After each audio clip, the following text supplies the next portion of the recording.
Sorry for technical issues. We're back now, and in the second board, Wahid of Jahangir is playing with white against Magnus Carlsen. So they started with English opening, and they have went an early trade of queens, knights, bishop to knight. So the position is equal, and as you can see, they've got only one bishop and two rooks for each side, and also they've got 6 pawns for each. So Magnus Carlsen yesterday played against another Uzbek in 12th round against another Bek Abdusattarov, and played with black, and they agreed to draw like after 20 moves. So that was so maybe this game will also end up with the same result, but of course at that time Magnus Carlsen could afford a draw to win the tournament, but I don't think anyone will try to share the points from the second round. So now Magnus Carlsen is offering a trade of rooks. If Wahid Jahangir is going to capture that, Carlsen will capture the rook with a pawn, and this 2 pawns will become weak and soon be attacked and captured. But Wahid Jahangir captures the bishop on the pawn on h7 with his bishop, so he may get back his bishop as soon as possible, because after this move it's going to be stuck. So if f1 f5 will follow, he will play e4, and he played that like that.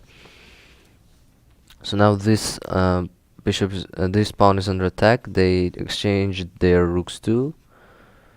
So Magnus Carlsen is now attacking the bishop, and I think there's going to be a trade of bishops.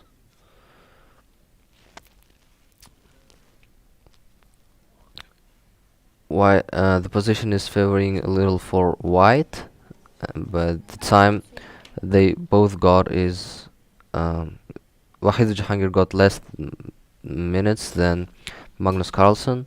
He has just a little more than a minute, whereas Magnus Carlsen has got a minute and 50 seconds. So now Wahid Jahangir may try to win this game. If so, that would be a sensation of the whole tournament, I'm sure. So during that, let's see the other games. Here Brunello Sabino is having a bad position against Vladislav Artemiev.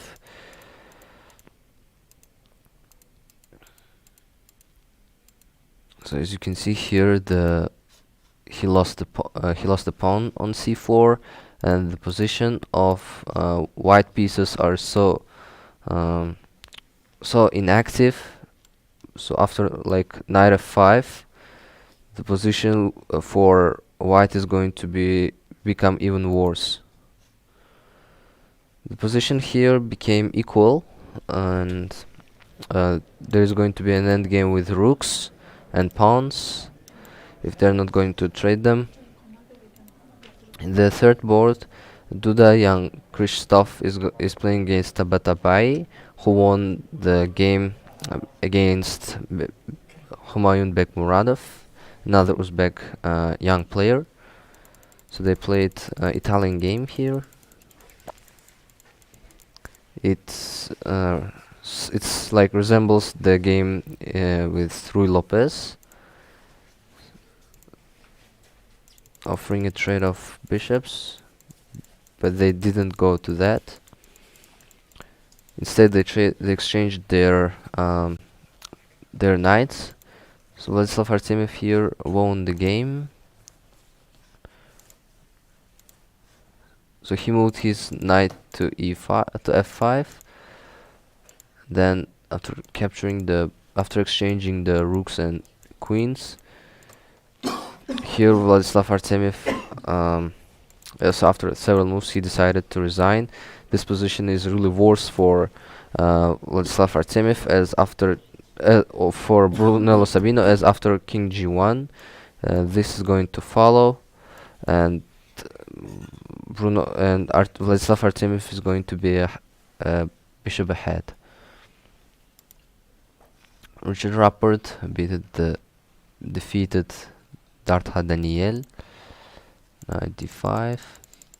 The turning point was here when Dartha Daniel moved his queen to e6. So as you can see, this move is really beautiful. After king f7, queen f3 check, and then capturing the knight on c6. So that's why he didn't capture the knight on f7 instead. And now Richard Rapport is pawn ahead. Here, as you can see, this bishop is soon going to be captured. These pieces are going to become very weak.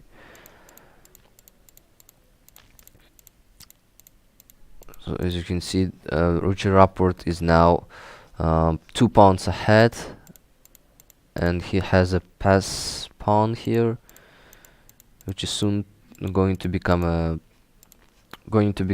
queen here. Dartha Daniel made a mistake by moving his queen to g7, and after this, so if it's going to be a rook f7, rook c8, and then capturing the pawn on g6 after queen moves to f8. So Magnus Carlsen and Wahidu Jahangir agreed to draw the game. Here it was a mistake, followed by another one. So now Magnus Carlsen lost his first half point here after repetition, and here they agreed to draw. It's really draw in this situation.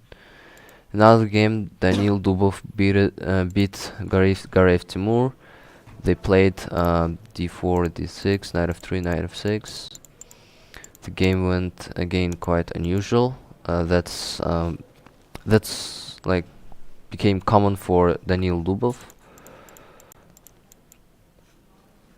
So after e5,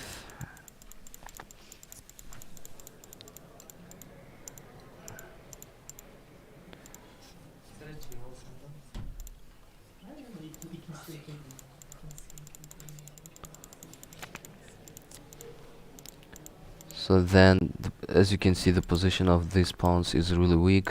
These pieces are really passive, and there is a push on pawn a6 and e6. So after trading, Dubov Daniil is now 2 pawns ahead with a pass pawn on b2,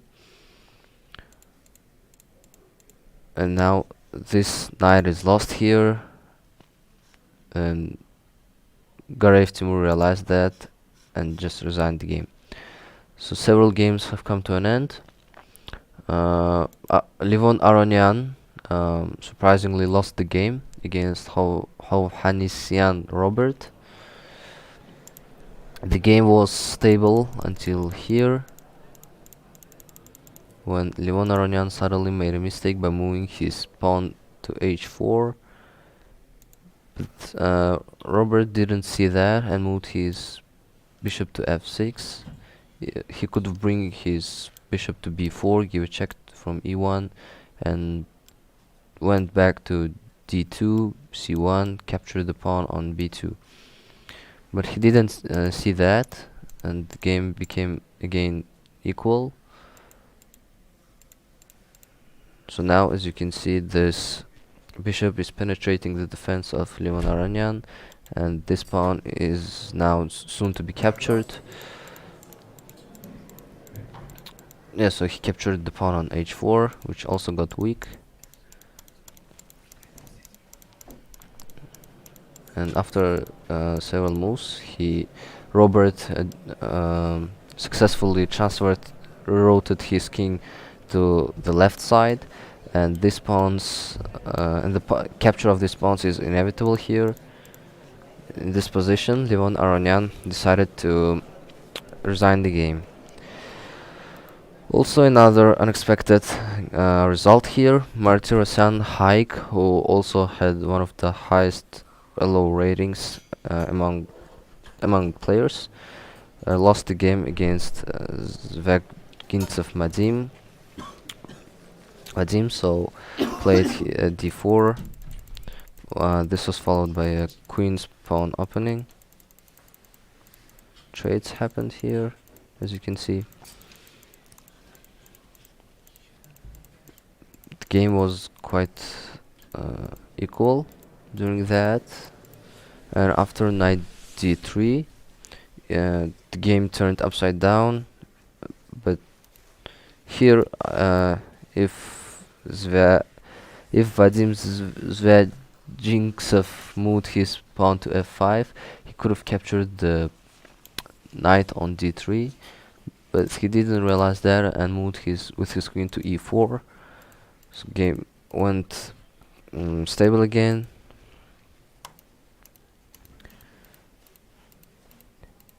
Here, as you can see, these pawns are weak and can be penetrated by the bishop here, capturing the pawn on b6, and also this territory where the king is located is also weak. Knight c2 was another mistake, and after several moves he successfully came to the position, and here, as you can see, the capture would have been would lead to a dead loss after g7 and becoming queen after g8. After bishop f6, Martirasan decided to move with his knight to e3.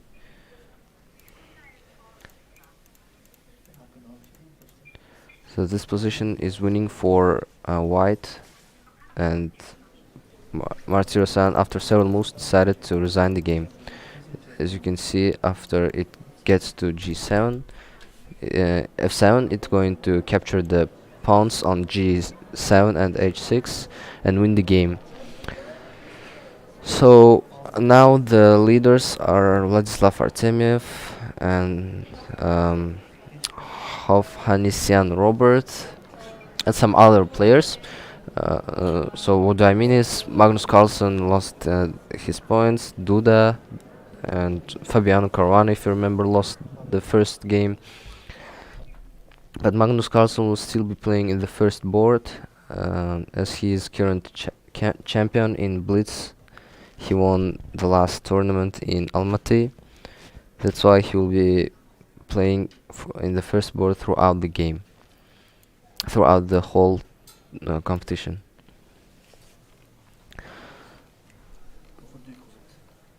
Let's see some other games.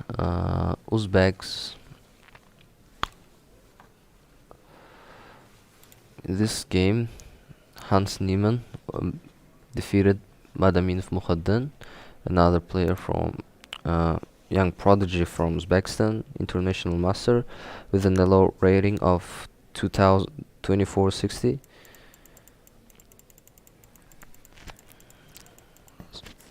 So again, this is quite common for players to for position to be equal during the first 20 moves, and the turning point was done in here, was done after queen c4, and as now Hans Niemann has a chance to bring his queen to d7 and play and just go with march with his pawn to 8 row and become a queen. So now Madaminov Muhyiddin is trying to give perpetual checks, but as you can see here, it's now impossible. He could have given a check from c1, but after king g2 there is no another check here, so he decided to move with his queen to e4. After queen c5, it was followed by another check here, and then Madaminov Muhaddin decided to resign the game. Sindarov Jawahir played against Nesterov Arseny, who defeated another backup Abdusattarov in the first round, and that was a surprising result, of course, not only for the Uzbek fans but for the people all around the globe.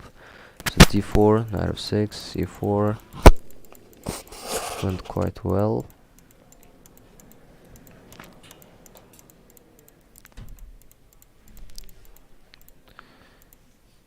With a little advantage for Sindarov Jawahir's sides. They traded their rooks, and this was not a good move. a4, b3, hg. So this was even worse, as after queen a2, rook e2, queen a1, the game got equal again. He could have moved with his rook to e6, but when he had like around 15 seconds, it's really hard to think of rook e6. And now if that queen is captured, the pawn is going to become a queen, and Sindarov Jawahir would have won the game. But he played queen a1, and this was losing for Jawahir Sindarov, and this was even worse, as after bishop g6, the game would turn to white side of Nesterov Arseny. But as you can see, in the time he got 3 seconds, and that's after an addition of an increment.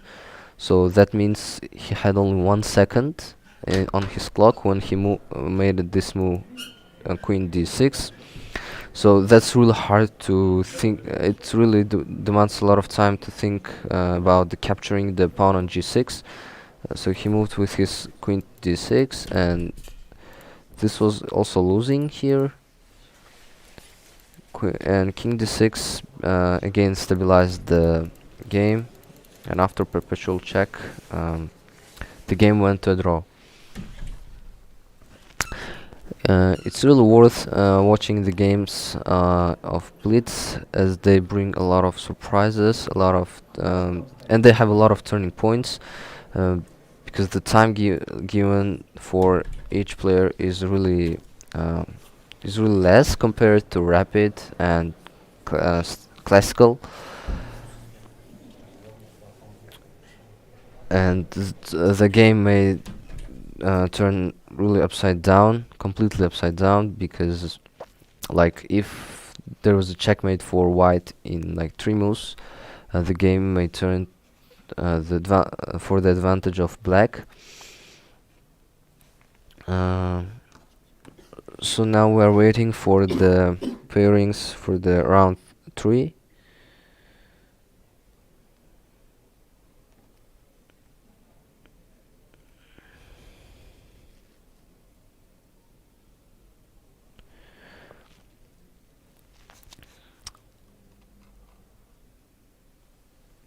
So now I think Vladislav Artemiev has 2 points, and the other players who got the same point have a low rating, and that's why I think they are going to be positioned after the Russian player.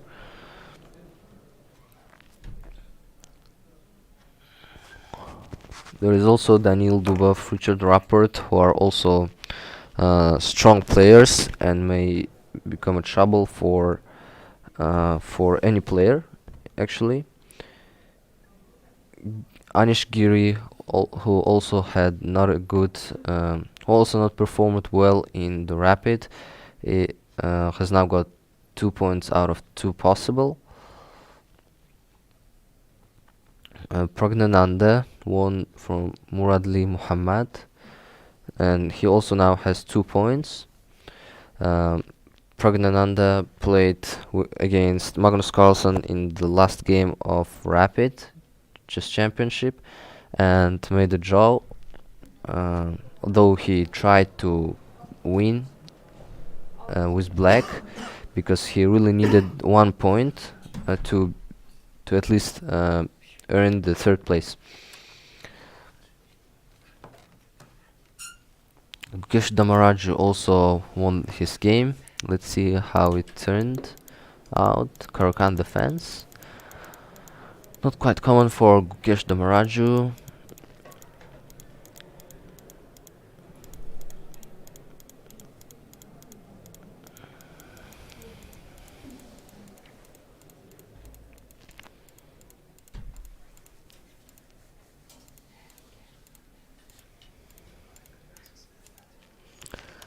So here now Gukesh Damaraju is trying to penetrate to move his queen to h2 and maybe bring his rooks to f8, or he can also, after bishop captures the pawn on e4, bring his bishop to c4 and then either capture the queen or give a checkmate. So it was followed by the mistake bishop e4 and bishop c4, queen d2, and surprisingly there is a checkmate on the table. Gukesh Damaraju gave a checkmate with his queen from h2.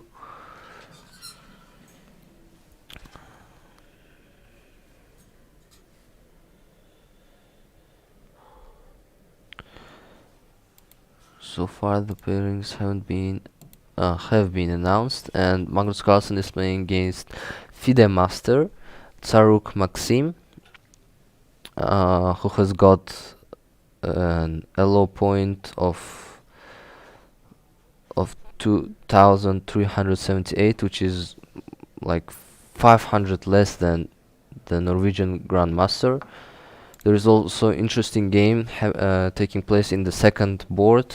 Vladislav Artemiev playing against Ivan Cheparinov. Here another battle of Russian Grandmasters. Shimarov Alexander is battling against Danil Dubov.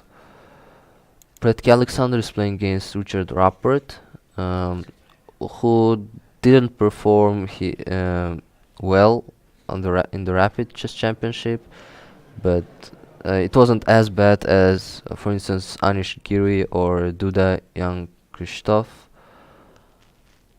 So let's see how he's going to perform in the Blitz Chess Championship. Anish Giri is playing in the 5th board against Ruslan Panemarov, another FIDE champion from Ukraine. Murzin Valadar is playing against Azerbaijani Grandmaster Shahryar Mamedyarov. Alexei Sarana playing against Aravind Chidhambaram. And Wahidov Shamsuddin, Uzbek player, is playing against Sadhvani Raunak. They have like almost the same power. The game, I think, is going to be really interesting. Here, Aryan Tari, Norwegian Grandmaster, second in his country, is playing against Pragnananda. Rajabov Timur playing against Adhiban, and so on and so forth. There is also another Uzbek chess player on the 20th table, 20th board, and that's also another interesting game. Dudayan Krzysztof is playing against Yakubayev Naderbek, and Wahidov Jahangir is playing against Maxim Varshilagraf. So these two games are going to be also really interesting, and we will also try to analyze their games. Well, Blitz is played really fast, and if you stay on one game, it's going to you're going to miss other games. And in Rapid we could have switched the games to another from one to another, but because they had a time to think and move and do their moves. But in this situation they will play fast, and until we come back to the previous game, it's going to be totally different. It's going to turn totally different. They will play fast, and until we come. So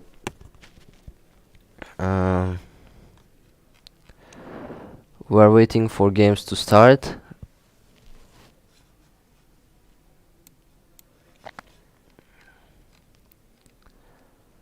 There is also another Uzbek player, Sattarov Babur, playing against Injic Alexander, and the games have started. So let's see the game on the first board.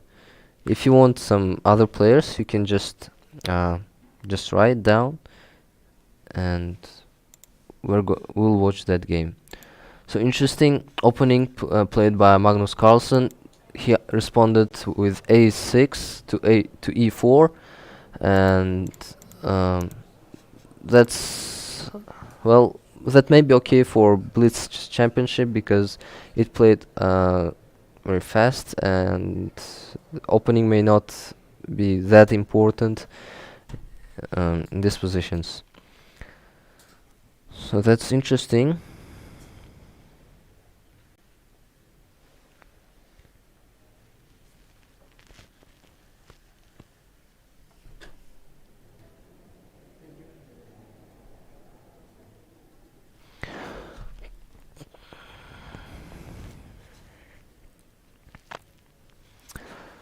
Okay, so the game followed this road, the trade-off. There's soon going to be a trade-off bishops, maybe after knight c3. Yes, it happened.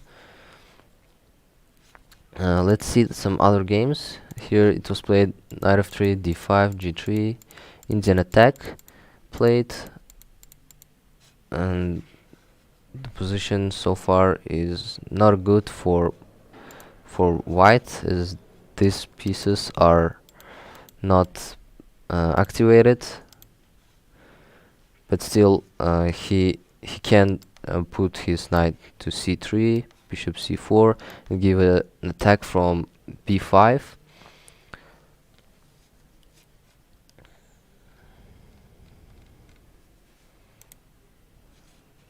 Yakubayev, another back, he's playing against Duda Young Krzysztof, as we told. Rui Lopez played in this game. So we are now waiting for Duda's response after bishop e6. Norbek Yakubayev spent his 1 minute on just 10 moves.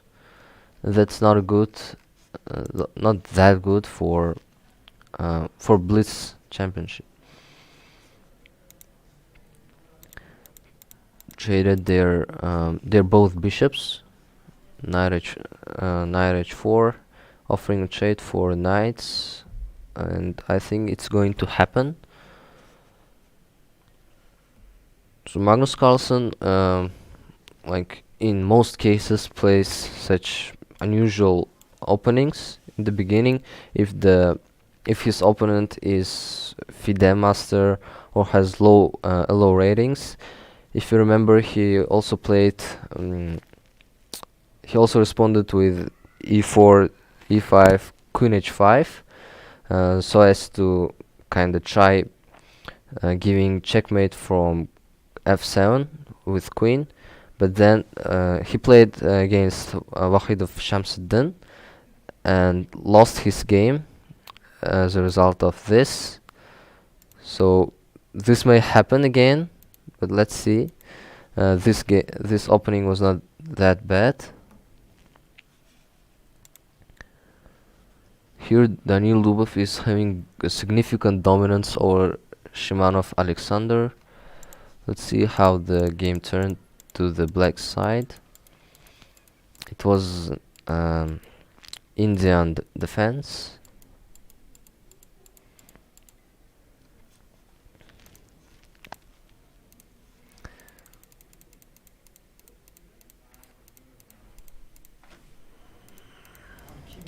So now this A line is opened and rook may come to A3 at any time and start attacking the white defense.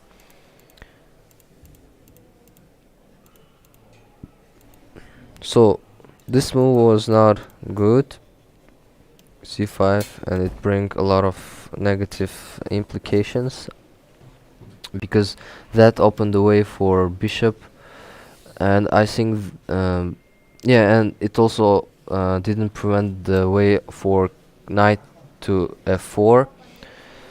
So c5 was a great mistake, and after rook a3, bishop e1, knight f4, it followed rook d1. So after now bishop b3, the rook is soon going to be captured, and this bishop here will be killed also. This knight is also under attack. So looks like Daniil Dubov is going to have a 100% result after 3 games. So here Wahidov Shamsuddin beat Sadhwani Raunak, in which the game started with Rui Lopez opening a4, quite good move, a5, and now this is trapped here, and also it opened the way for rook or bishop to come to the area of a4.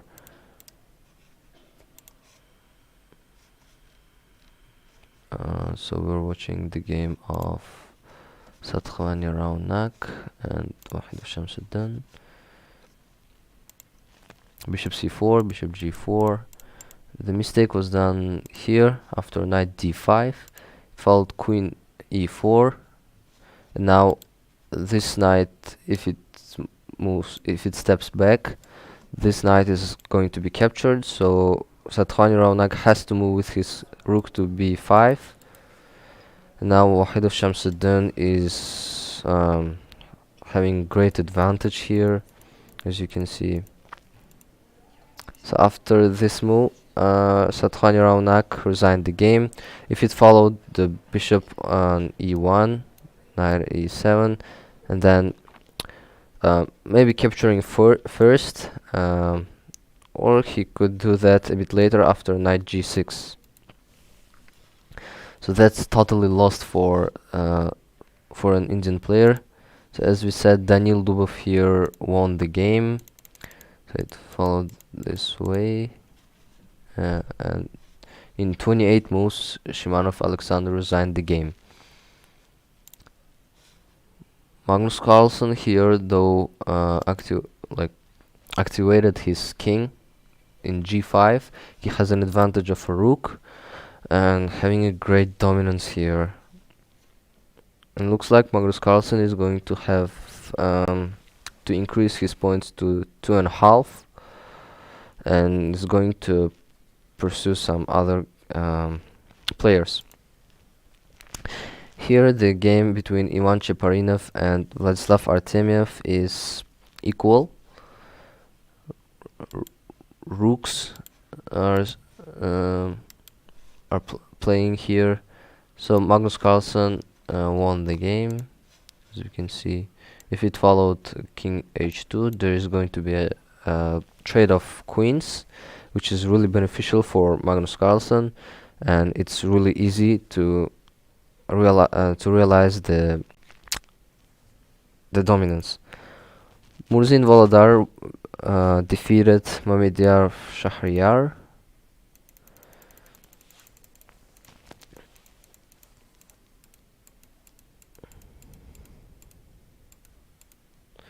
This was not a good move.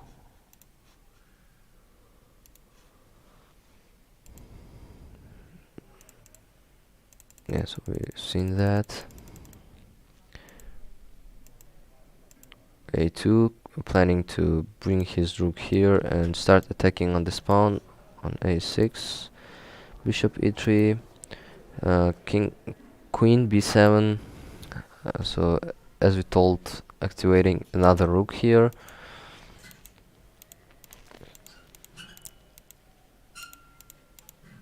F5 and bishop b6 is releasing his advantage, and now the game turns to draw. But after queen b7, the game is another one more time for Murzin Valdar's side. He could have played queen c8 first, and then capture the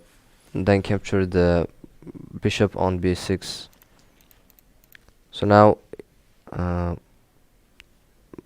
Murzin Valdar is one knight ahead, and the position comparably is really beneficial for white. But if it followed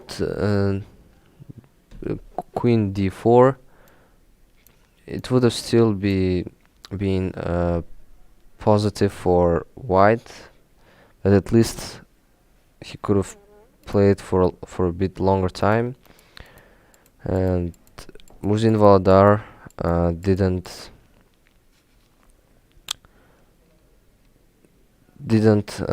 make another mistake and realized his advantage.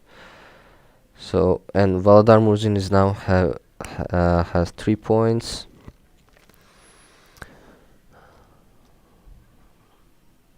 So both players, Yakubayev, Nadurbek, and Wahidov Jahangir, lost their games.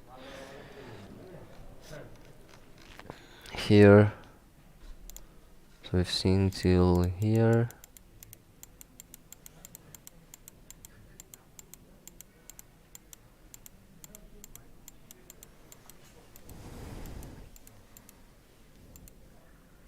Rook e1 was not a good move. If he had moved with his queen to d6, the game would still be equal.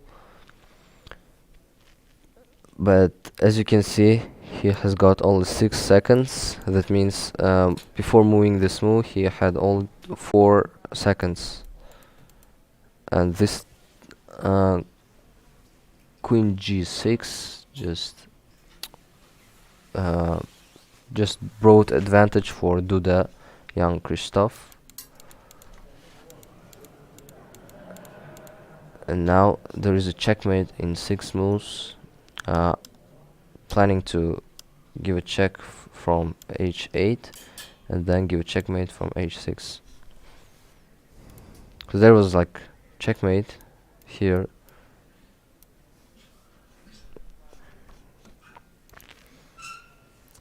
So here Vladislav Artemiev is defeating Ivan Cheparinov, but let's see, will he be able to realize his advantage?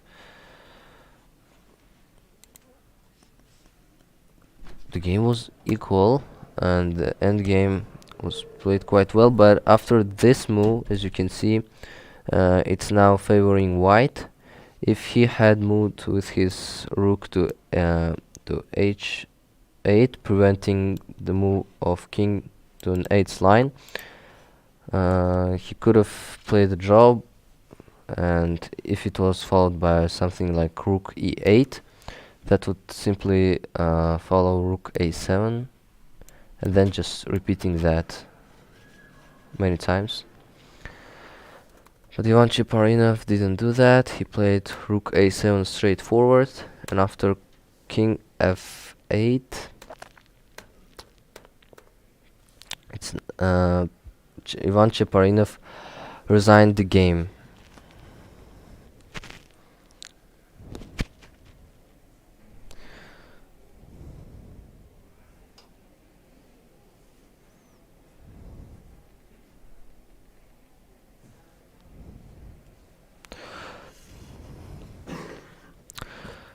So the third round had come to an end. There is one game happening. That's not just really important, and I think let's have a short break, and we will be back soon.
So we are back now, and Magnus Carlsen is now playing against Konrad Holt, followed by the game between Smirnov Anton and Artemiev Vladislav. As you can see, Artemiev Vladislav has got just 1 point of reaching 2800. There is also a game between Injic Alexander and Dubov Daniil. Zidipov Zaham Saran against Saran Alexei. Pragnananda playing against Pretki Alexander. And there is another Uzbek player, Wahidov Shamsuddin, who, if you remember, won the previous game. Is playing against Jordan Van Forest, and they play the Sicilian defense here. E4, C5, knight f3. So let's see the game of Magnus Carlsen and Holt Konrad. Magnus Carlsen is playing d4. He usually played e4, knight f3, and bishop b5. So it went to Slav defense. Knight c3, dc, e3. So now, as you can see, these pawns are weak, and this pawn on c4 can be attacked easily by either queen or knight here. Pawn can also move to b3 and castling here. In the second game, it went for Rui Lopez. So they came to this situation. It's a bit favoring white and for Anton Smirnov. So it went like this. They exchanged their knights here, and Smirnov Anton may try developing his pieces and start by putting f4 after king h1. Third game is taking place.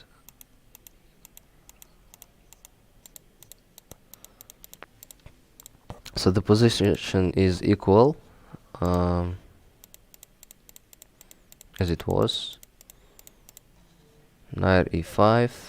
Now after it captures the knight, it's going to be captured by bishop, and there will be a pawn on b7 that is attacked by here. That is under attack by bishop on g2, but there is also bishop on b2, and is now attacked by a queen here. The fourth game is began with Sicilian defense, as you can see. So here the mistake would be capturing the pawn on b2. It won't bring any positive consequences. After knight a4, this queen is trapped, so that's why the capturing the pawn is not good. So knight c6, knight b3, giving a check, trading, not trading now, and trading after one move. So the game is so far equal. Both have black have better knights at better position, whereas white have better position with his bishops. Pragnananda is playing against Pretki Alexander, and it turned to a Sicilian defense.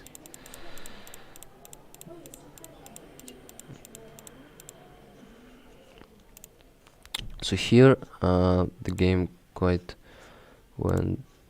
quite unusual, trading the bishops, and king moved from its position in 11th move and didn't castle. Knight f6, exchanging the knights here and offering trade-off queens to so c5, and then trading. So after exchanging the bishops, Magnus Carlsen can try to activate his rook from here and start attacking this. Also, after capturing the bishop, knight b5 seems quite good, with an attack to a7, to a pawn on a7, and to c3. So Holconrad moved with his pawn one step forward, and again here Daniil Dubov is having a great advantage. Let's see where that happened. So as you can see, Daniil Dubov is having a great advantage in the like for 2 or 3 rounds in a row. Yeah, so c5 was a great move here. So capturing that were also followed by capturing, and the same with this knight, and then bringing the rook here and start attacking and capturing. After capturing the pawn on c6, start attacking the pawn on d4. So it went with queen a6, and it just even made the position of blacks even worse. After queen a4, knight c6, queen takes horsey, and knight d4, and now this move is also well, could have been played with knight here and then bringing rook and queen and start attacking the black king, but he captures with rook. As you know, Daniil Dubov likes to play differently and aggressively, so he's grasping the he's taking the bishop with rook, and now he has an advantage of 1 pawn and better position. As you can see here, this bishop and queen can just activate in like couple of moves, and this rook too, and cause Injich Alexander problems. Here this rook is soon going to be captured after bishop d6, and Dubov Daniil didn't do that. He instead moved his bishop to g2, and now his dominance has decreased. So in the second board, Vladislav Artemiev won the game against Smirnov Anton. A Russian player is also so far started really well, 4 points out of 4 possible.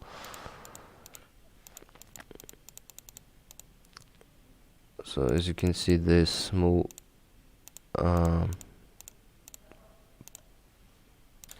so trading the queens was not that good, and f3 even worsened the situation. Now blacks are having great dominance here. This knight is attacking both pawn and bishop here, and this knight can also be captured, and this pawn too.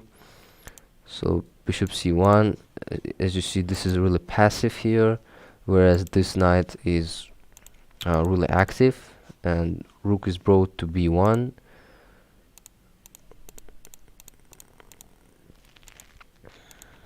So another rook is brought here. As you can see, these rooks are attacking forward, and these rooks are really passive, defending the bishop.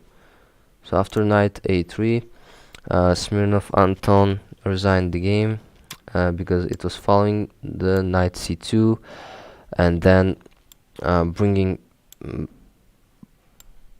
pawn to become a queen. So a couple of games also finished in top 10 boards. Pragnananda won against Preti Alexander, as we have seen.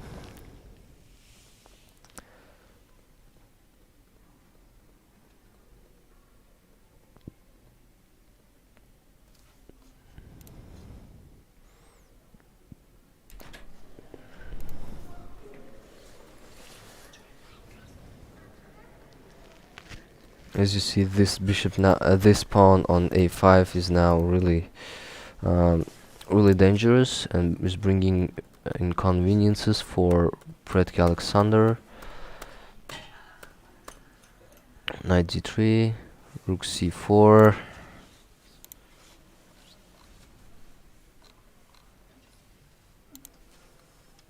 Knight g2, and this move was not good. After a couple of moves, as you can see, now whites are having dominance, concentrated pieces on the king's side, and here the trade of queens happened. Rook f7. Now it's winning for Paganananda, and e3 was even worse after this. As you can see, this knight is going to be captured. So knight f2, and after capturing the knight on f2, this move, Predke Alexander resigned the game because this checkmate is inevitable from g4. He may somehow delay that, prolong that, but it's still losing for Predke Alexander. So Magnus Carlsen won in the battle against Holt Conrad.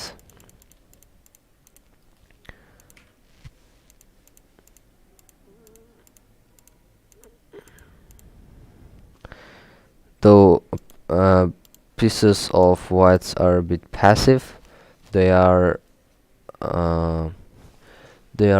pawn ahead, and these pawns compared to this structure is really weak. Bishop e5, king e6, and this move was turning point here. After knight b3, this rook is soon going to be exchanged with a knight, which is not which is a disadvantage for blacks. And as you can see now, Magnus Carlsen is 2 pawns ahead, and it's really easy win for the Norwegian grandmaster here. After moving rook to somewhere here or to h8, the pawn is soon going to become a queen. Dubov Daniil here won the game, as we have seen. So he just continued a little bit.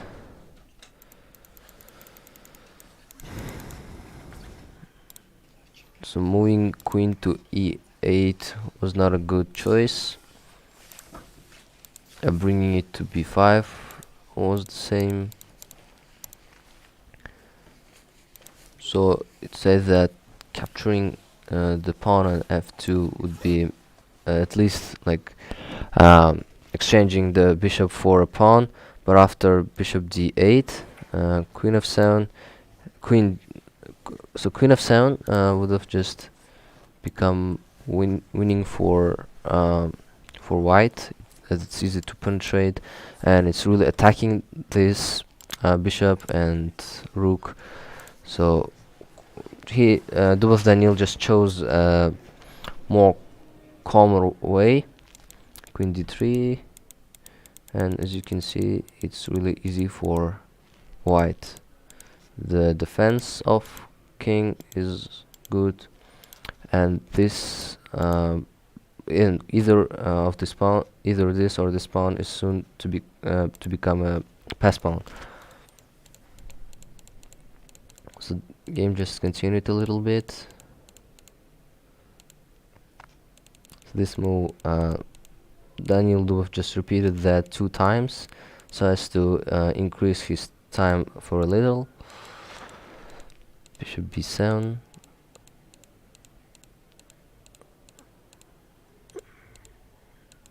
And now the queen is captured, and Indrich Alexander resigned the game.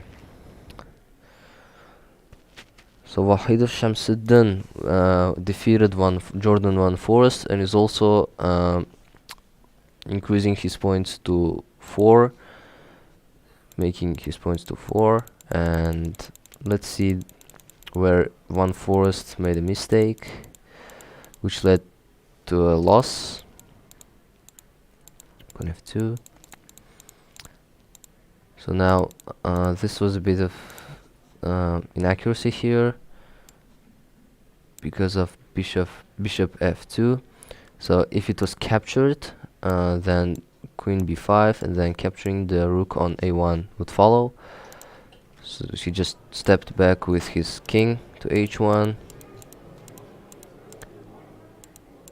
rook e8. As you can see, Wahid of Shamsuddin is a pawn ahead, and well, this pawn, double pawn, is really easy to capture. So that's why it's the advantages for 1 Forest. Rook f2. So if he had moved to something like king e1, that would follow with check from here, then capturing the rook on a5, bringing the king here, and then just taking that pawn here. So 1 Forest wanted to play it a little bit. Bishop d4.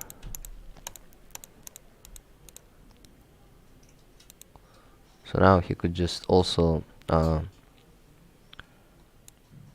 take this bishop here, but after that would follow a draw here, stalemate. So after capturing, the game would end with a draw. So that was a trap given by 1 Forest.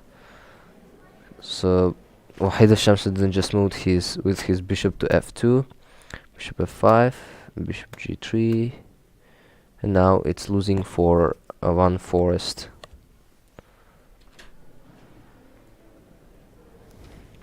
So here it's this pawn is soon to be captured, and it's not so hard to realize the advantage of 3 pawns against the bishop.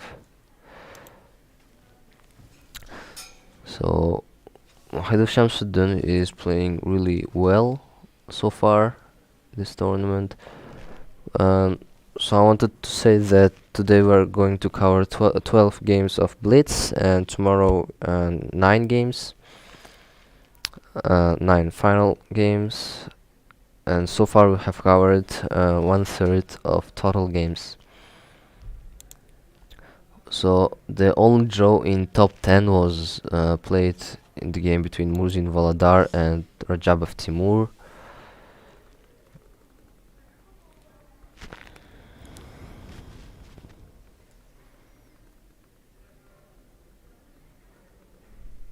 So as you see, they traded their pieces, and that's like most probably leads to draw. As you can see, Rajabov Timur will agree to trade his rooks, because if he steps back, then this rook is going to penetrate. So the game is equal here. So surprisingly, Saran Alexei lost the game against Saran Tsitsipov. e4, c5, Sicilian defense. We've seen this. d7, king b1. Again trading for pieces, but now as you can see, this was not a good. Taking the bishop on f3, as it weakened the pawn on g6. So now it's easy for knights to jump to the center, and Tsitsipov Saran just realized that effectively, and what's more important, successfully.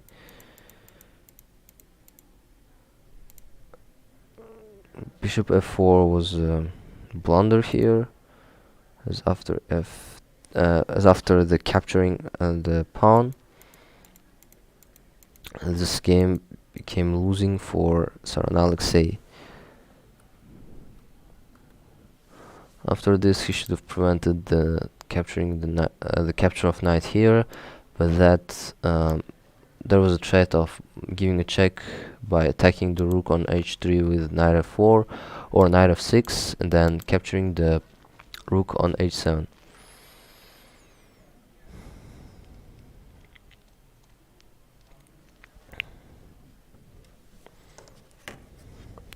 So let's see the for the pairings for the next round.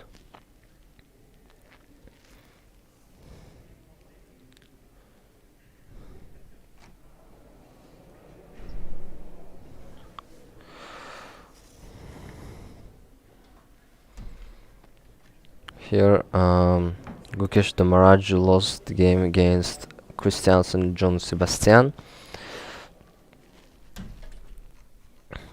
So they started with e4, c6, and Samarkand defense.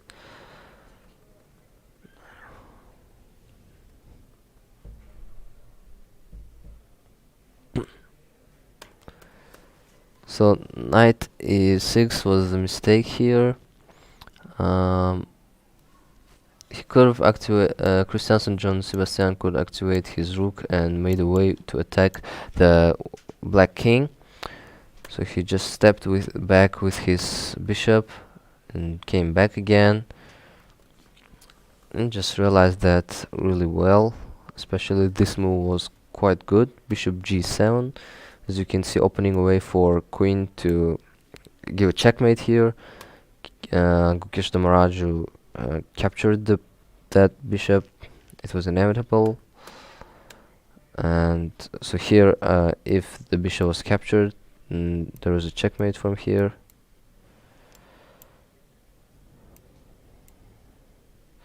There is a checkmate here. So he chose to exchange first the rooks, and after bishop e5, Gukesh Damaraj resigned the game. It's completely losing for black.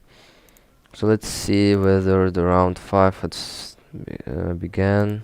No, it hasn't. So in that case, let's see the other games. Duda Young Christoph won Panamaria Ruslan, d4, knight f6. So it went for queen's pawn opening. They traded early their queens. The game was quite equal, and it turned to an endgame with two bishops for black, and bishop and knight for white. Bishop d4 was a turning point in this game. So after bishop d4, b6 was followed, and this knight, as you can see here, is trapped. It can be followed by bishop b5, and if it jumps to b8, there is going to be a bishop c7, and the capture of knight is inevitable here. So it followed like that. Panamaryov Ruslan somehow tried to escape with his knight, but anyways he resigned the game here, as bishop b5 follows the next move.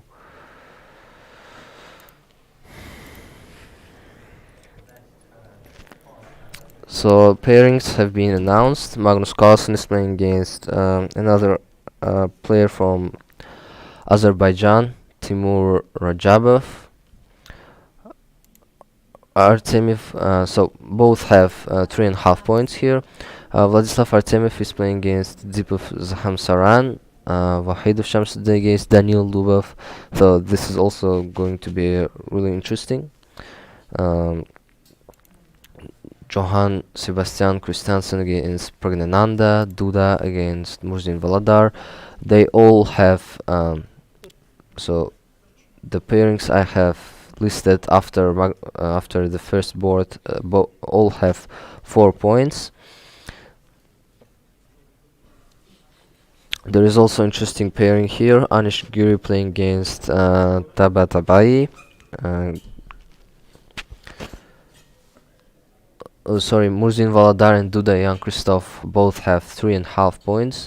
So there are only 6 leaders after round 4 with a 100% result. And there is also the same number of players with 3.5 points.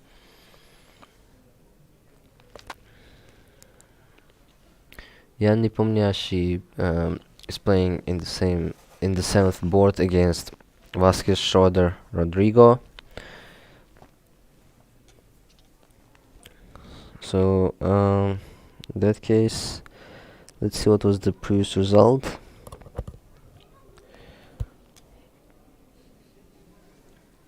So the games are going to start within a couple of minutes.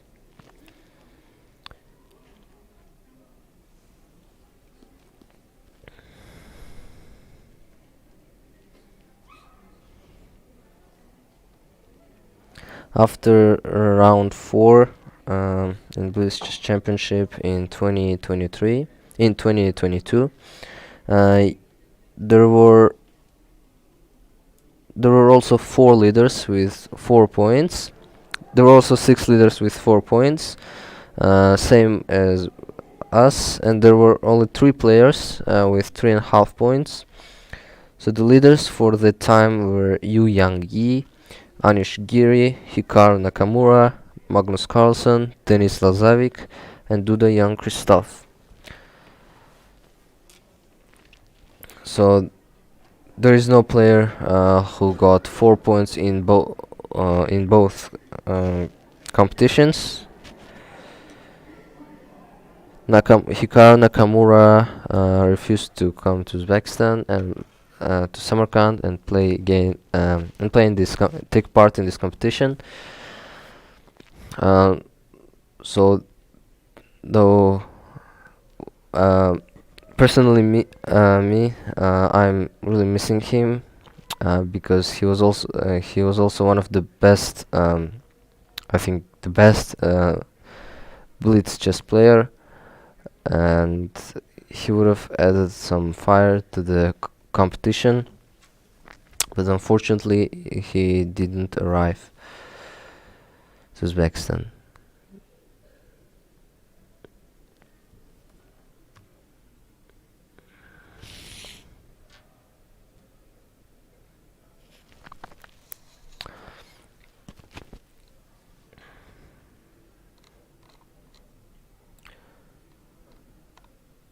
So after Vahidov Shamsuddin, there is another Uzbek player at the table, playing at the table 25. That's Jahangir Vahidov against Arjun Erigaisi. That's also another quite interesting pairing.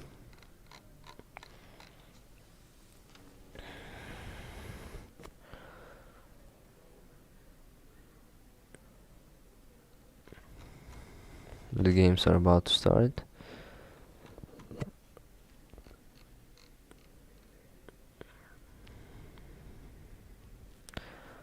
Also another interesting pairing. Timur Garayev is playing against Livon Aronian. Both are playing for the US team, though they both have 2 different origins. Garayev Timur has origins in Uzbekistan, and Livon Aronian from Armenia. Sanal Wahab is playing against Denis Mahnev. If you remember, Denis Mahnev defeated Fabiano Caruana in the first round, and that was sensational, actually.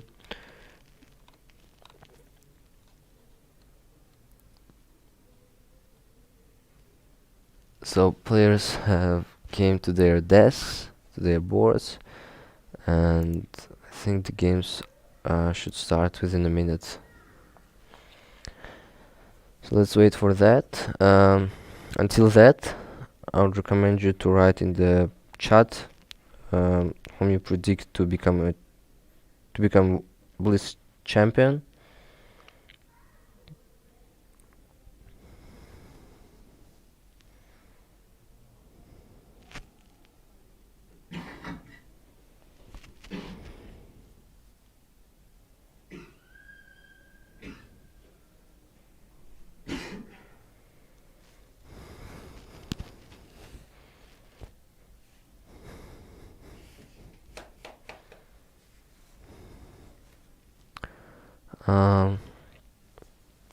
So they have given a lot of time for break, I think. So the games have started. Started with e4 in the first table.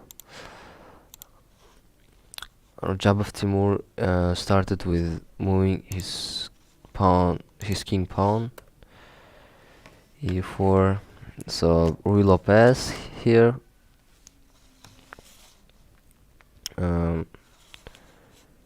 Bishop e7, rook e1, b5.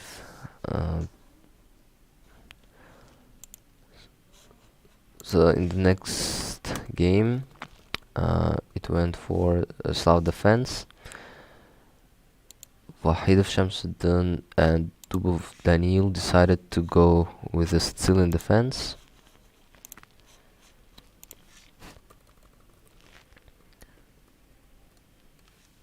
For trying to give a check, trying to capture the knight on c6 and then push pawn to e5. Maybe developing the pawns from h3, g4, bringing the bishop to g2. Pragnanandha and Johann Sebastian Christiansen played Italian game. So as you can see, Pragnanandha just marched his pawn up to a6. That's a bit unusual for the beginning of the game, and that kind of weakened the structure of black pawns here. So bishop just stepped back, and this knight was under attack, so she stepped back to c6. So now, yeah, Pragnanandha may try to break through this center by moving his pawn to d4, but he didn't risk, and instead chose to go with a peaceful manner. Yeah, so now he decided to do so. Now I think series of trades is going to happen here. Thank you for supporting us in the comments. Really appreciate that.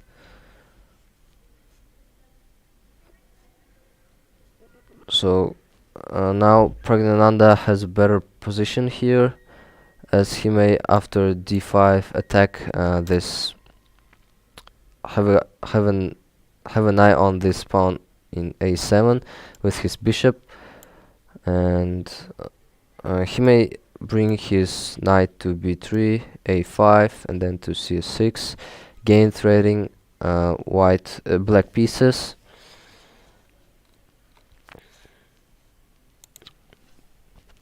So here Duda Young, Christoph and Murzin Voladar have played open game, I think. So it went with Rui Lopez here. g4 was risky, so Murzin Voladar continued that trend and just captured the pawn on g4. And now Murzin Voladar is bringing his pieces to the king's side in order to start attacking. Knight h2, queen g6, and f3. So now whites are one piece ahead, like knight ahead.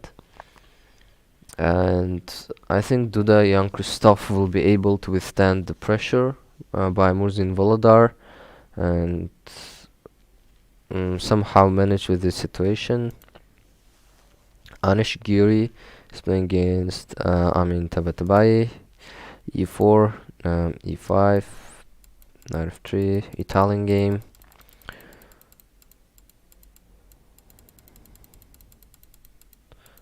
Exchange of bishops here.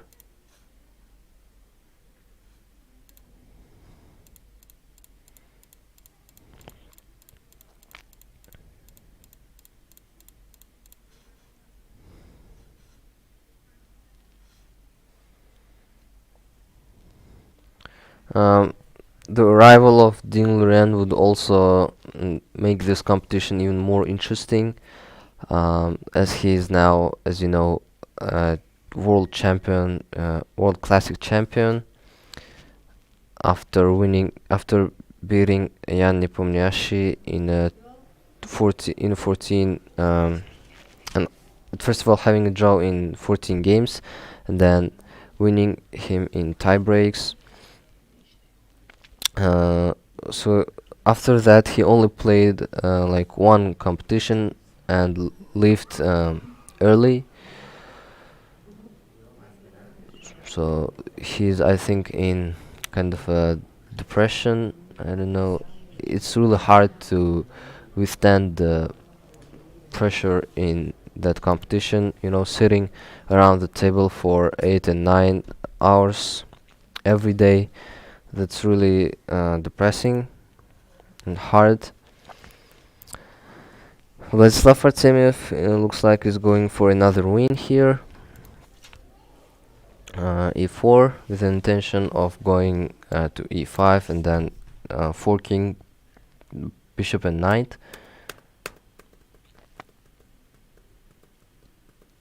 So Vladislav Artemiev just decided to capture the bishop on d6 and then give a fork with moving his pawn to e5. So the reason why he decided to first go with b4, he just wanted to prevent this move.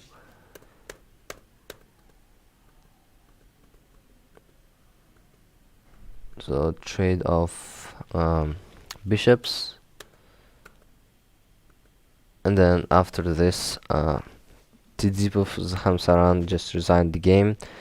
Either this or this rook is going to be captured, and that's winning for Vladislav Artemiev. This rook is soon going to be activated and brought here or here.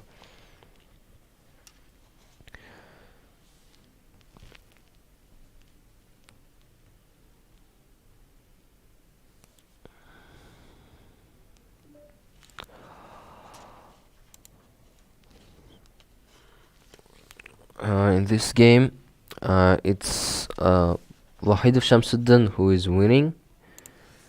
Let's see where he got this advantage from. So Daniil Dubov just decided to move with, give a check from a2 with his knight, and now Daniil Dubov is one pawn ahead.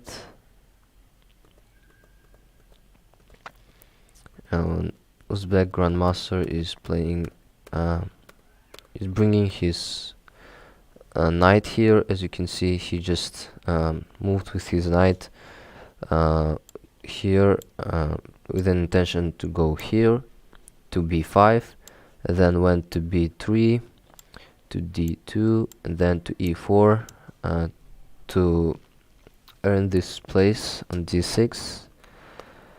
And he finally did that.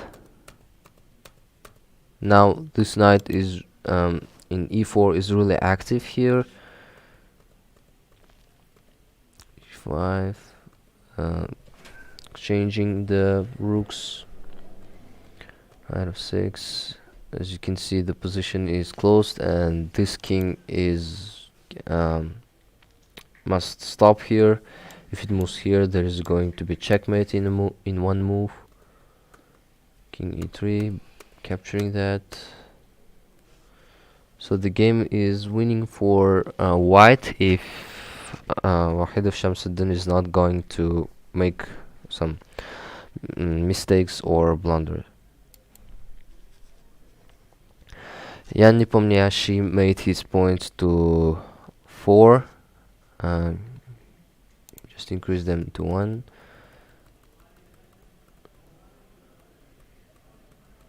So it went with Sicilian defense here.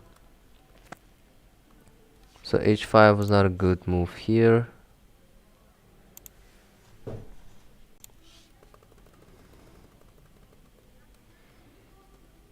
As if this pawn was captured, that would open a way for rooks after it was brought here, and then bringing queen here, trying out some ways to win the game. Knight e2, and now this knight is inactive as it was here, and this knight black knight got activated here and jumped to c4, and now b file is open for the black rooks. As you can see, it made this piece is passive. So so king a2, bringing rook to b5, and that was a mistake. After queen c5 and rook a5, as you can see, there was a checkmate in 2 moves. After capturing the pawn on a3 with any piece here, either with 2 rooks or queen. So Vasquez, Schroeder, Rodrigo just stepped back with his queen to defend that. d5, bishop f8, so again activating that. Knight d4. So here queen b6 was a blunder, because if there was a move like this, it would just it would simply make the situation better for white and have a little advantage. So it went like this, f-e, rook g1, and that was mistake made by Rodrigo here, and that followed the mistake of Jan Nepomniachtchi. As you can see, they both are running out of time, and bringing queen to d2 and offering a trade would be a better option, but he decided to move his queen to c2. And in this position, I don't know why, Jan Nepomniachtchi got victorious, though the position is equal.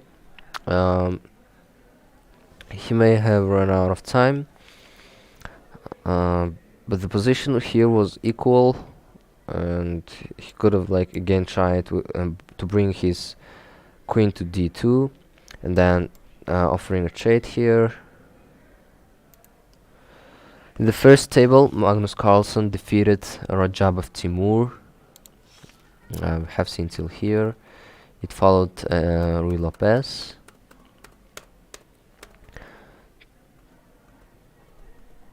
So now the heavy artillery left in both players. Queen f3, attacking to f2 pawn, d5, and now this was mistake, bringing king to g1, as it made possible for rook to activate from d8, and then after trades, bringing rook to d3. So rook was activated from there, and queen h5 was not a good move here.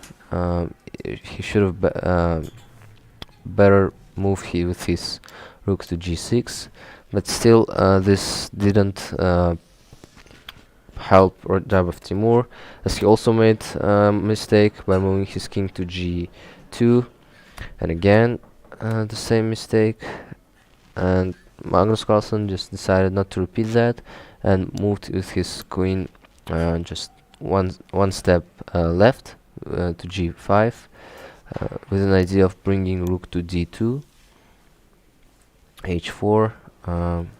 That was another great move, opening the way for black queen to capture the rook on e8.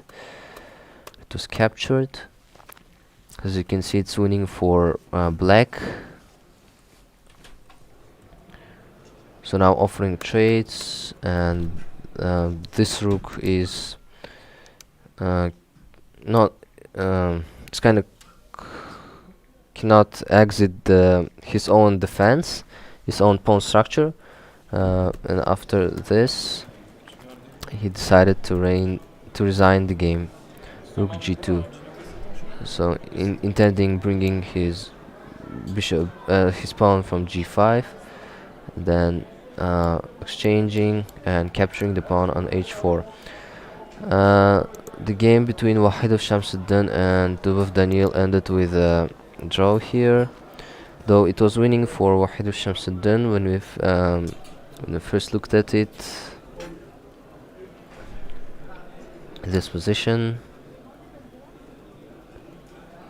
as you can see. But looks like Wahidov Shamsuddin made a mistake somewhere and couldn't realize his advantage.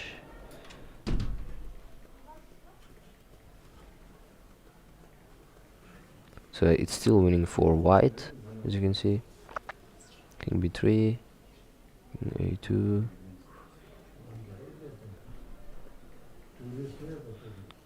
So moving the pawn to f7 was a mistake here. If he rather moved with this pawn, it would be much better compared to the move he made, and this turned to a draw here. After king a3, so now Wahidov Shamsuddin needs to prevent the checkmate from rook f1, and he can do that only by giving here perpetual checks.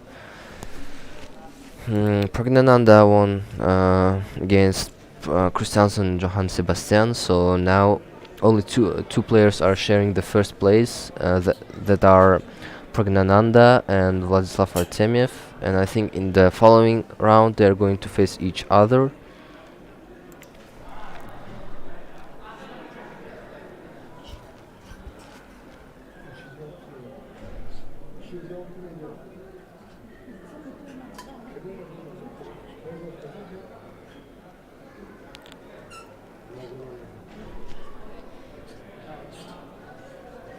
So exchanging, so now whites are one pawn ahead here, as you can see.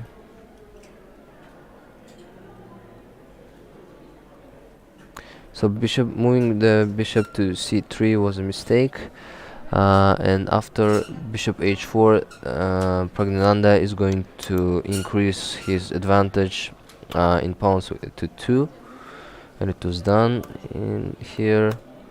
And now this bishop has to protect this pawn on g6, and as you see, the game turned to side of Pragnananda. So he brought his king from f3 right like this. So now he's 3 pawns ahead here, and it's easy for him to realize the advantage. Even like he captured the knight too. So I think most of the games of round 5 have come to an end. Let's see whether any other games left.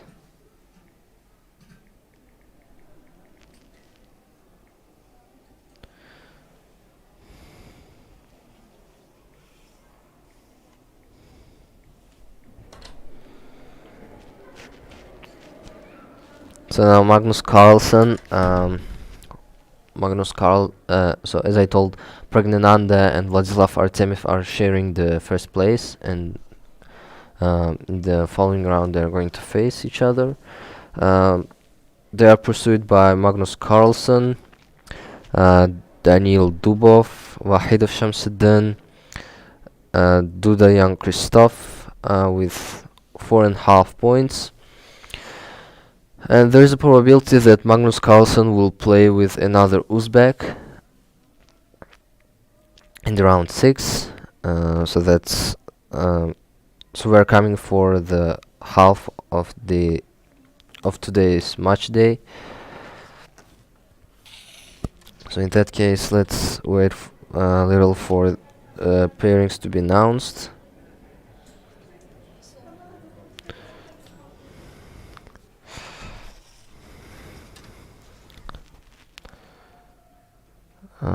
Yu Yang Inter Renato agreed to draw in this position. Van Forest lost to Denis Lazovic. Alexei Sarana beat Narayanan. Richard Rapport defeated Idani Poya. And some other several games have come to an end. Keshta Maraju won in the battle against Sismatulin Denis.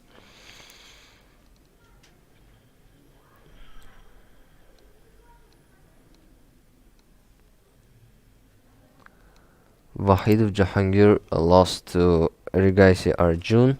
Let's see what happened in this position. Then d4, knight f6. So now the position is quite equal.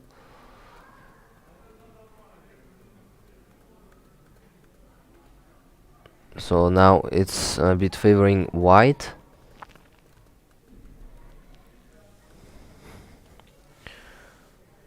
So knight d3 was a bit mistake here.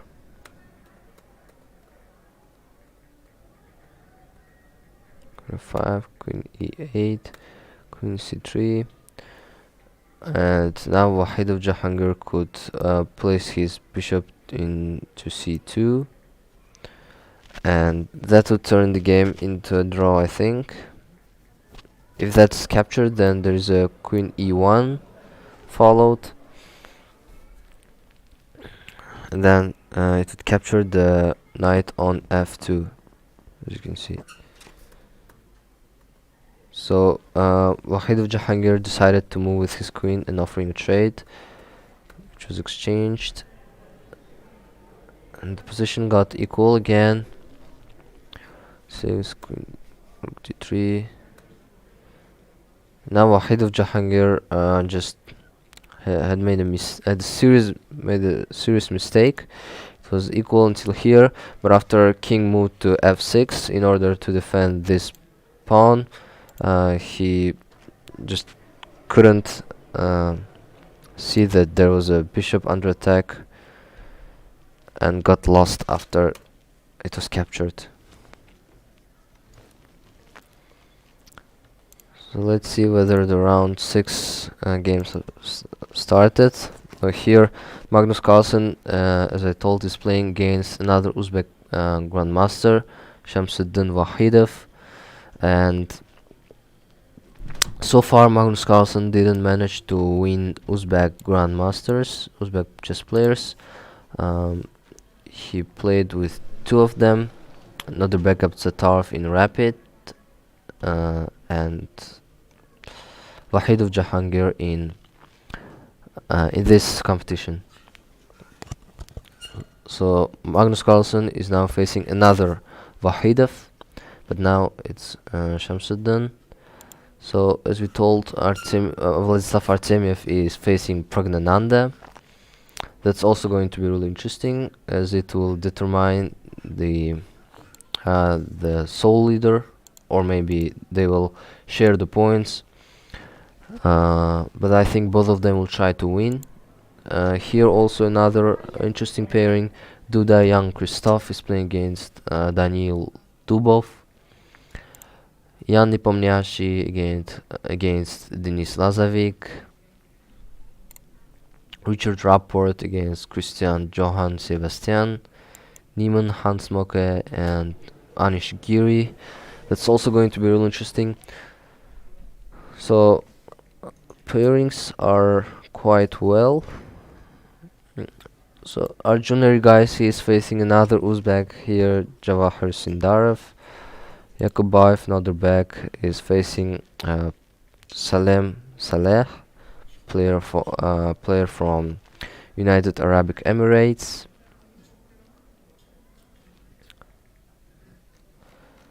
So we are waiting for them to start. So yeah, as previously mentioned, Magnus Carlsen played with white against Wahidov Shamsuddin in like 4 or 5 years ago, when the Uzbek Grandmaster wasn't at this high manner. He was just either FIDE master or international master, I remember quite well, and he played e4, e5, and queen h5, and the game just turned. The game finished with the win of Wahid of Shamsuddin. So I think Magnus Carlsen now will not be playing that opening. So he understood that playing just not as well as other players would bring him a lot of problems in the future.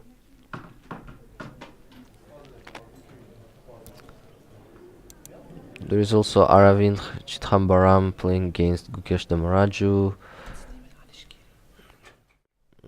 Tabatabai against Alexei Sarana. Matlakov Maxim against Mahnev Denis.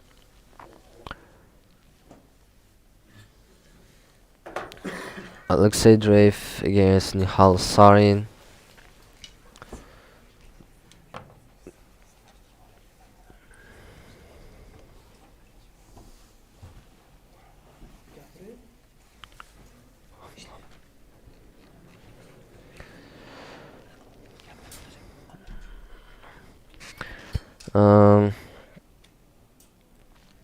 Pragnananda in the last tournament had only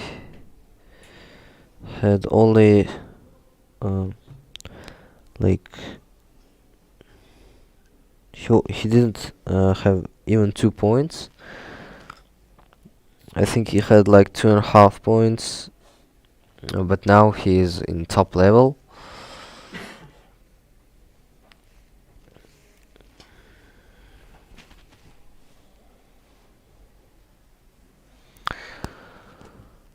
Shugirov Sanan is playing against Tidipov Zhamsaran. Andrew Hong against Yu Yangyi.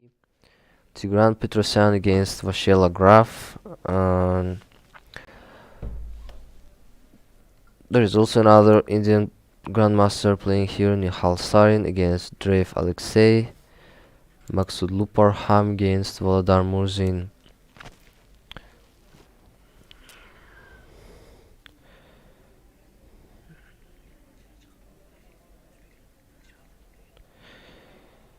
So let's wait for them to begin.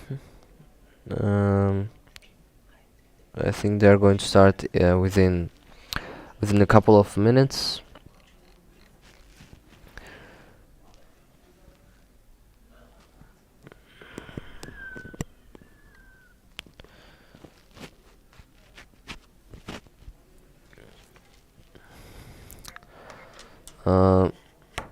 In the last so yesterday, Vidit Santosh Gujarati was playing very well in this tournament and was really close to become a leader, but he was like even winning FIDE safe, but suddenly he made a mistake and then he got out of competition and consequently was out of top 3. There were like 11 players with 8.5 points, with 9 points, sorry, and Yu Yangyi had the highest, was the highest when additional statistics were calculated.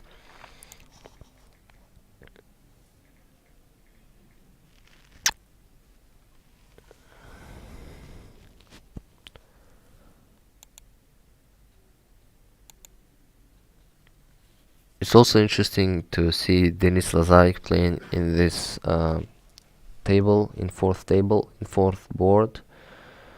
We have also not seen Hans Niemann in these boards. So the games have begun. Magnus Carlsen started with e4.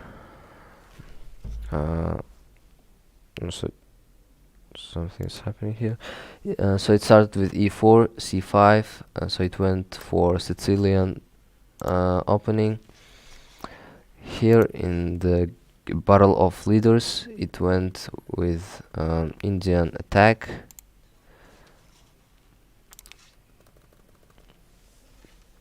So bishop c5 was the last move, and another interesting pairing here: Daniil Lubov and Duda Young Christoph playing Queen's Gambit.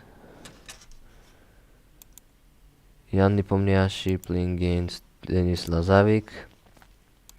e4, e5, f4. So the first time we're seeing King's Gambit. So h4. So h4 followed here. Knight f6. Now attacking to this pawn on f4. Interesting choice by Jan Nepomniachtchi. We really haven't witnessed that opening yet in our streams, in our live translations. So bishop d2 means that Jan Nepomniachtchi wants to castle to the longer side and then bring his rooks and start attacking on the king's side. As you can see, the center is dominated by white pieces, and if this pawn on f4 is captured, then Jan Nepomniachtchi will have an advantage. Knight d4. So here they traded their bishops here. The position is equal, and Magnus Carlsen may try to bring his knight to b5 and d6. So he first protected the pawn on e4. He may also bring his rook to b1, start pushing his pawns. f4. Magnus Carlsen is trying to open his king and start attacking from there. Rook d2. He's going to bring his rook and double through the line. Here the game went with knight f3, d5, g3. So it went with Indian attack.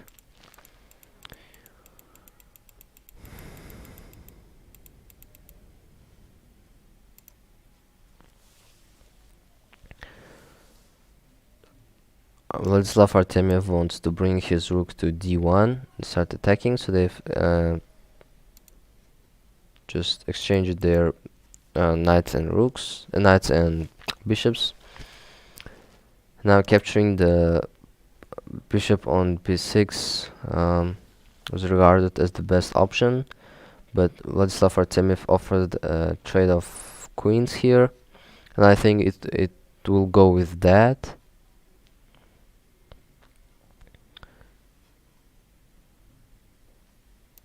So Daniil Dubov again played an early draw with Dudayan Christoph. Though Daniil Dubov sometimes plays really well, he in important matches he decided to go for an early draw, as this happened. So this game was not an exception. It went with queen's pawn opening, offering a trade of bishops, trade of knights followed that. This was same with bishops here, and here they decided to agree to draw. Now Daniil Dubov has now 5 points out of 6. The same is true for Duda, Jan Christoph. Nepomniachtchi is playing against Denis Lazavic. As we have seen, they started with king's pawn gambit. So the game is compared to other situations is open. Can be attacked through G file, and Jan Nepomniachtchi may also decide to march his pawn to f4, offering a trade and opening a center for himself. He may also one day bring his rook to d3, b3 and start attacking here, as he did in the last game against Spanish Grandmaster when he was playing for black.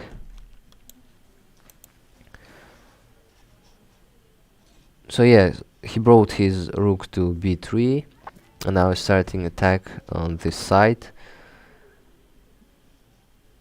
So he's planning to march down his pawns here. In the 6th table, it's dead draw here. They've just traded, I think, everything. You can see they have exchanged their rooks, queens, and I think they'll go for draw. They'll share their points.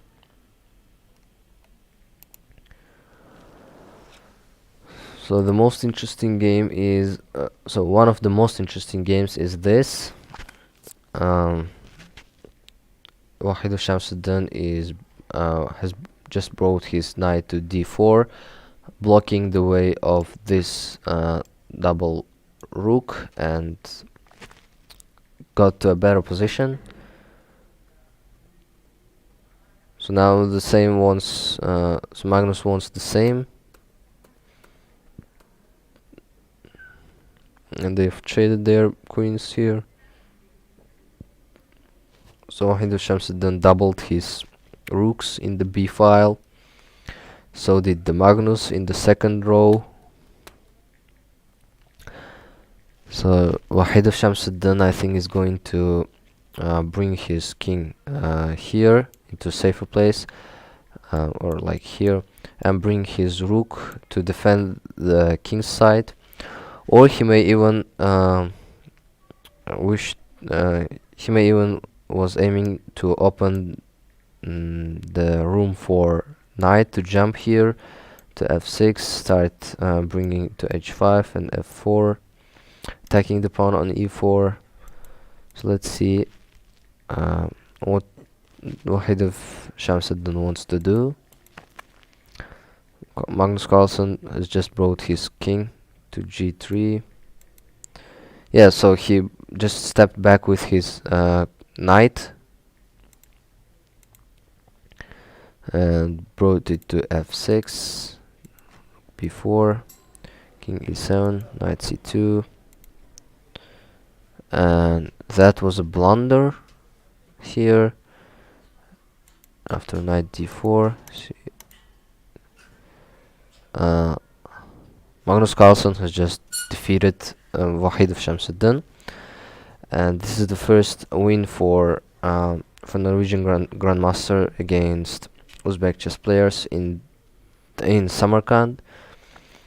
So maybe Wahid of Shamsuddin could have tried to play until the end, like traded the rooks and took the knight here, and attacking the pawn here, bringing his king here. So he could have tried to fight until the end, but he did not. Just resigned the game.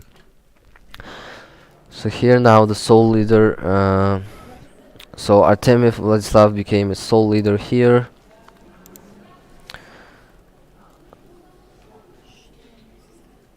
Queen e7, e5.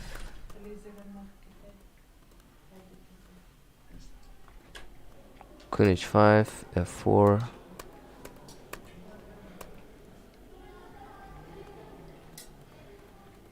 So now, as you can see, Vladislav Artemiev is 2 pawns ahead.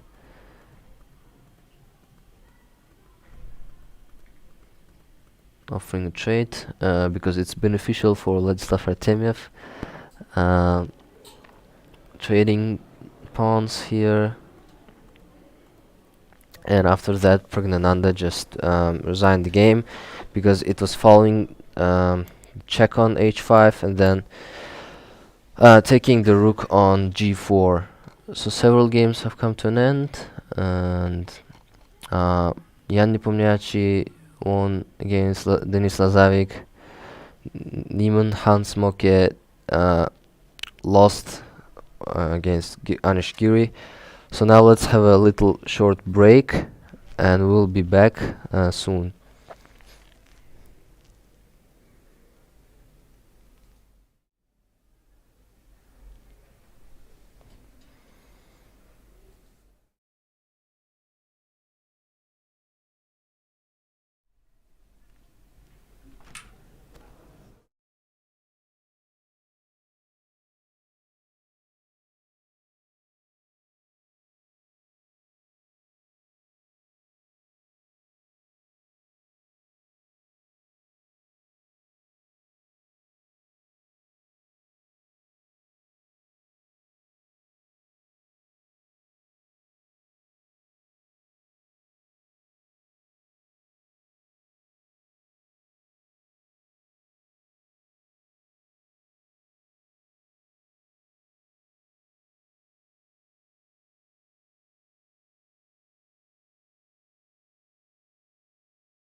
Yo'q, chiqadi. Okay, so we are back now, and it looks like players were given a break for like 30 or 20 minutes. So during that time, let's play Blitz, as now players are playing that, competing in this type of chess.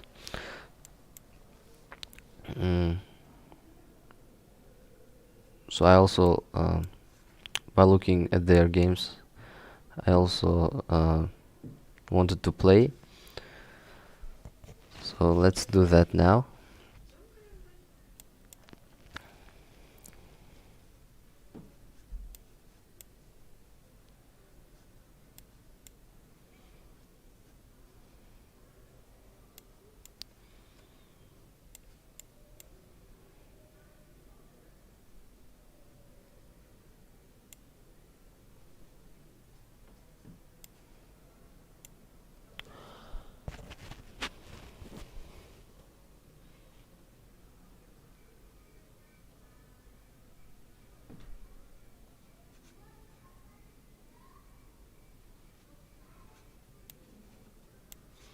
Okay, so now I'm going to attack this line.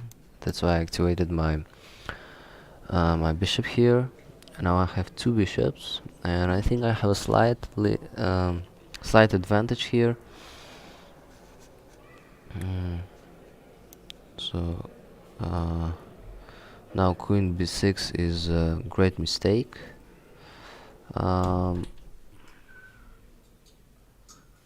I think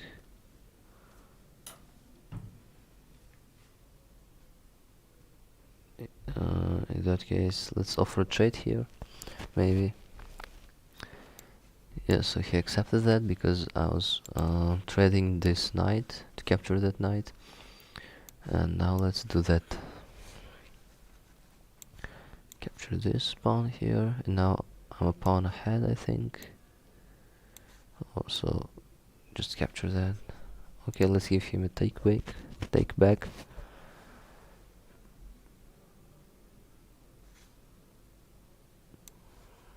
Bishop f6.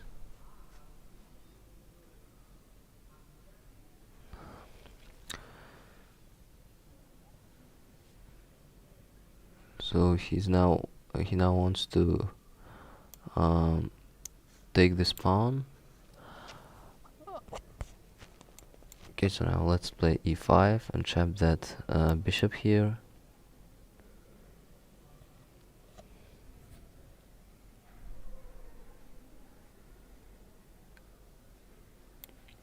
So now we're bishop ahead now.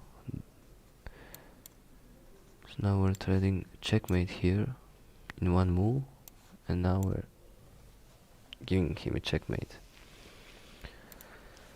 So the pairings haven't yet been announced. We're waiting. So in that case, let's go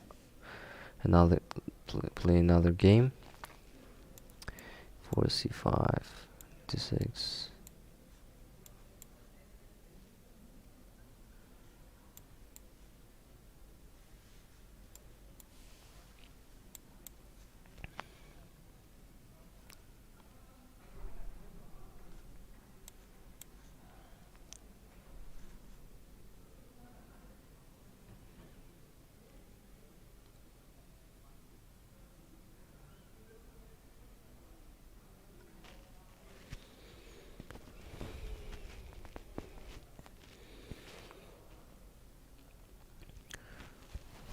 So I usually play Sicilian defense, and that's what I did in this game.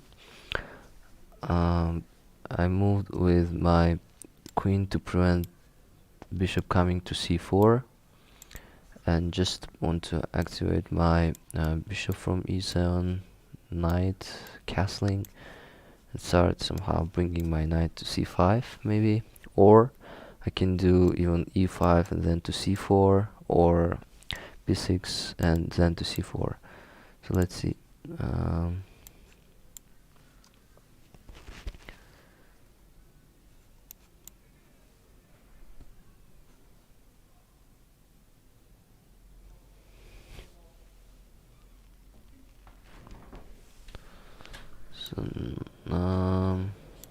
b6.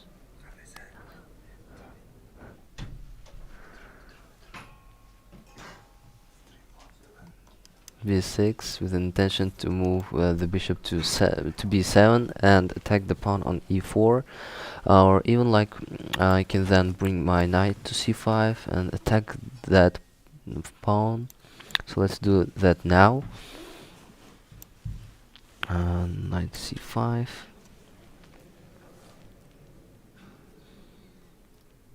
Now he can move his pawn to e5, and I think I'm going to respond that by taking it.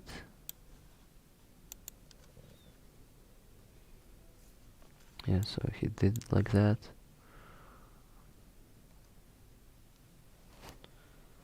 So in this case,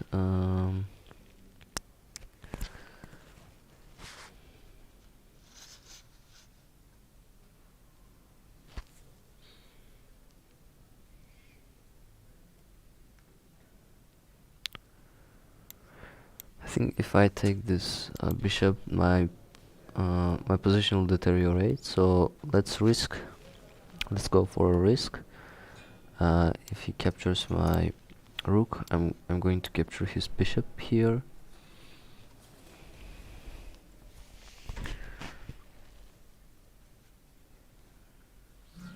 Then I can castle and attack the bishop on a8.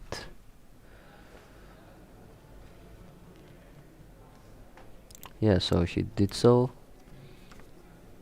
We're taking his bishop now, though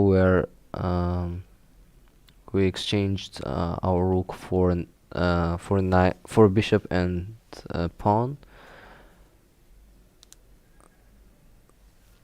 I think we have an advantage here.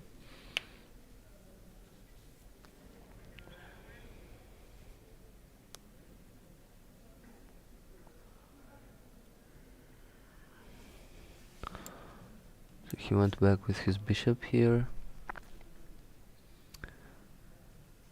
and now I'm going to bring my queen.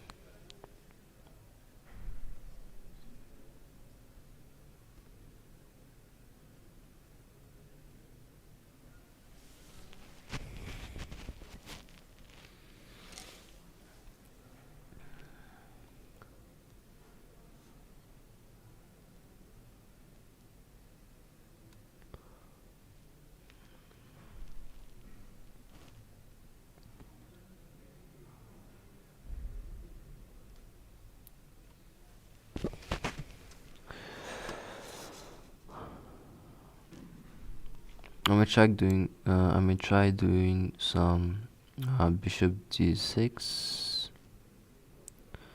let's do that. And in response to g3, I'm going to play queen e5. I'm attacking the queen, and I play huge hopes on this pawn on e3.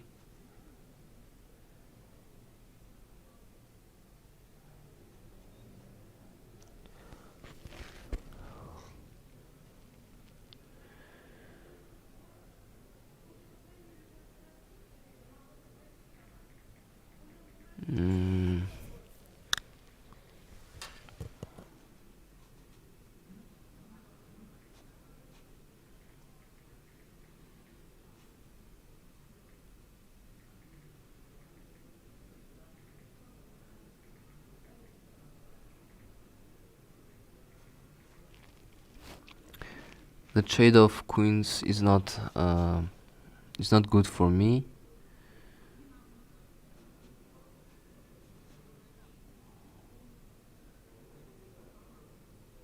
But I think something like this.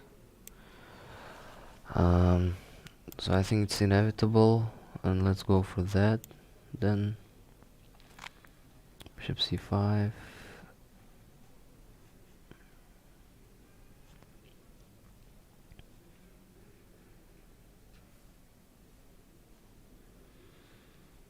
So he's planning to attack my knight here, And let's march down with the pawn on G7 to G5. Knight B8 here.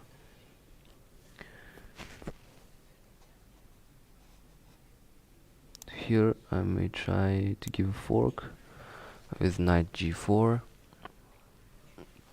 So now from E3. So he didn't take my knight here.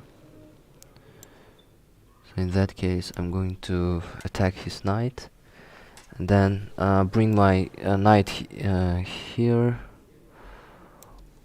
or I can do that after after A5.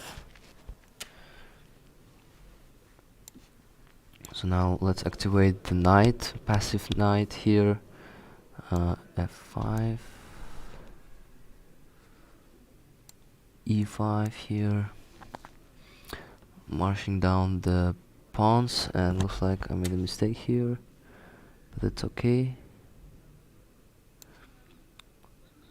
Rook F8 here, G4, King G7,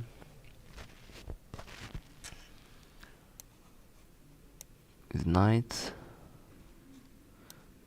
check with the rook, then giving check from here,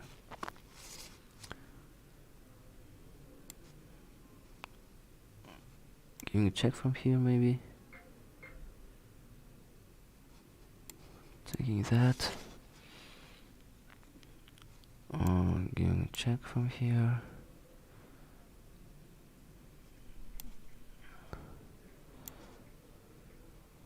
so bishop c5. Let's play now faster. Oh, here is a fork.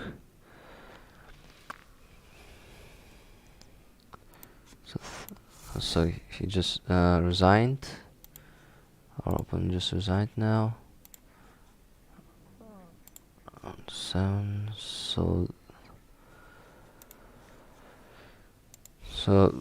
players are still having a break.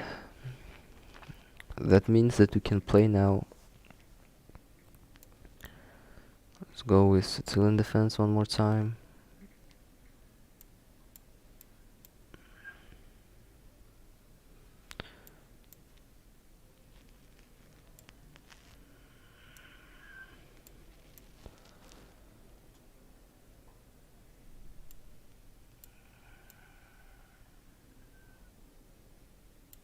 Bishop to E7. H6. Castling here.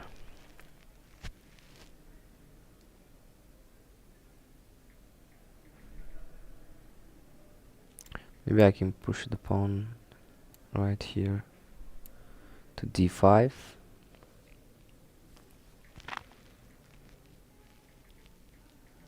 I don't like that closed games, so let's try to at least open that.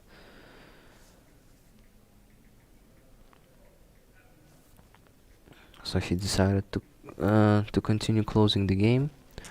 In that case, let's try to capture this pawn here. Okay, I'm gonna take that.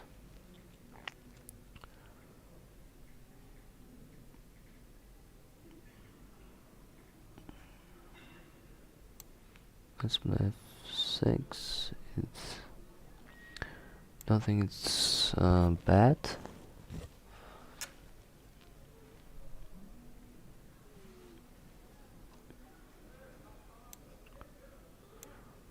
Queen F6.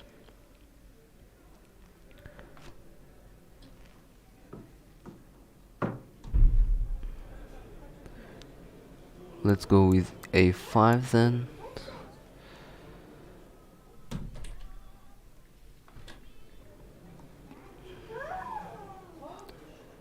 So now E5 maybe. Offering a trade here. And then giving check first.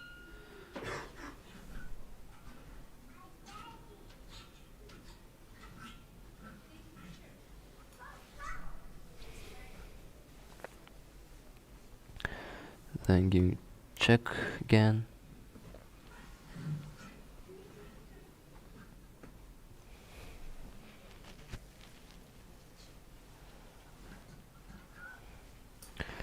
And only after that, capturing the knight on e5. So his king now can castle, so this means that I can bring my bishop to f5. I think he's going to offer me a trade. No, he did not. So I'm going to bring my knight to b4 with an intention to give a check and then capture the knight on b3.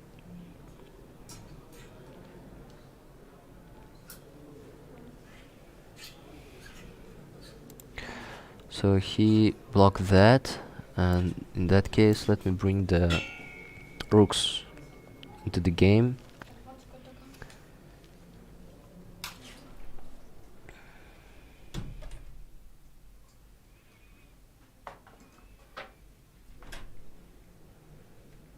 He may bring his rook too. In that case, I think I'll capture this rook here. No, so in that case, that's even better for me.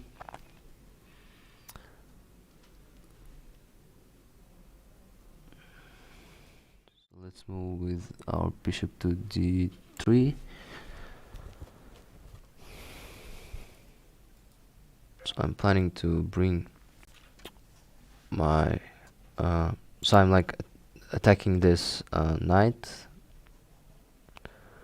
I'm restricting the defense of queen, and if that knight goes away, I'm planning to bring my rook somewhere here, or I may even give a check, then like this, and somehow think of the ways to checkmate. Let's see, the pairings haven't been decided.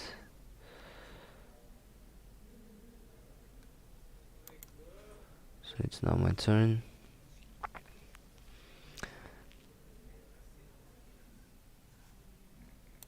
Rook to c2. Totally dominating the board.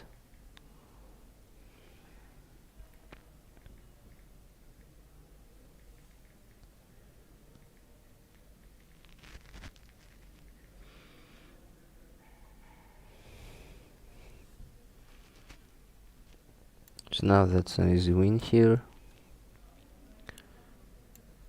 Checkmate.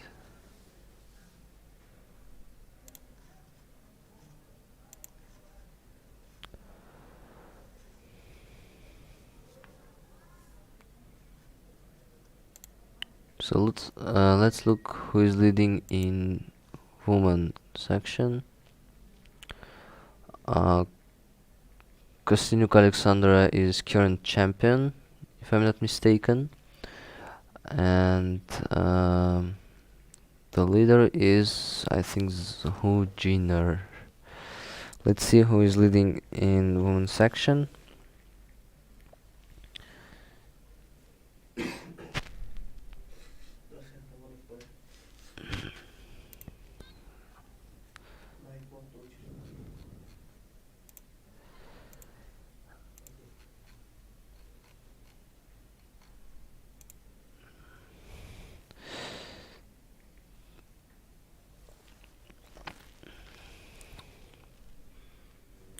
So as you can see, there is another Uzbek girl here, Aman Umida, who defeated her opponent, and I think she's in top 3. Let's see. Okay, so I'm now opening standings. So during that, let's play another Blitz game against someone. So for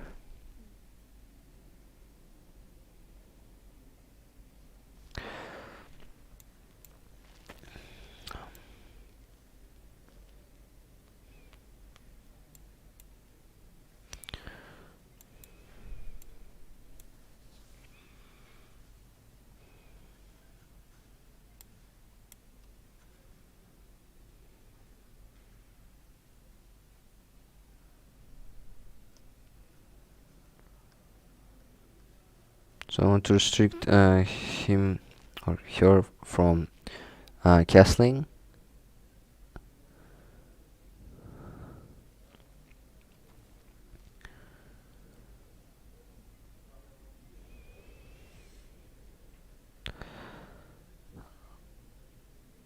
Yeah, so in the women's section, Gunina Valentina is leading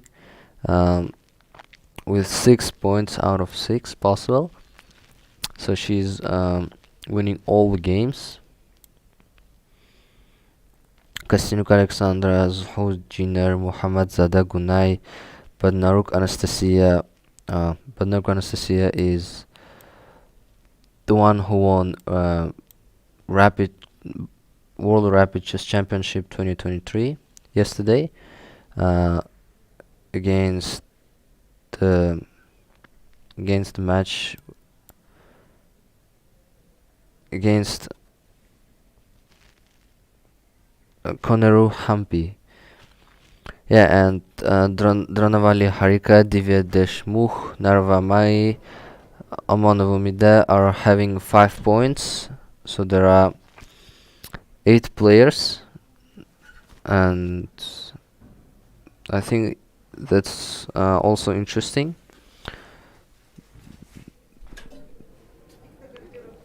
It's going really intense. So this game, I should finish this game first. And in Open Blitz, so far they haven't announced the pairings.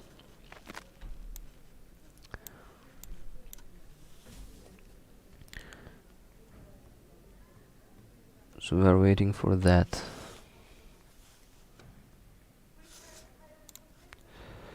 So in that case, let's get back to men's section. So let's wait for pairings to be announced. Let's capture that. Bring rook.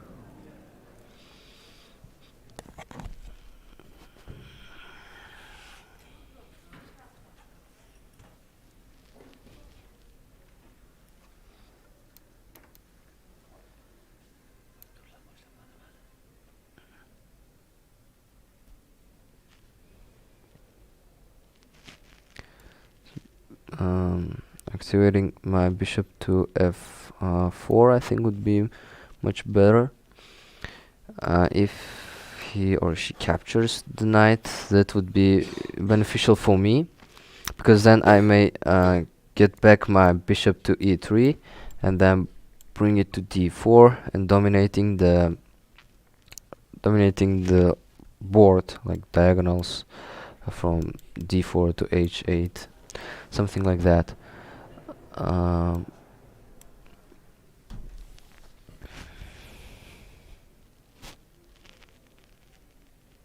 So I'm now attacking the bishop here.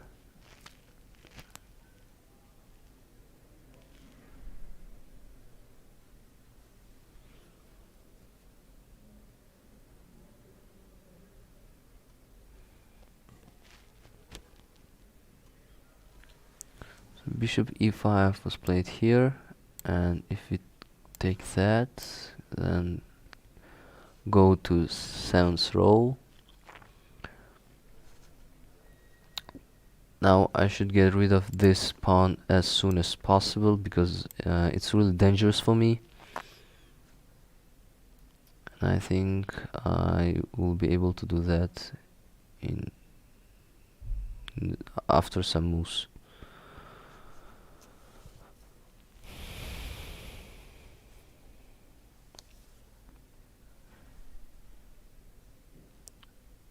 So now let's take that with my knight, and then take the rook on g3.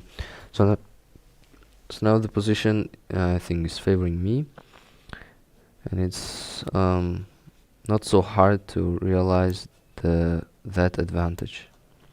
Let's offer another trade here.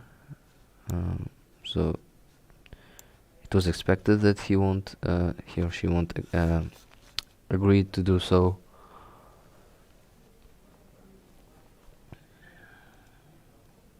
Let's give a check.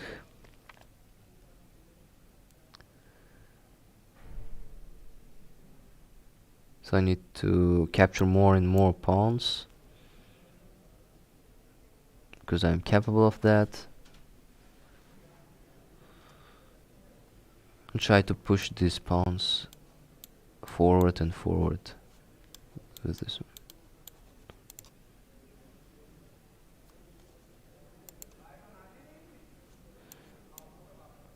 Let me push g4, bring rook here, bring king here, so as to prevent this move too, and here. Now take that pawn here. So now the rook is mine. So black resigned the game.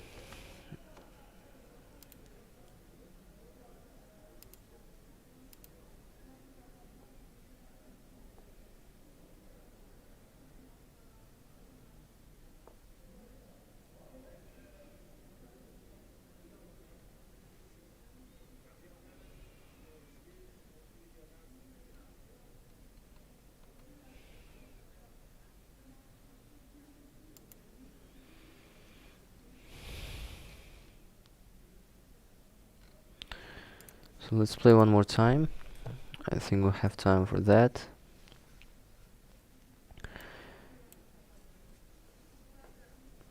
Chris Anton.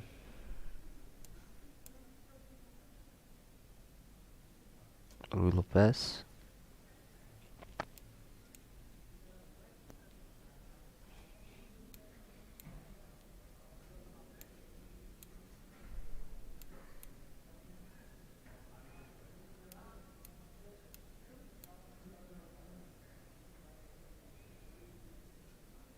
Rook e1.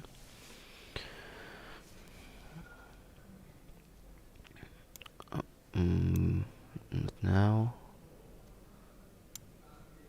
Pushing this pawn to e5.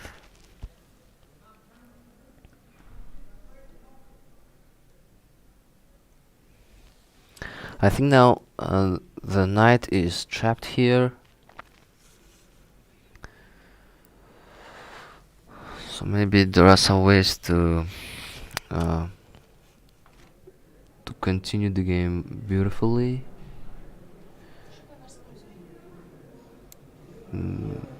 Bishop g5.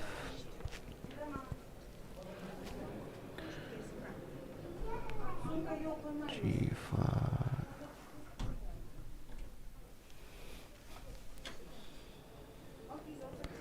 So now let's push h3, attacking the knight, and of course I'll take that because it's good for me. This double pawn and the king is opened, so I can push this king here. Rook e4 seems appealing, but there is some d5. That's what's worrying me. So let's push d5 first.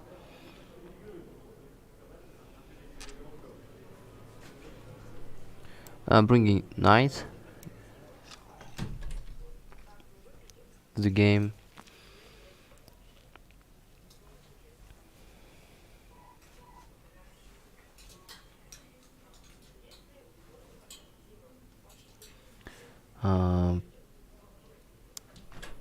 Maybe like pushing the pawn forward,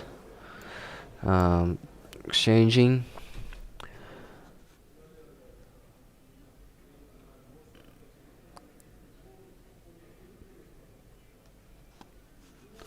I may also attack this rook sometime.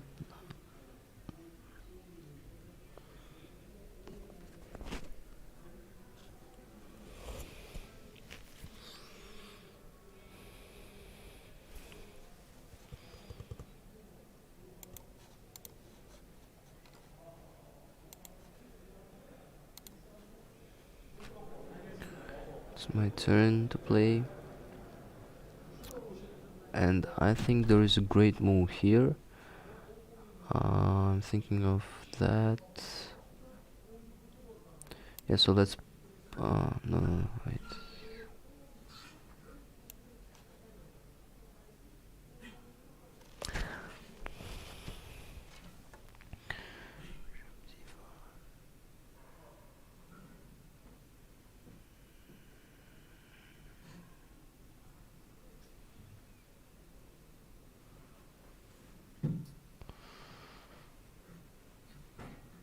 So that was a good idea, but it doesn't seem to be working. I was planning like pushing queen to d5 and then pressing e7 and giving a check from g8, but I saw that after queen d5 there is a move bishop e6. So here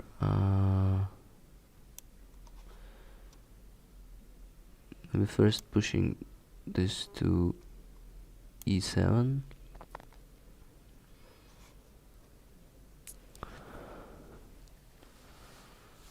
and then taking that so as to prevent the move queen f6. Oh well, I could have done that because there was a free rook here, but still it's okay. Let's give check from c2.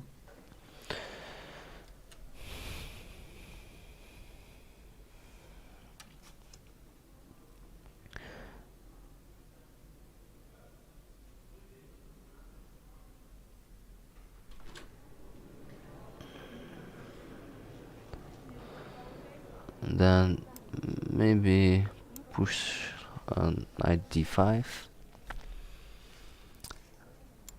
exchanging rooks here.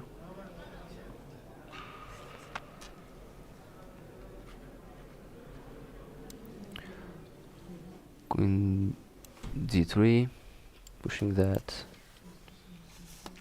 Looks like I've missed somewhere victory. Though I have a little advantage here, I think. So give a check from here, from f3.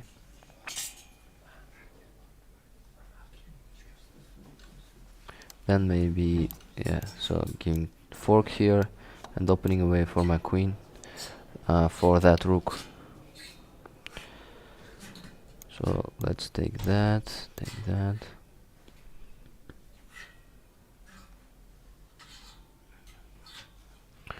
So black resigned.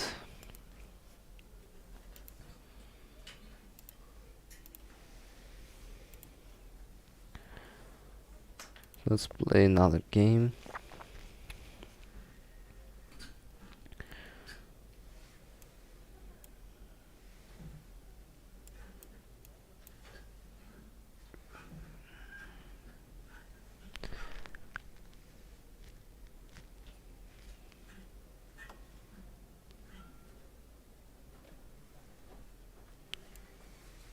He's pushing his bishop in the third move to c4. Let's take that, followed by e6, maybe. Yeah, so e6.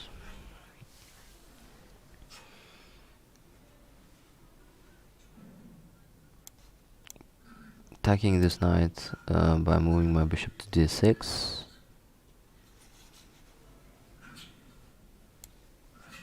And now just getting this free pawn here. Or I can try out something like knight g4.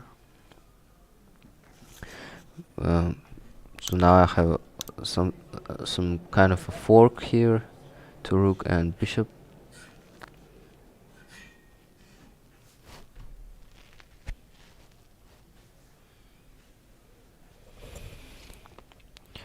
So I think this game is winning for me.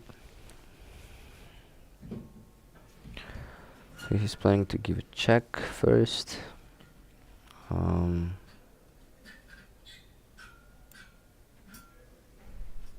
I can like king e7.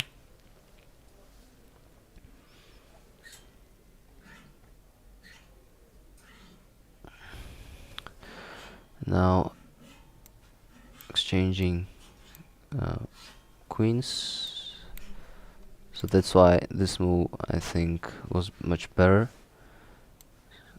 So by that I also activated my king. Now there are my king, so now there are no kings, no queens, and white just resigned in this game.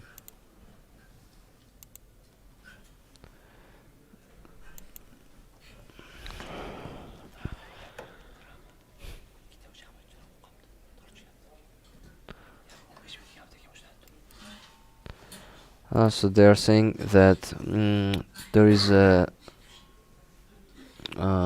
like two players are arguing, and I think that's going to be resolved soon. That's why round 7 is delayed a little bit. This type of things happen in chess. So let's wait for the news, which game exactly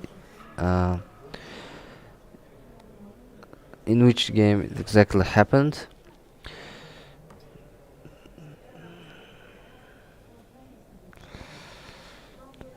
So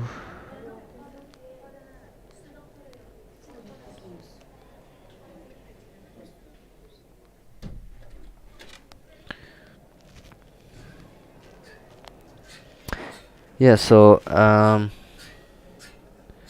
Hong Andrew said that after he moved his knight, he pressed on the clock, but clock didn't work, and that's why he lost from the time. He lost against Yu Yangyi. Let's see that game. It happened in round 6. I think they were playing somewhere at the top tables. Yeah, so 11th game. Let's rise there. Let's look at their game here. So it started with e4 c5, Sicilian game.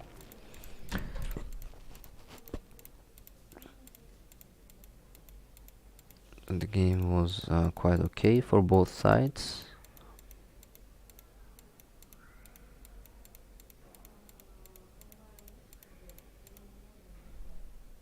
So here black cannot capture that, because after this there is checkmate in 2 moves.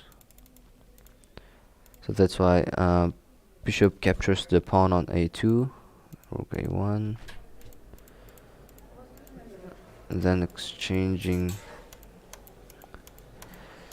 the rook and knight, rook d7, rook c5.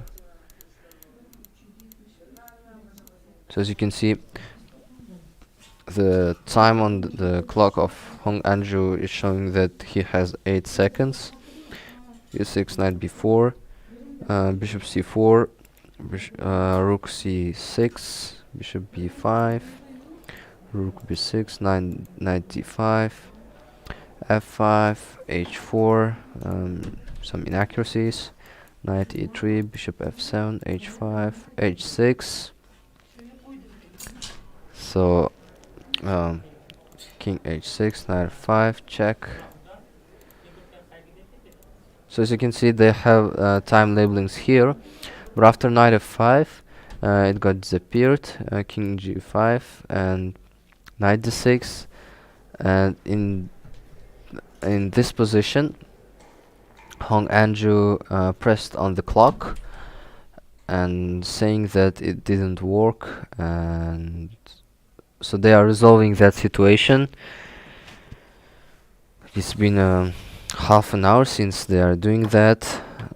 Let's see, maybe they will change the result of the game. While we are watching this Blitz championship, Alireza Ferrugia, as I told earlier, increased the space with Wesley So.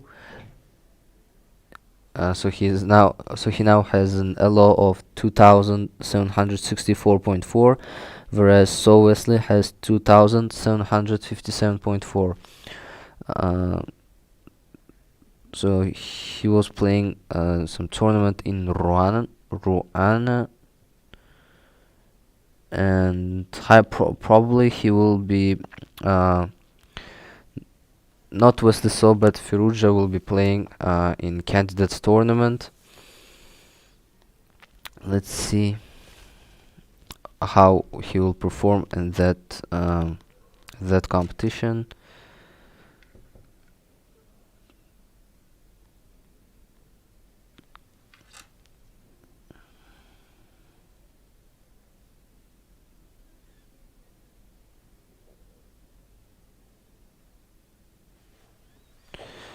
So okay, in that case, let's play another Blitz game.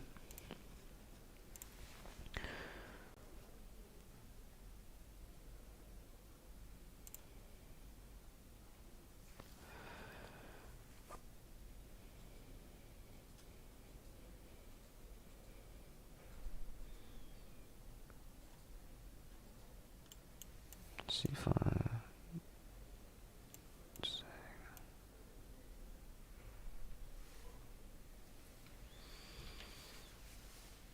interesting move here. Let's take that.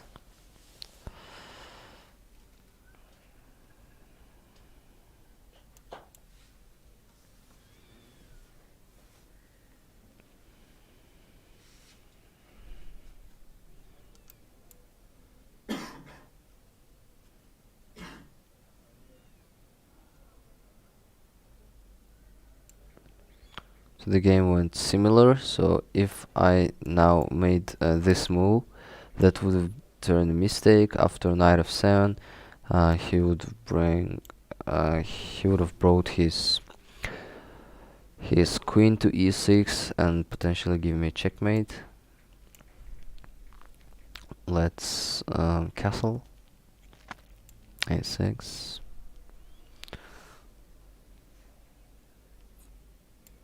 Queen c7.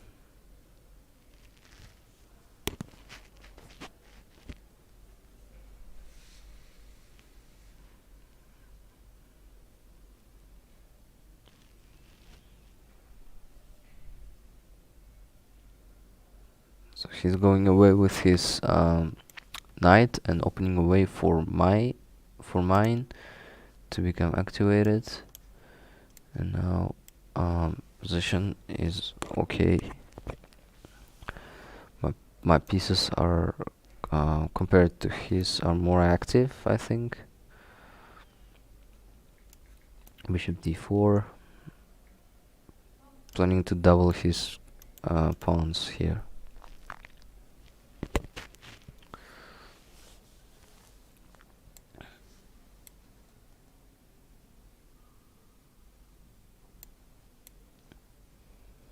Preparing an attack, b5.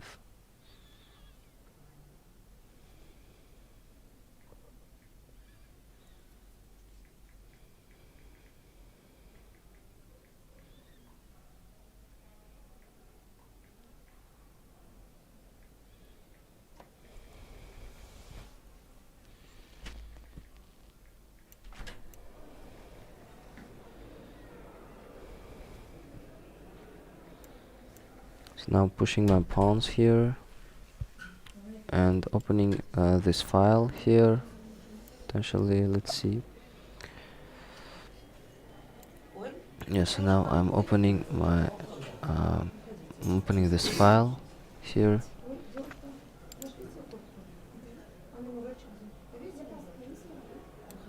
Queen f5, queen e5, sorry. Pushing to this pawn here. b4. Now this is blocked completely, and after trades, this bishop here may become really passive. So I'm going for a trade here.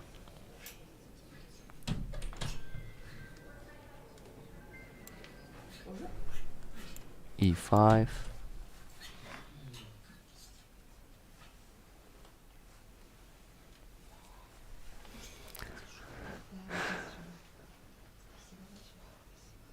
So I want to stabilize this position, and then try out some kind of attacking from the right side.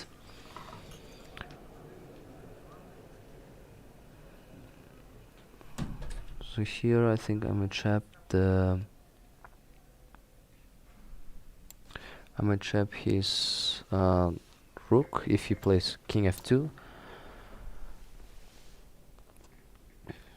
It's something like bishop e4.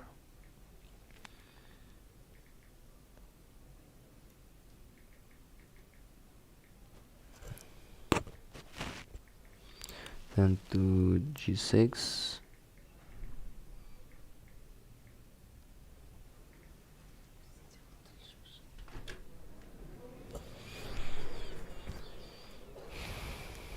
So then capturing this pawn here, then this pawn here.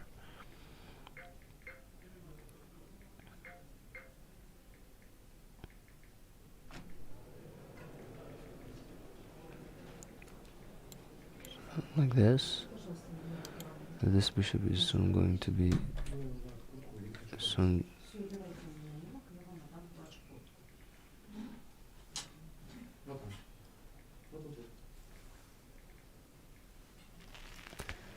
So then I may realize this pawn to queen.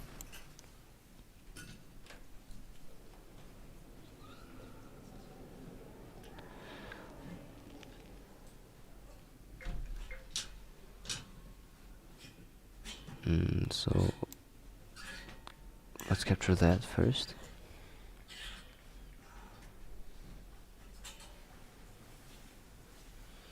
Bring king here.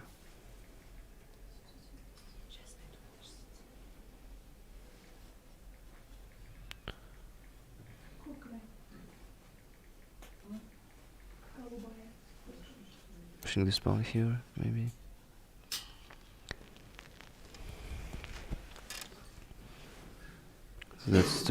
So that's going to be really complicated here. Let's take that pawn here. King e6. So he's pushing his pawn here, and let's see. It's going to be really interesting. Bringing first of all giving a check, and then bringing rook here to h4.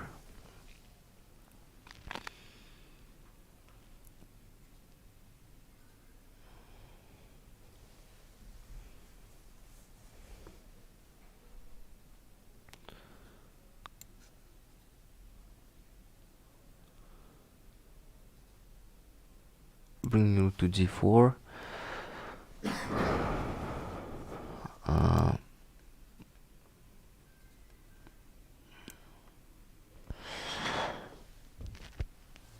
So it looks like the position is hard to manage here.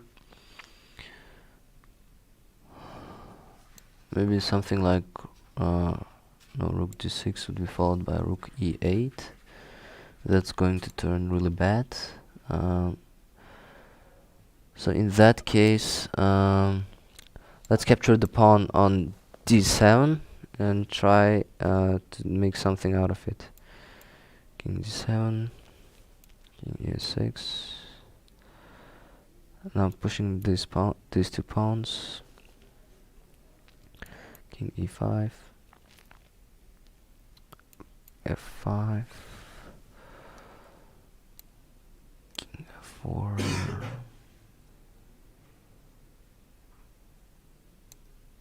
King f3,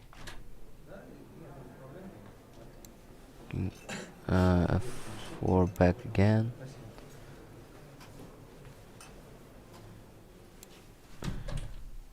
king g4,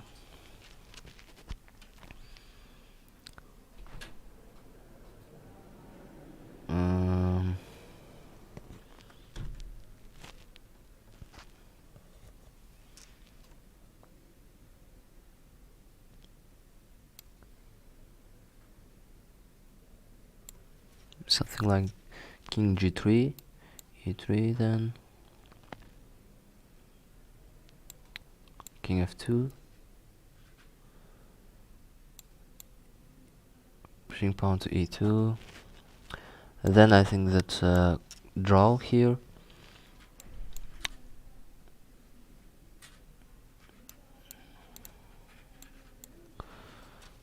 So it turned to draw here, and well, I was hoping for a win in that game. So the pairings have been announced, and Vladislav Artemiev is facing Magnus Carlsen. The former has 6 points out of 6, and Magnus Carlsen has 5.5. So another interesting pair here. Jan Nepomniachtchi playing against Anish Giri with black. Duda Jan Christoph against Sugirv Sanan. Dubov Daniil against Pragnananda with black. Here Gukesh Davaraju playing against Richard Rapport.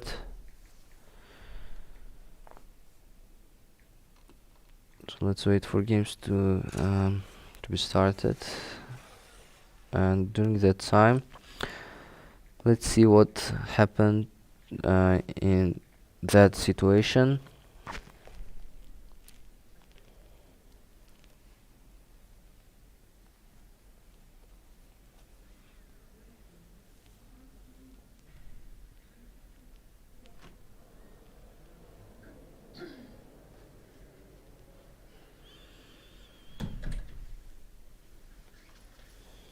Yes, so they haven't released what happened here.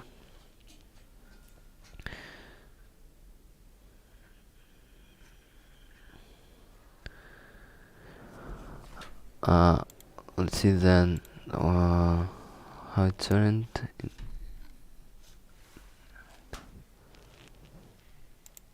So here it's still 0, showing that Yu Yang Yi won the game. So maybe it turned like that.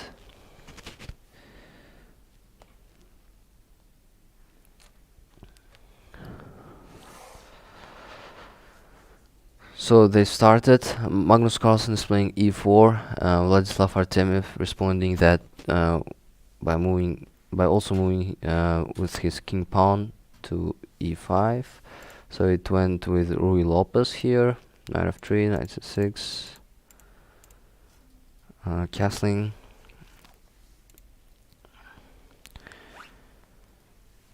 And here they went for queen's pawn opening. They've just traded their pieces, their pawns in the center. Here it also went with Rui Lopez. So we can see Duda Jan Christoph in the top 3.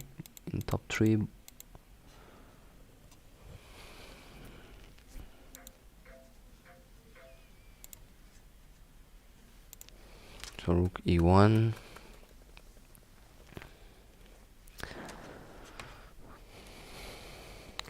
There's also interesting pairing. Maxim Vachier-Lagrave is playing against Vahidov Shamsuddin.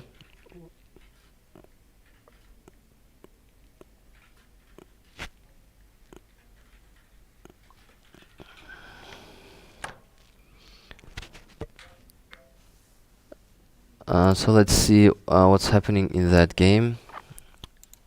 e4, Sicilian defense.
So sorry for inconveniences. We're back, and the first two tables played draw with each other.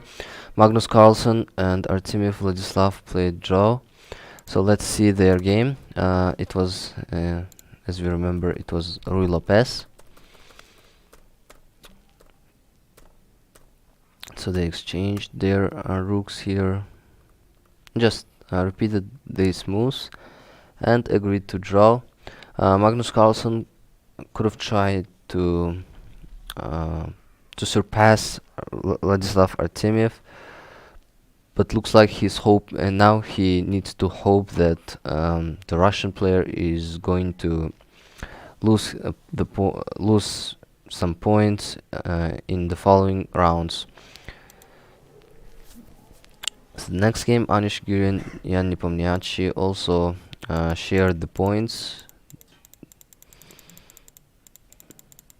So they also went for an early trade of some pieces. Like here you can see the rooks, queens too, and that was like a boring game, honestly.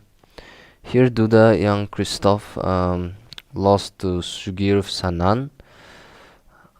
E4, E5. That was Rui Lopez here. And this A3 here is played really rarely.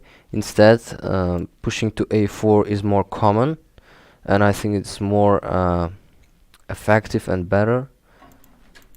Rook E7, a bit destroying the structure just by moving the rook to E7. As you can see, the bishop here is inactive, becoming inactive. So here knight G6 was regarded as better option, but knight F5 followed. Knight F3. He was planning to capture that pawn before or after moving knight G5. So bishop B1. He's hoping to find another way to attack the king. Rook A6, bishop C2, bishop D2. A lot of moves with bishops here. Rook G6. Well, quite equal position here. Rook F4 and knight G6. And that was losing because after that now Duda young Christoph is losing two knights, but he doubled this, made him to double this pawn. Queen E3, bishop E4, which was a mistake. If that was followed by a rook D7, then that would have led to draw probably. But after bishop E4, after several moves, Shugirov Sanan was able to realize his advantage.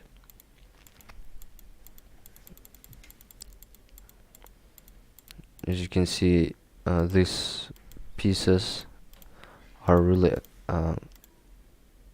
attacking the king here, and these are suppressed. Queen here is like staring at nothing and just really useless here. Queen E7, Queen C6, and Queen E5, planning to give a checkmate from H2, and even if that followed something like G4, there would have been Queen G3, and then capturing the bishop or giving another check from H3. So let's see the game of Maxim Varshila-Graf against Wahid of Shamsuddin. Sicilian defense.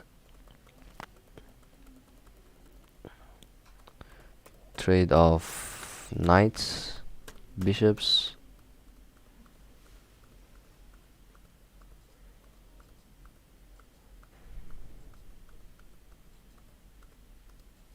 Rook E7, planning to bring another rook and double through the E line, and he done that. So the mistake was here. Instead, if he had moved his pawn to b4, he would have prevented the formation of this pawn structure, and it was this pawn structure that just suppressed the game of Wahid of Shamsuddin. And after several moves, he resigned the game. As you can see, this pawn is passing to queen, and it's losing for Wahid of Shamsuddin, like here.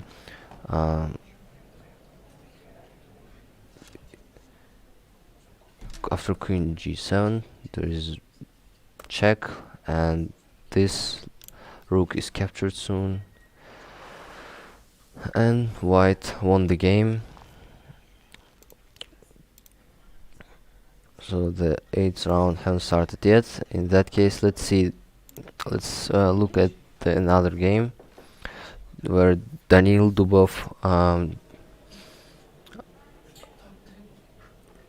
defeated Pragnananda. So it was Italian game.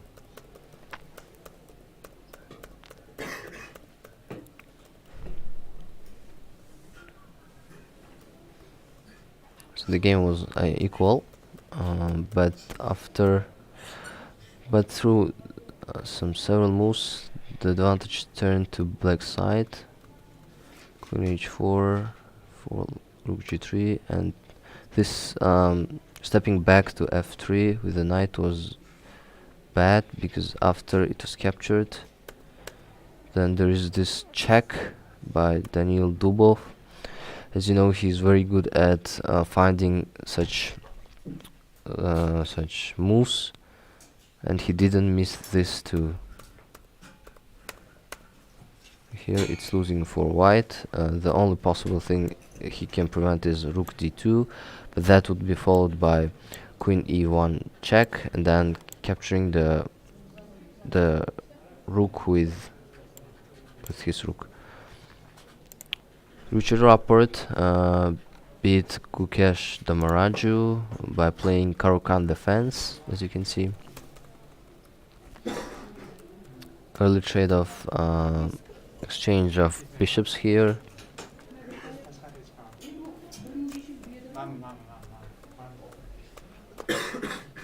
Rook c6.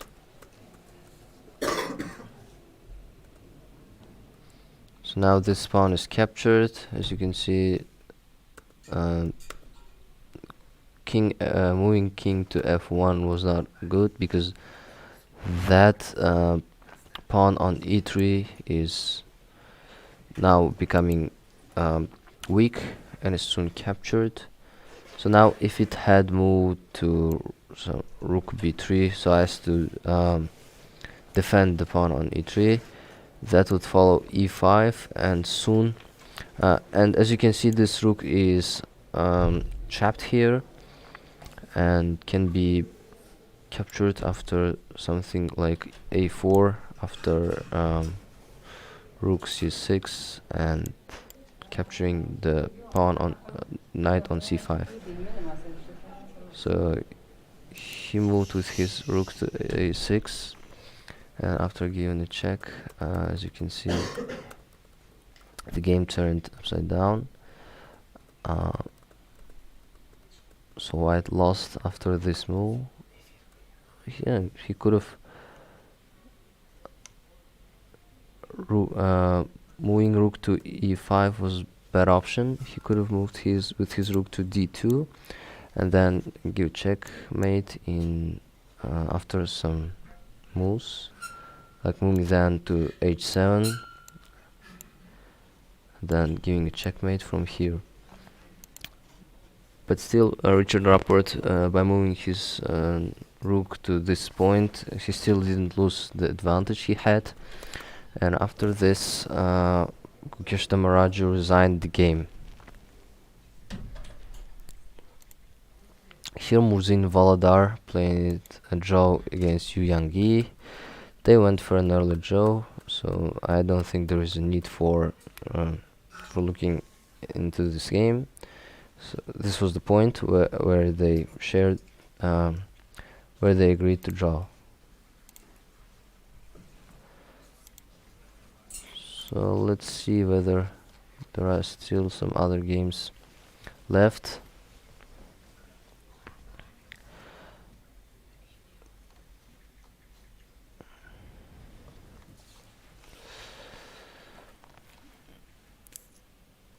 Rigaisi Arjun lost as well against Johann Sebastian Christiansen. Sicilian defense was played in this game too. So Arjun Rigaisi decided to castle to the long side, whereas Christiansen to the short. And capturing the pawn on e5 was a bad option, because now it's kind of trapped under this. The knight is pinned. B5, c4, queen d4, bishop d6. So now, as you can see, Johann Sebastian is concentrating his pieces in the left side and start attacking the king's side of Arjun Rigaisi. So this move was also great. Knight c4, and after that, with the threat of giving a check from a6.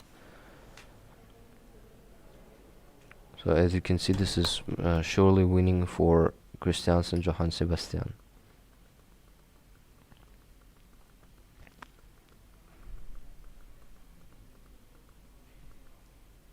So there is one checkmate in one move after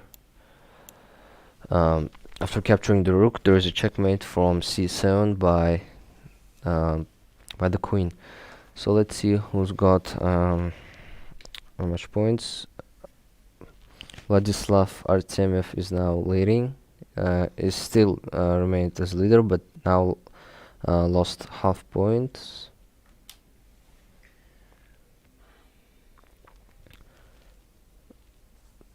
So Magnus Carlsen and Shigirov Sanan, Daniil Dubov are pursuing Vladislav Artemiev. So in the next game, maybe Magnus Carlsen will be playing against either Shigirov Sanan or Daniil Dubov. Personally, I'm waiting his fight against the Russian Grandmaster. But it's also worth mentioning that Yan Nepomniachtchi and Anishikiri are also pursuing just 1 point behind the Vladislav Artemiev. So Magnus Carlsen is facing Shugirov Sanan. Daniil Dubov and is playing against Artemiev Vladislav. That's also going to be a really good game. And there is also Salim Saleh.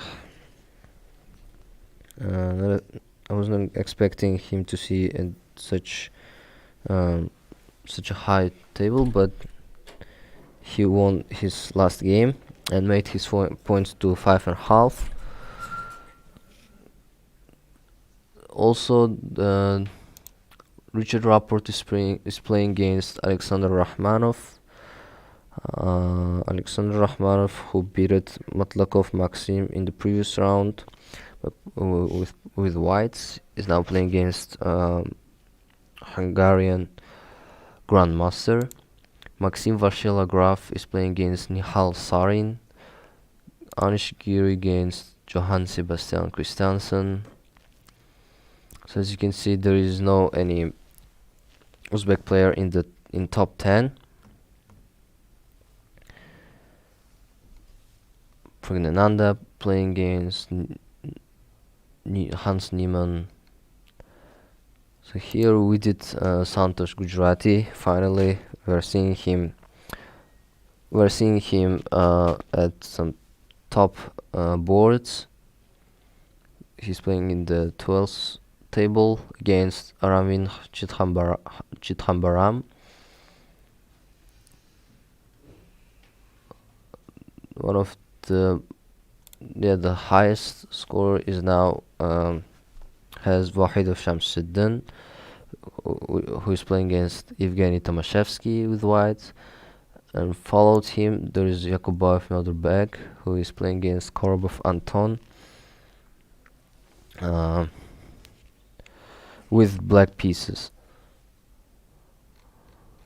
So the games are going to start soon. Duda young Christoph, who played at the 3rd table and lost the game, is now playing at the 8th and playing against Sidipov Zahamsaran.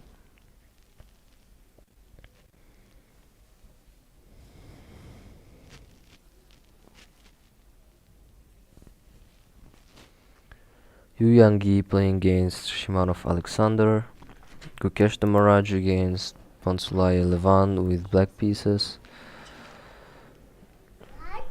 Nikita Petrov against Turkish Grandmaster Sanal Wahab. Suleymanli Aydin against Rauf Mamedov. So a lot of interesting games are taking place in the 8th round too. So today, as I said, we have 12 rounds. So just five of them left.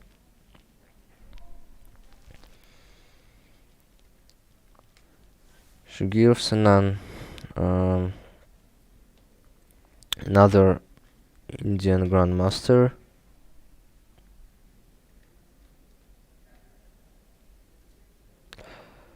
Another Russian player, Shagirov. She was born in 1993.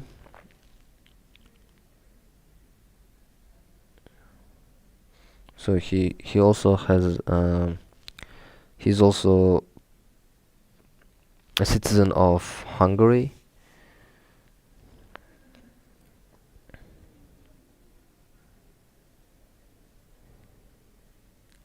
He's also Russian champion. And what's more, he's PE teacher.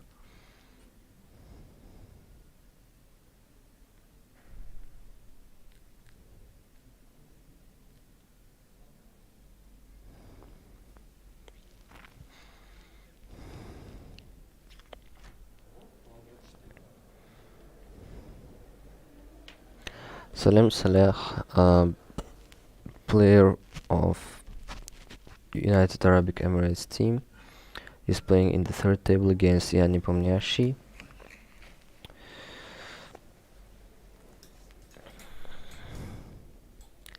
So we barely see some chess players in the Middle East, and he's one of that rare players.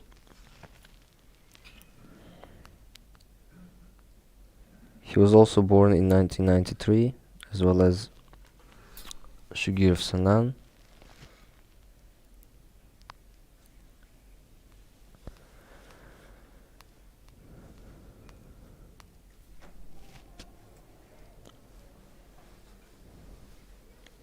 So the games are going to start soon, and we're waiting for them. Let's look at one of the games quickly.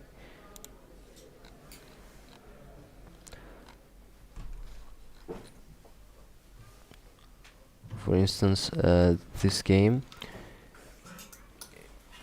in which Andrei Sipenko lost to Nikita Petrov.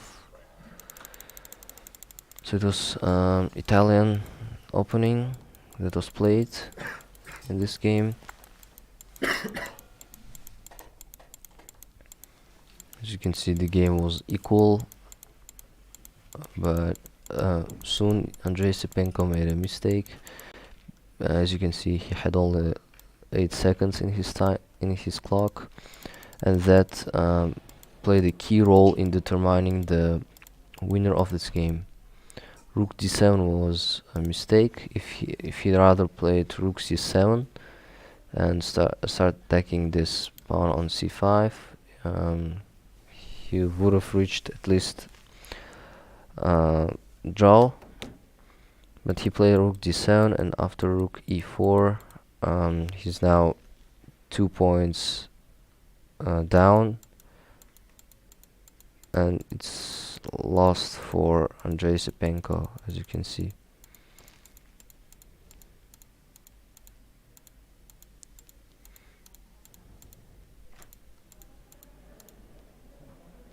So yeah, so this check was very good.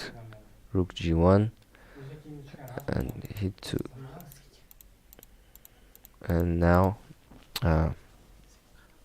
after this, Andrei Sipenko won the game through resignation. So the games have started. For e4 of Shigeru Sanan, Magnus Carlsen responded with knight c6, knight f3, e5. So it went for Rui Lopez, just through the changed moves. They just changed the orders of their moves. Knight c3. Usually in Rui Lopez it's played c3, d4. Knight is developed from d2, brought back to f1, g3. It's played usually like that, but Shigeru Sanan at this point decided to activate it from c3. So they've traded their both knights here, and one surprising thing happened here in the game of Dubov Daniil and Artemy Vladislav. They agreed to draw after 2 moves, so d4, d5 and knight f3, and that's all. They both shared points after that. So I think Daniil Dubov played 7 or 8 such games, and on the one hand it's really kind of embarrassing, because fans want to see the game, they want to see the fight, but playing a draw after 2 moves is really bad for fans. So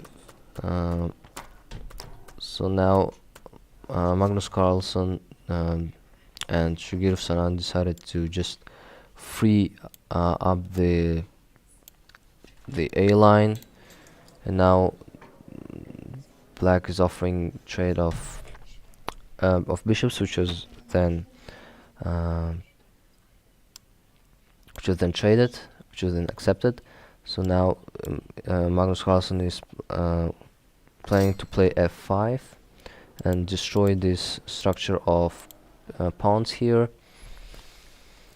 He may also try to push his pawns from here and reach the point of c3. Let's see the third game. Jan Nepomniachtchi is playing against Salem Saleh. So again, King's Gambit. Looks like Jan Nepomniachtchi was preparing this opening for Blitz, just championship, and so far he is using that in most of his games, as you can see. So now Jan Nepomniachtchi will I don't think he will castle now, as the rook here is stepped up to h2, and I think he's going to bring his king like this. Knight c6, c3, bishop g4, check. So the position looks like it's favoring Black. As you can see, this rook and queen here are really passive, whereas the rook on e8 is controlling the e line, and this bishop and knight are active. As you can see, it's going to g4 and trying to make this rook even more passive. So it moved to h1. As you can see, there is a castle of queen, king, and rook, which is not good for Yan Nepomniachtchi. In the fourth board, Richard Rapport is playing against Rachmanov Alexander, and it went with Sicilian defense. It went quite well for some period of time, but this move, knight d4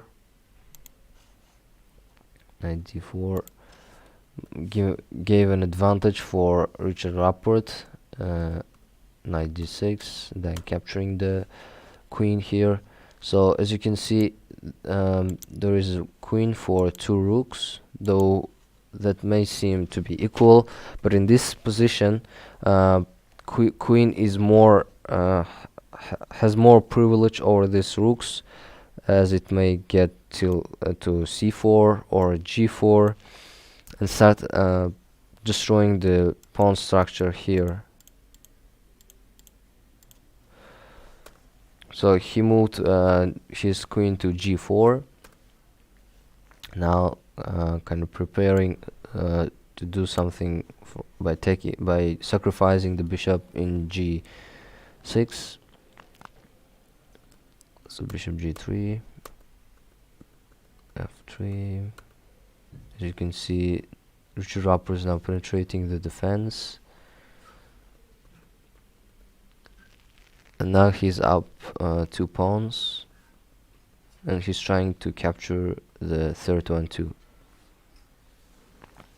So this position is winning for white. So the game on ninth board also have come to an end, in which Shimanov Alexander has played against Yu Yang-yi with black pieces. Bishop g2. So Shimanov Alexander just developed his pawn and reached a4.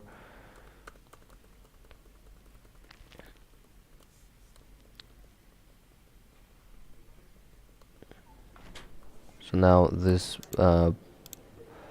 pawns are weak, and in this position they agreed to draw the game, though it seems a bit unusual. So we're seeing this game, and Rachmanov Alexander, after several moves after that, agreed. Rachmanov Alexander resigned the game, as you can see. Yeah, so after this move, now there's going to be a trade of bishop to a rook, and that's inevitable. So Rachmanov Alexander decided to resign the game.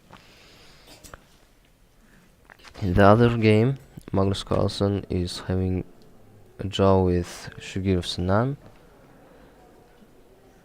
Though whites have pawn ahead, it still isn't enough to win the game.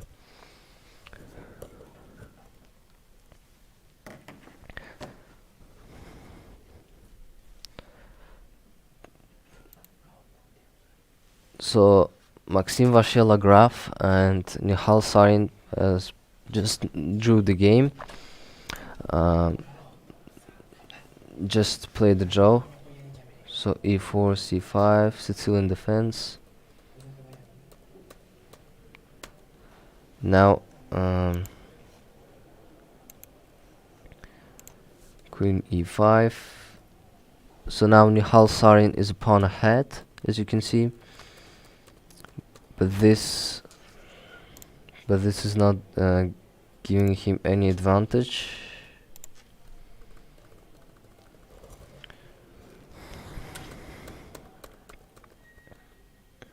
The position is equal, and soon they agreed to draw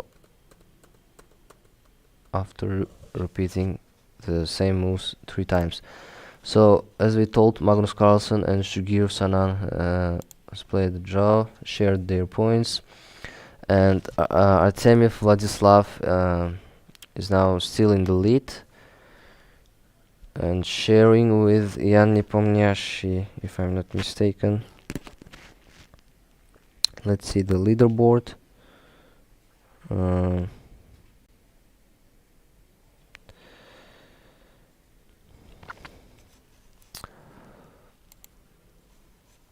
So he also defeated Salem Saleh. The position was equal when we were seeing, bit favoring for black, and this move here, knight e7, was a bit bad because it allowed this knight to come to the h5 and destroy the defense of king. So Jan Nepomniachtchi realized that successfully, and soon after there was another mistake by Salem Saleh. He moved his pawn to a5, and there was just great move, rook f7, but Jan Nepomniachtchi didn't see that and just marched his pawn towards that. g4, rook e2 with another mistake, and knight g3 again. Again, he had a chance to capture that pawn on f7, but he instead stepped back with his knight, attacking the rook. And after they traded their rooks,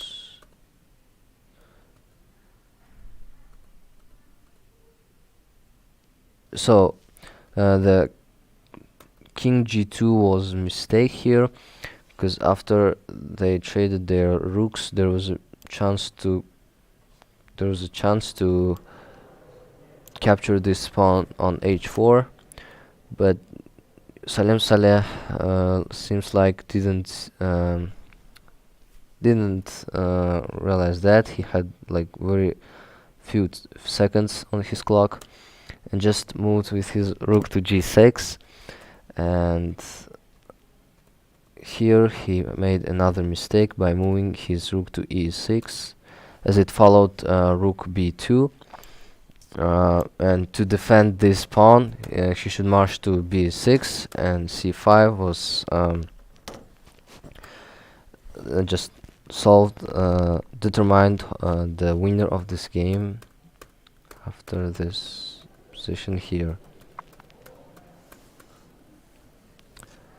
So it's surely winning for white.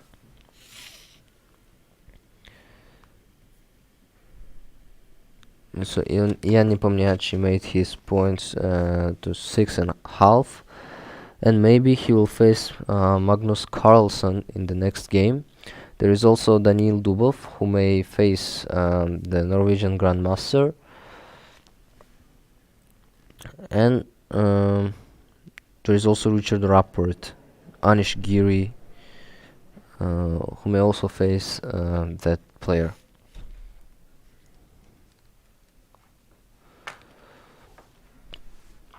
Bharat Subramaniam defeated Saran Alexei and also made his points to 6.5.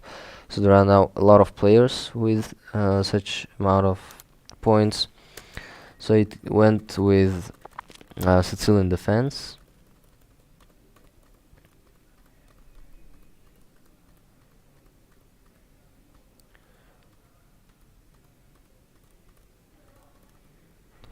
So bishop b2 was a really mistake, because after that Saran Alexei is losing a bishop here after rook c2.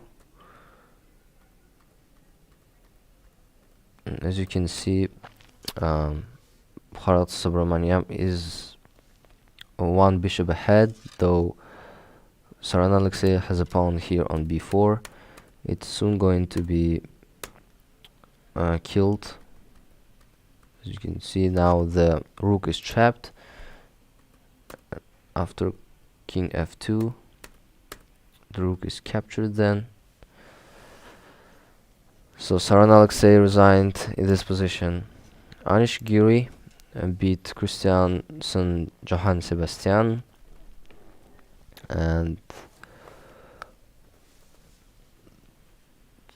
there was a similar game yesterday, but I don't remember who played that game. It was very similar to this one. Here, as you can see, now Anish Giri has a huge advantage, especially after this move. This right rook d1 is now the pawn on f5 is lost, and here whites are losing another rook here, and pawns one by another.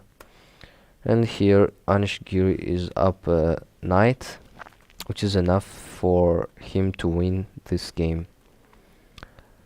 So here he could have just taken the pawn on g4 with his knight, but he decided to move with his king to h7, and Christiansen Johann Sebastian just resigned the game. Duda Jan Christoph lost another game here against Tsitsipov Hamsaran.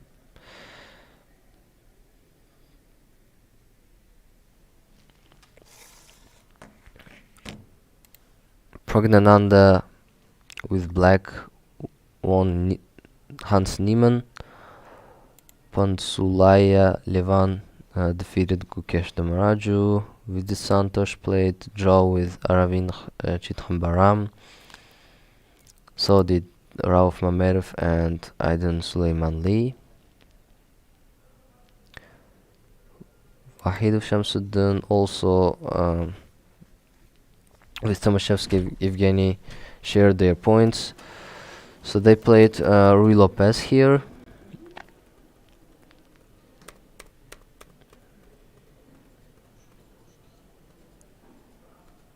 Wahidov Shamsuddin has a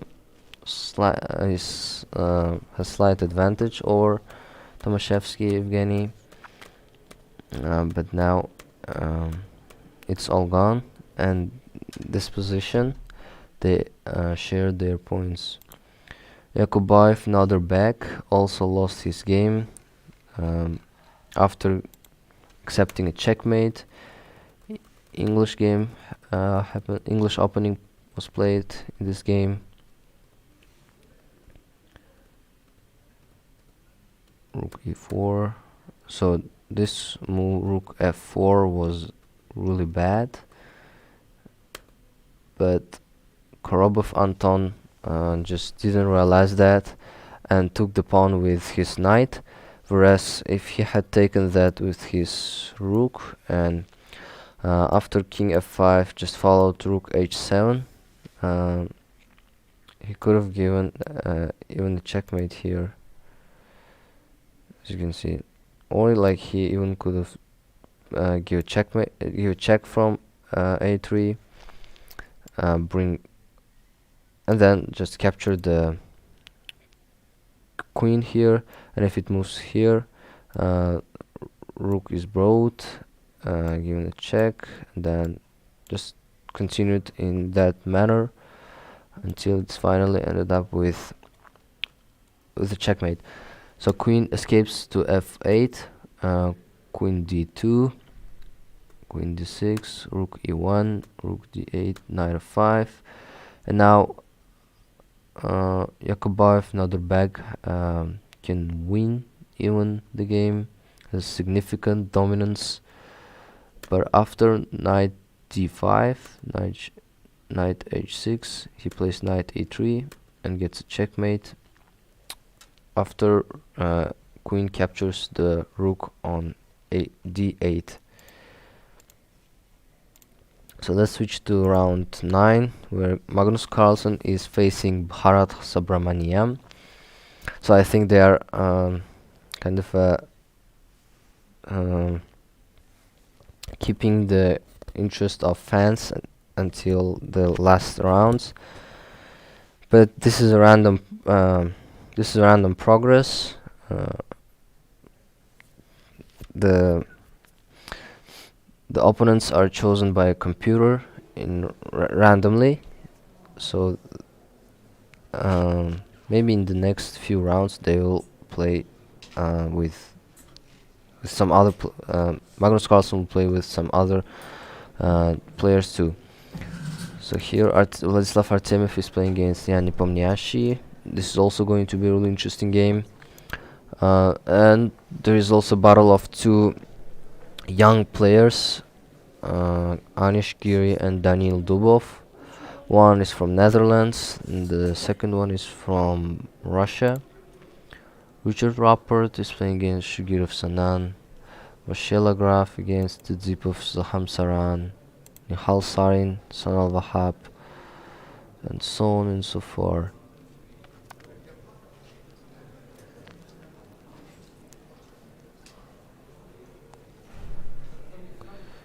Christiansen Johann Sebastian is playing against Rauf Mamedov. Another Norwegian player is playing with black. He was born in 1998. And now he's at the age of 25, even younger than Magnus Carlsen.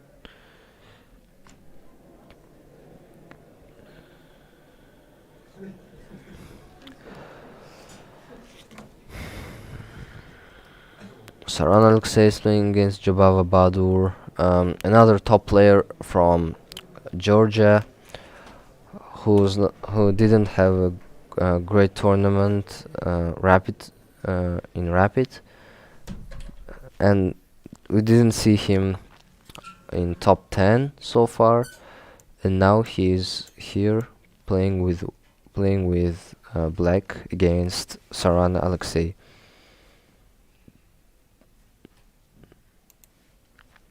So for me personally, Bharat Subramaniam is becoming a top player. I wasn't expecting him to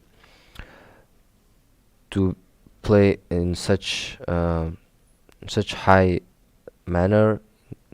He's really in shape here, and maybe he can take out some points from Magnus Carlsen too. Shugirov Saran is also playing for really unexpectedly for me. He has now played the draw with Magnus Carlsen. So before that, let's see some other games. Not this one. Let's see the game of Pragnananda, who defeated Hans Niemann.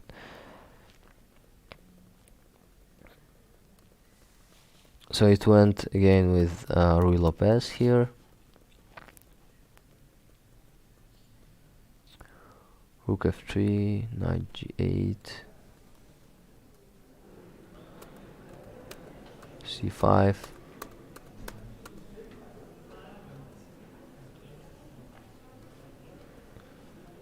Queen e3. So maybe Hans Niemann could just repeat the moves by stepping back with his knight to e3, but he wanted to win this game, but turned out that he lost it at all. Knight f5, bringing knight to d6, and now he's down a pawn. Rook f5, Queen h1, and now as you can see, this rook is soon going to be captured if he moves either here or here. The pawn on g4 will be captured by queen, and it will give him a huge advantage for Pragnananda. He and Hans Niemann decided to step with his rook to h5, queen g4, rook h4, queen d7, trade, and now it's really winning for Praggnanandhaa.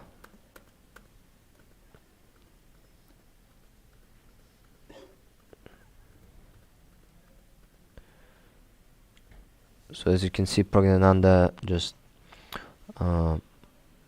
transferred his king from here, from e6 to b6 really well, and now he's going to realize his advantage here.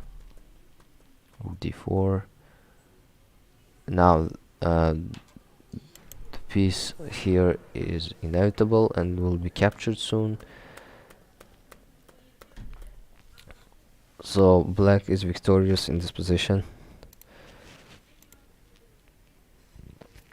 Sorry, the round 9. The games haven't started yet.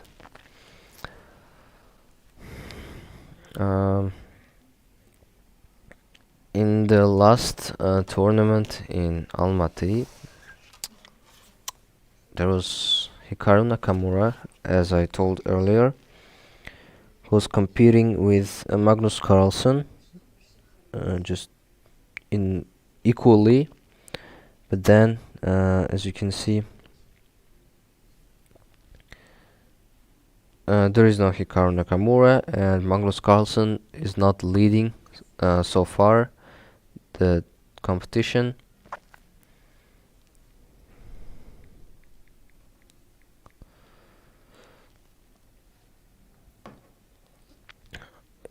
But rather it's Vladislav Artemiev who is in top 1. So it's round 9, and in the 8th round last year, Carlsen played against Hikaru Nakamura and agreed to an early draw. So, and after round 9, they both were sharing the podium with 7 points. And Anish Giri, Duda Young Christoph, Daniil Dubov, Mamedyarov Shahryar, Vladimir Fedoseev were pursuing them with 6.5 points.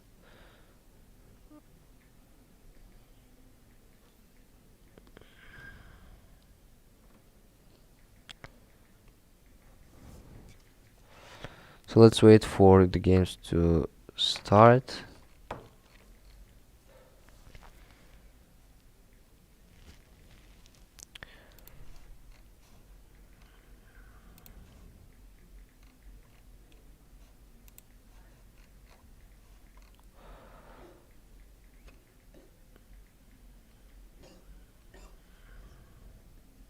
Let's see how Arjun Erigaisi defeated Murzin Volodar.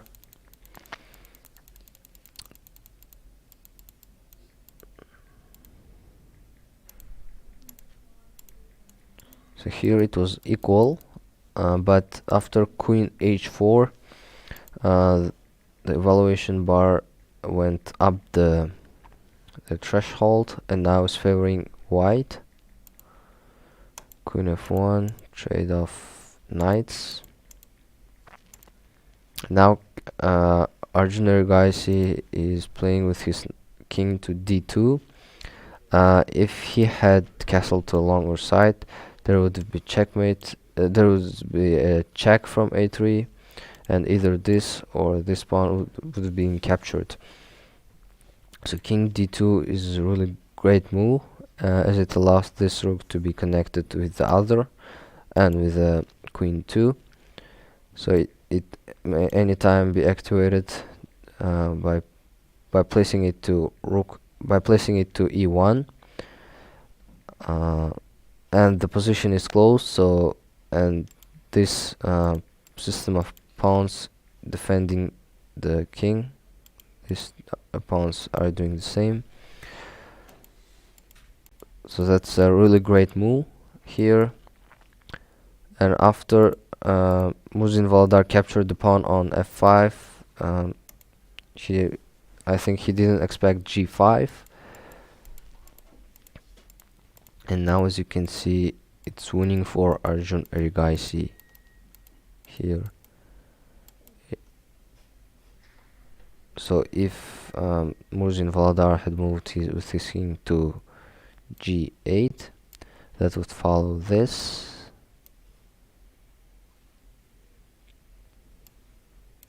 And then rook will be brought to g7. Rook will be brought to g7, and if that is moves in, and if king moves back, rook can be brought from h5 to f5, and the game would continue for Arjun Erigaisi's favor. So the games have started. Magnus Carlsen started with moving its pawn on b2.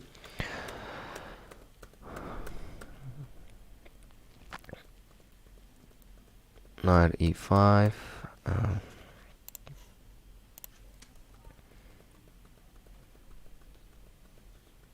e4. So now Magnus Carlsen and Bharat Subramaniam are having equal positions. Now Magnus Carlsen will try to activate his pawns here, bring his queen to e2, step back with his king, I think, to h1, bring his rook to g1, and start attacking from here. And I think Bharat Subramaniam will do the same by blocking with his pawn from b4, or maybe it will stay and someone will finally break through this file, through a file. In the next game, Artemiev Vladislav playing against Jan Nepomniachtchi started with Queen's Gambit.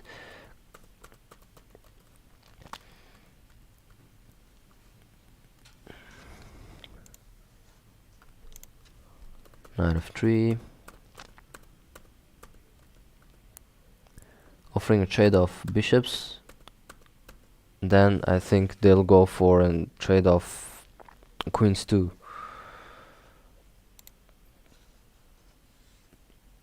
In the battle of young prodigies, Dubov Daniil, Russian Grandmaster, is having a privilege. Let's see whether this happened.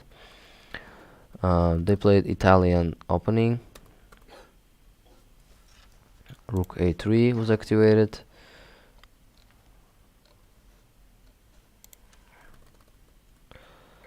h3, queen. So as you can see, Daniil Dubov is trying to bring his pieces to king's side, and he had now opened the way for his rook, and maybe he'll bring his queen from e8 to g6, and then his knight to f6, bring his rook to f8, and maybe then push with his pawn to e4. So he just stepped back with his rook, h8, knight, queen d7. So he chose another way of developing his pieces. Now he had doubled his rooks here, and is controlling the f file here. b3, queen f5, queen g4 after trade. Now Dubov Daniil is having a significant dominance over Anish Giri here. As you can see now, the king has to defend these pawns here, and Dubov Daniil may use that to attack them, and that's really dangerous, because anytime there may be danger of like maybe putting rook to f6 and then to f2, and with an idea of giving a checkmate from h2. So I think Daniil Dubov will try to do the same. In the other game, Yu Yangyi has played a draw with Injic Alexander. They went for an early draw, as you can see. Uh, After this, they agreed to draw. No comment. There's no need to commentate that. That's too obvious, I think. Richard Rapport is playing with white against Shugir Sanan, and they play Sicilian defense.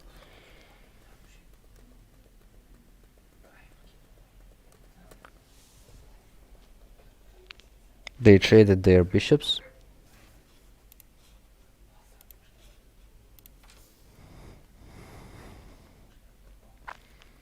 As you can see, and now this rook here may seem to be trapped.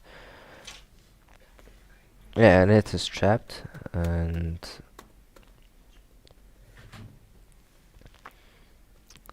so the position is a bit favoring white because they have a pass pawn compared to the pawn on e6, and if Richard Rapport will be able to realize this advantage, he may be on top.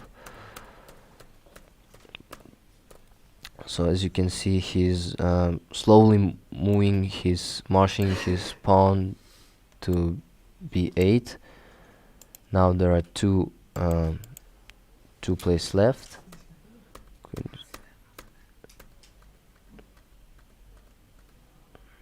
Now the game has turned to draw.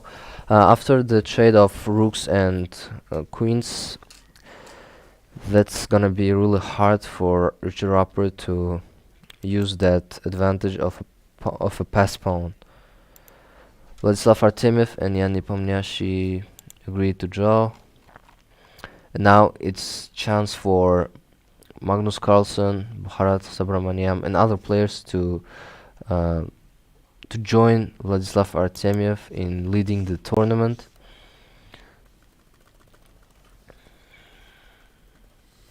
We have seen so far, and as you can see, they have just exchanged their pieces so fast, and looks like they were both going for a draw here.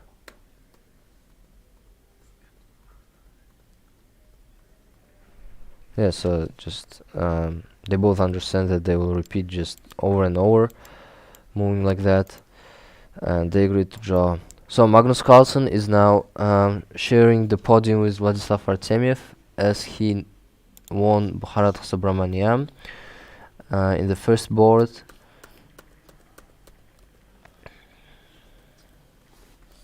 Looks like Magnus Carlsen is going for another championship.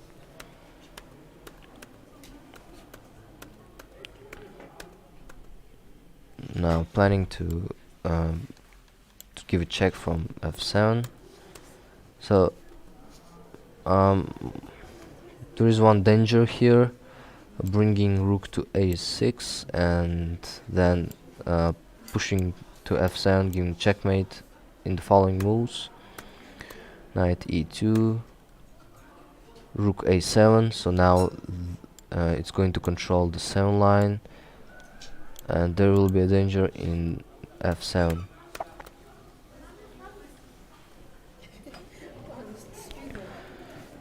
Knight f3, f6 was a blunder, quite unusual blunder here, because then just after queen g6 and knight g5, that's obviously victorious for Magnus Carlsen. Daniil Dubov also defeated Anish Giri. He was having an advantage, as we saw earlier. So he just doubled his rooks here and captured the pawns one by another. So now there's a danger of giving a checkmate, or and also this pawn is really weak here.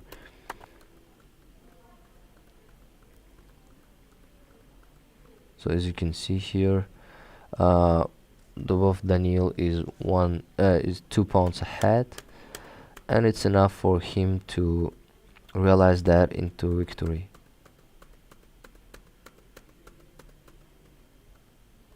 So yeah, this move was well played, rook b4, and now it's not that hard to win the game while having a queen against rook.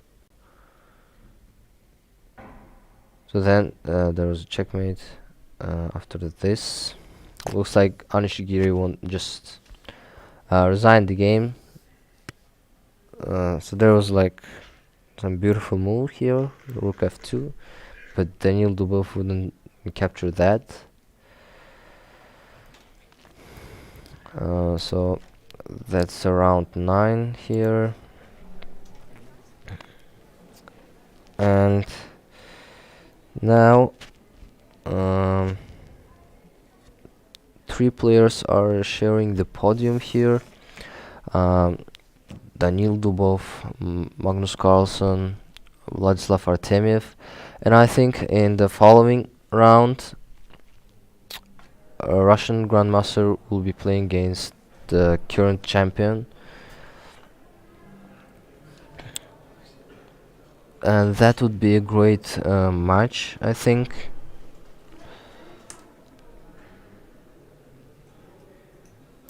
So let's see the game of Maxim Vachier-Lagrave against Tadipov Zahamsaran. It started with the Sicilian defense, as we can see. So bishop e6 was bad, as after bringing queen to g5 and then capturing the pawn on h5 and start attacking these pawns, the game would turn to Maxim Vachier-Lagrave's side, but he just played g5 and equalized again the position.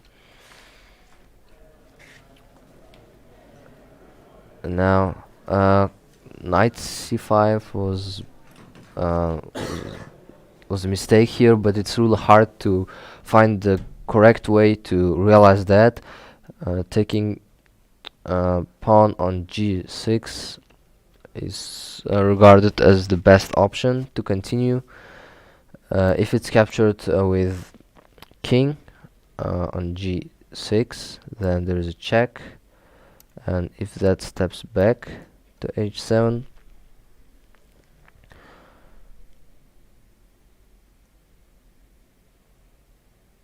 and if that steps back to h7,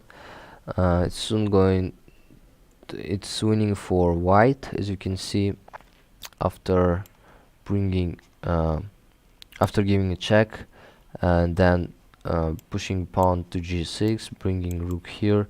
It's easy to give checkmate here.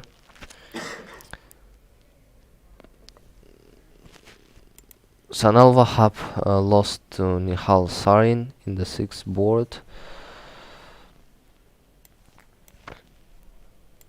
So they played e4, e5, Italian opening again.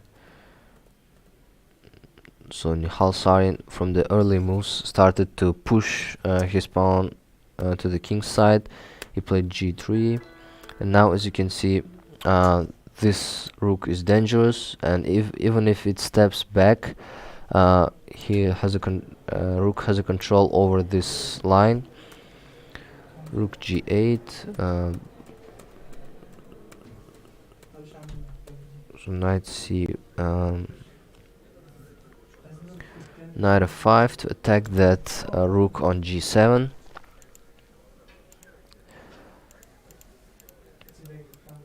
So and now that's turned to white side. As you see, it was winning for black a bit moves earlier here, but after that dominance turned to white side, especially after this move, after this captured the bishop. It turned to a San al-Wahab's side, and now there is a rook for knight, which is really advantageous for a Turkish player. And they've traded their pieces too. That was not that good move, rook b7, though it seems to be some kind of a magnificent and some brilliant move, but that was not like that. As you can see here, knight e4, attacking this pawn on c3, and if there will be a rook c8, there is a king d7, and then pushing pawn to d5, and then capturing the pawn on c3. Rook h8, and now the position is equal, and rook c7 was bad, was losing for San al-Wahab. And after king e6, he's now unable to do the same as he could in this position. If he had taken the knight on c3, d2 would follow, and then he could have moved with his rook to e3, capture the c4, capture the pawn on e3, on e4, and somehow withstand the pressure given by Nihal Sarin with his queen. But now, as you can see, after that, it's impossible, because after let me show it. After capturing rook c4, there is a move of king e5, and it's impossible to somehow stop this pawn to become a queen.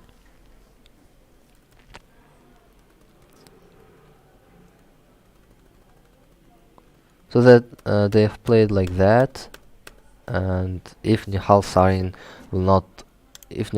doesn't lose this pawn, it's surely winning for him, and he won't do that, of course. Now he just blocked the way of moving this pawn to g5, and this pawn is positioned in h5, which is really hard for him to kind of offer the exchange.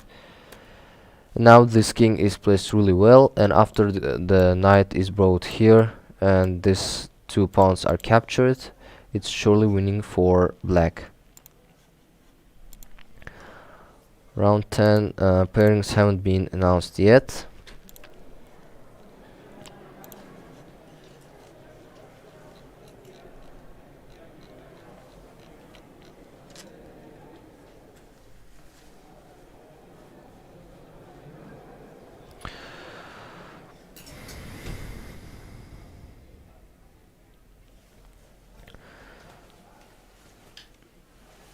Let's see how Pragnananda won the match against Pansulaya Livan.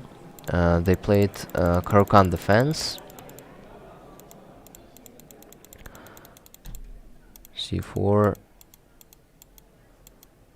and now this pawn is a bit weak, can be attacked through many ways, by queen here, bishop here is also staring at that, rook is also pointing to e6.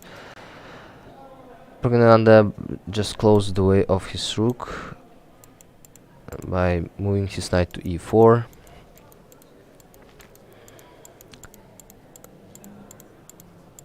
Knight h4. So the game is equal. No one had made any blunders so far, but after this, queen b8, there is rook c7, planning to bring the rook to c8, and that's inevitable. If If the bishop is brought to b7, rook is going to capture the bishop, that bishop, and then there is going to be a checkmate from f8 and h8. So Pansulai just moved with his king to h7. Pragnananda just decided to move with his king, with his knight to f8. One interesting thing to mention: if he had moved with his rook to c8, that would be a blunder, followed by rook b1. And as you can see, king can't escape because there is queen controlling here. So Pragnananda would be forced to close the attack of rook with his queen, and that was losing for him. So he take that into consideration, play knight f8, and he brought his knight to d7, as you can see. And after queen c7, he just took that queen, and it was this position when Pansulaya Levan just decided to resign the game. Rigaisi Arjun also won Vasquez Schroeder Rodrigo. So in this round, almost like most Indian players have won their games except for Bharat, and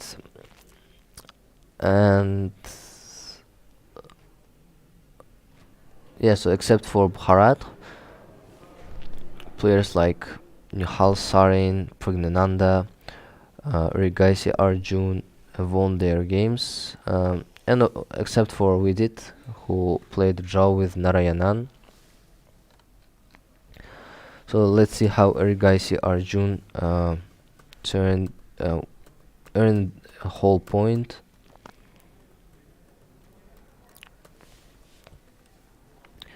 So Rigaisi Arjun is playing king f7. Quite interesting move here. First of all, by defending the pawn on e6 and allowing rook to become activated after bishop c5 or bishop d6. So now offering a trade, and as you can see now, it's really now the pieces of Rigaisi Arjun are really active. He's now bringing rooks into the center, and this king,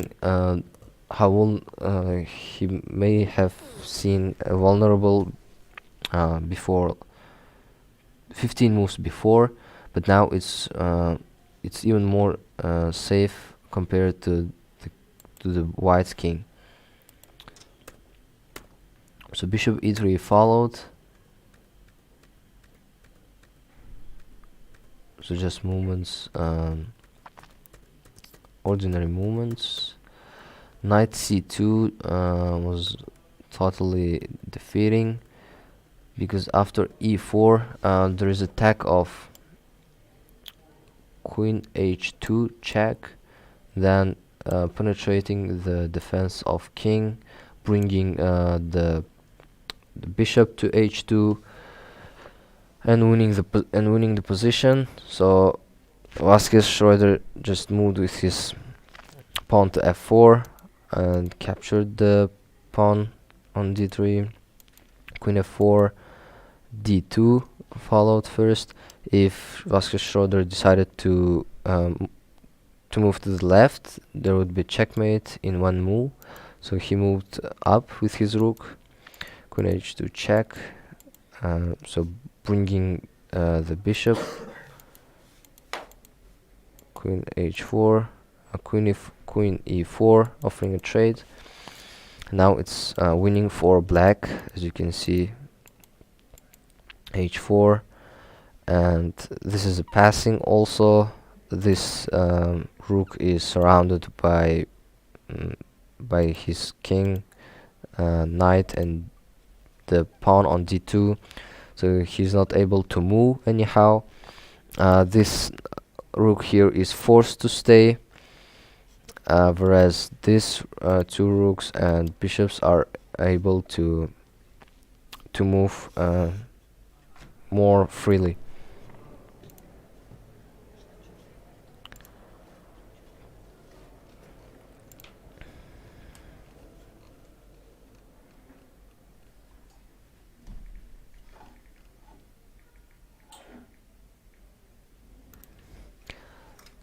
Aravin Chithambaram also won his game against Salim Saleh with black pieces. The game started with queen's pawn opening. It went for accepting that, and bishop e7 was a mistake here, because after d5, ed, and taking that pawn with another pawn here would have forced the black knight to step back, and after that d6 would follow that. Then that would end up with bishop f7, and that would be winning for white, but Salim Saleh decided to take a pawn with his knight. Now he's attacking. As you can see,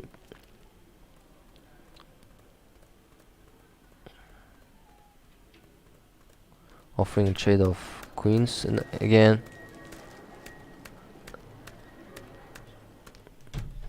Now Aravin Chithambaram is having a better position compared to white, as you can see, but this was just incorrect move. And what's more, both players didn't see that there was a knight pinned, and Salim Saleh could have just captured that knight on e6 and win the game, but he moved with his knight to g6 after some moves. Aravin Chithambaram and both Aravin Chithambaram and Salim Saleh made mistakes, but it was equal even after that. And the turning point was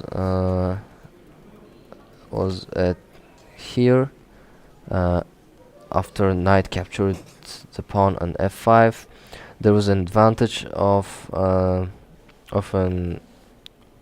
player from YA to give a check from here, and then from here. So as you can see, after it gives check here and check from this, giving a fork. So let me show you this.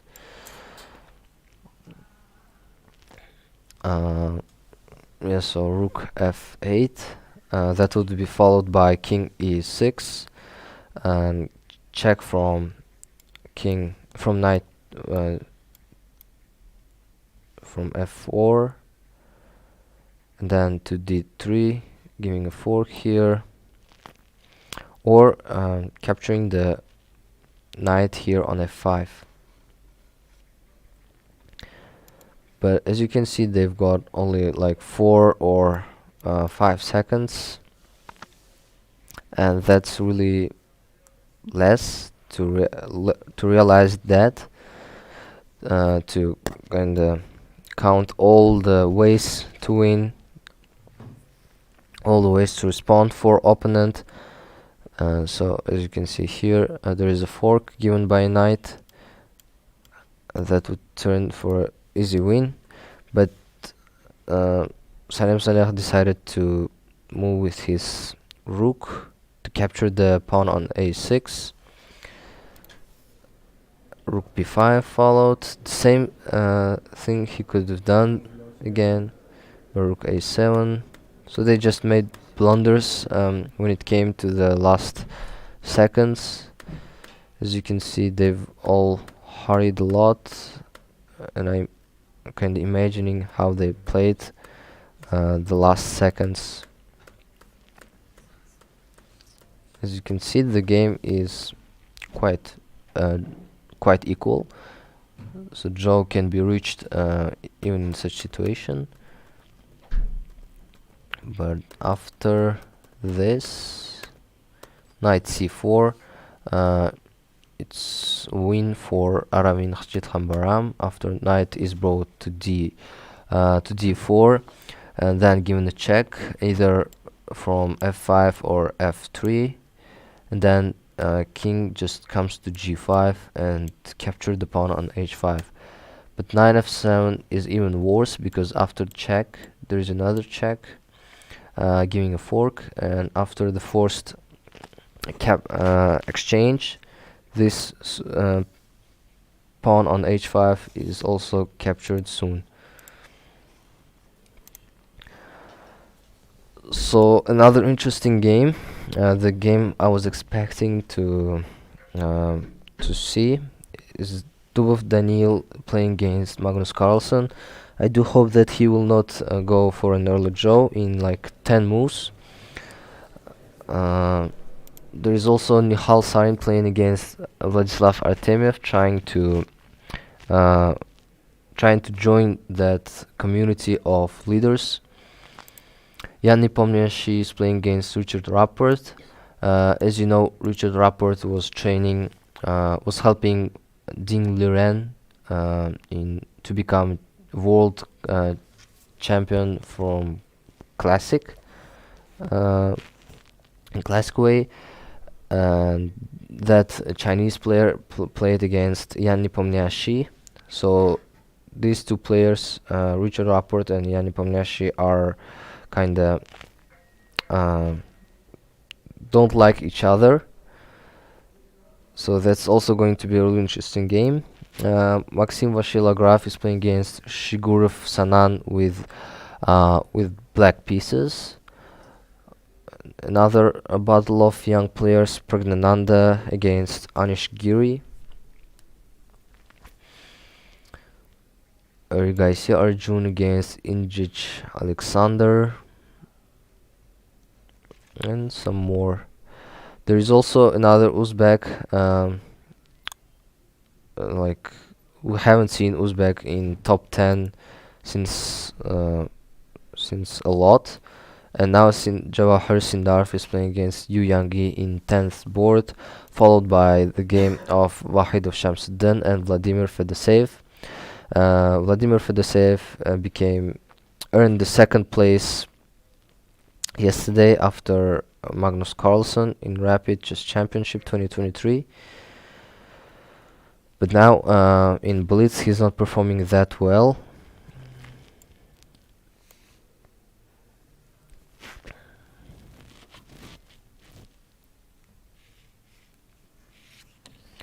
So there are 3 games left for today.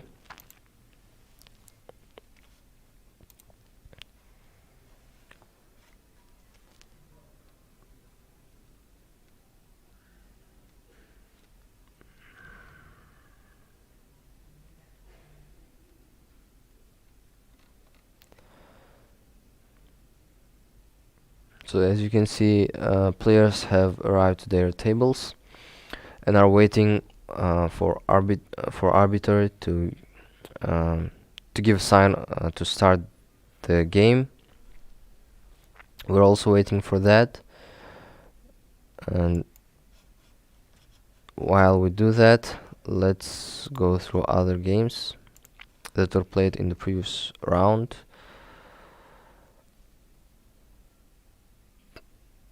Vladimir Fedoseev beat Ivic Velimir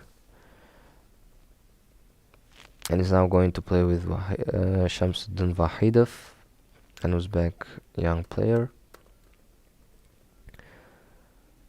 So as you can see, the games are equal at the beginning, but then both start to make mistakes, blunders, then the game just turns upside down.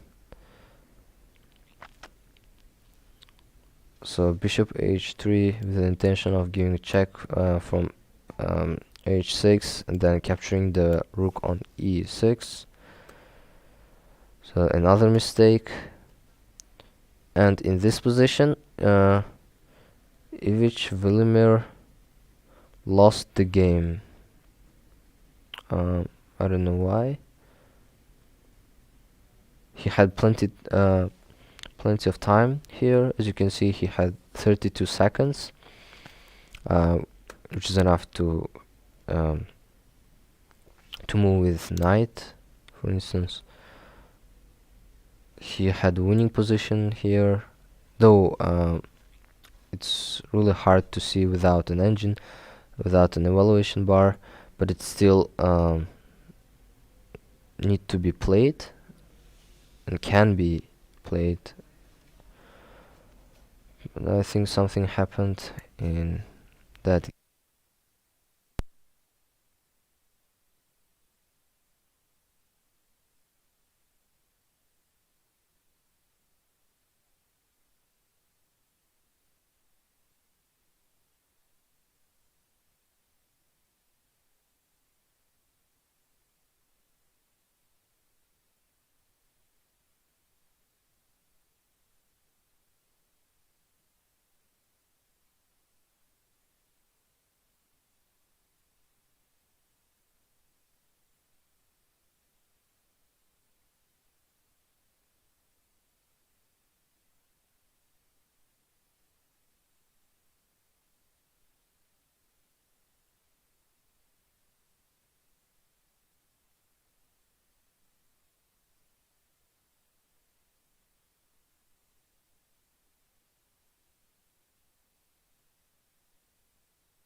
Sorry for little technical issues here. The other game, Shiguru Sanan and Maxim Vashilagraf agreed to draw. They just repeated that moves and shared their points.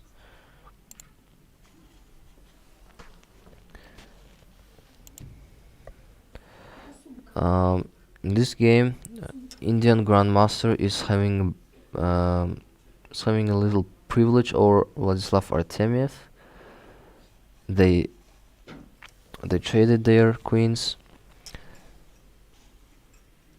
In terms of pawns, knights and rooks, it's all equal, but Nihal Sarin, compared to the Russian Grandmaster, has more developed king, knight here, and rook controlling this line. Not that important, of course, because Vladislav Artemiev can anytime bring his rook to d8 and control the other line here.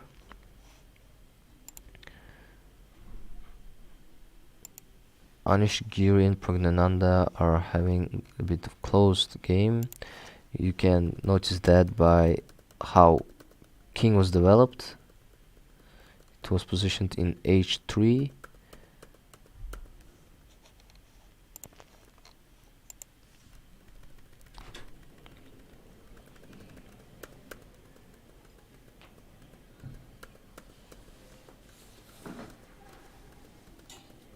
So now king start to develop in h3. Now bishop is closing this way. Knight fits this area and is controlling this side here. So in the first table, the draw was recorded. After bishop takes d5, they agreed to draw. Again, an early draw, but not in 2 or 10 moves. And they played a lot for Daniil Dubov in this tournament. They played 19 moves, though that's really low compared to other games. So here, Nihal Sarin is having significant advantage indeed here. As you can see, let's see where that happened. Yeah, so we've seen that here. H6, 2, h5, knight d7. So yeah, here Nihal Sarin could have offered a trade and alleviated the position and just win easily, but he decided to move with his knight to d6 after check. Now this pawn can be dangerous somehow. Knight is attacking the rook here. 3, pawn is captured, knight e6, knight g6. So Russian Grandmaster is not performing well now in this game. As you can see, he has given significant dominance to his opponent, and I think soon Nihal Sarin will win the game. Another game between Arjun Erigaisi and Injich Alexander had come to an end.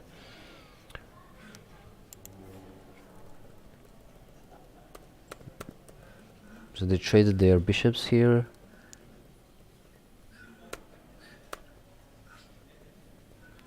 Now Arjun Injich Alexander has a bit of advantage, slight advantage here. But after this move of king g7, that advantage is lost, and now it's time for white to dominate the board. Knight e3, knight d5. As you can see, now it's really this bishop, although is positioned in like on the very edge of the board, is controlling the whole diagonal, starting from a1 to h8. And this one was even worse because it had it's now even deteriorating the position of black. Now they are bishop down, and Injich Alexander resigned in this game. So Halsarin, as we said, beat his opponent, and Yanni Pomniachi did the same in the game with Rucher Rapport.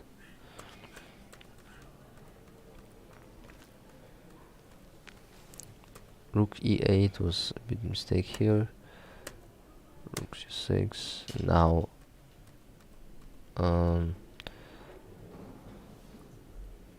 they have equal amount of pawns on two sides, but this rook is forced to defend this pawn on f7. King c4, rook g6. Now the position came equal again. Rook d5 was a mistake here. If Richard Rapport came to c6 with his king, he would have been able to defend that. But now after this move, these pawns are captured.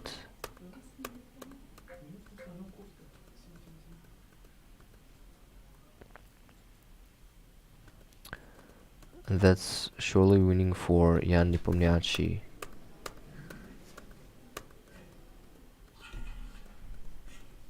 So Yanni Pomniachi won this game. In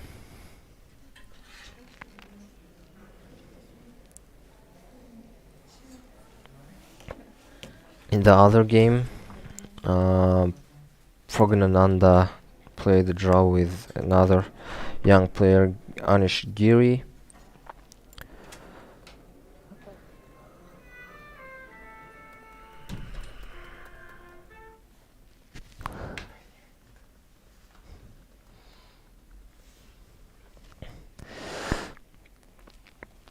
So it was winning for Anish Giri, but then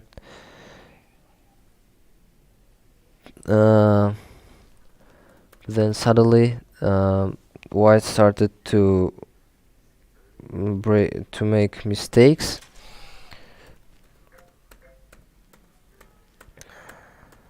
and they just repeated the moves and game turned to an end. So let's have a break, short break, and we'll come back for the last two games for today.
So we are back now. The pairings haven't been announced yet, but we can just look at the game of Mahnev Denis and Saran Alexei, who played draw in this game. So quite unusual way for knight here. Starting point from b8, it went to d7, f8, e6, g7, and now maybe it may try to go to f5. Yeah, I think the point of moving it to g7 is like that. Bishop f5 now. Yeah, so now it again went back to the previous position, e6.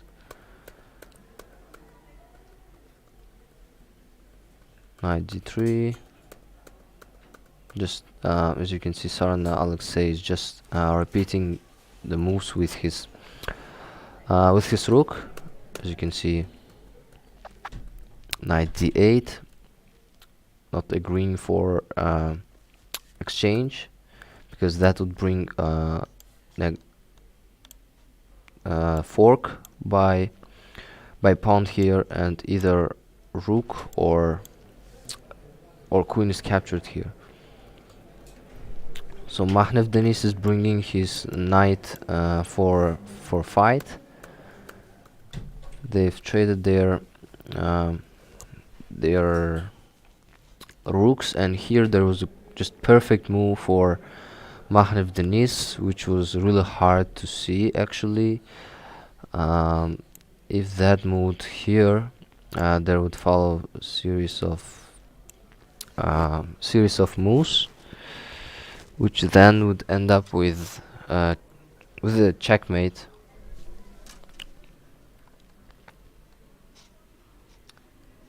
So yeah, I was talking about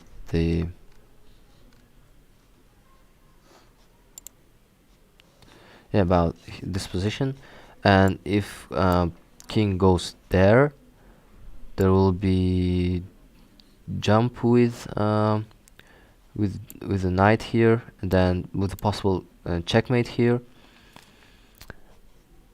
So if it's that prevented by queen by moving it here, there would be check then, and then coming back here and capturing the bishop on e7.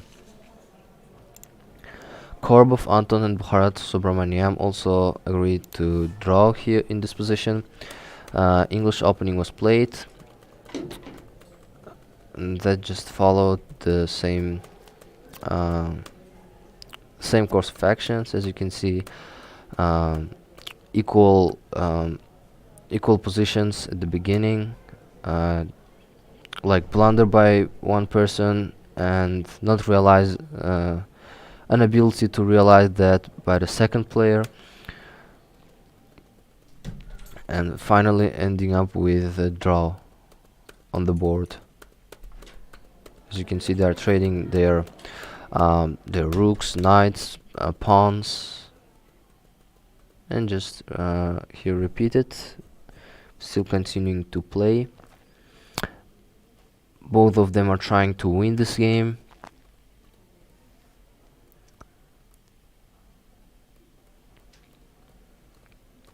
And yeah, in this game it's really equal. So Rauf Mamedov won the game with Aravind Chithambaram.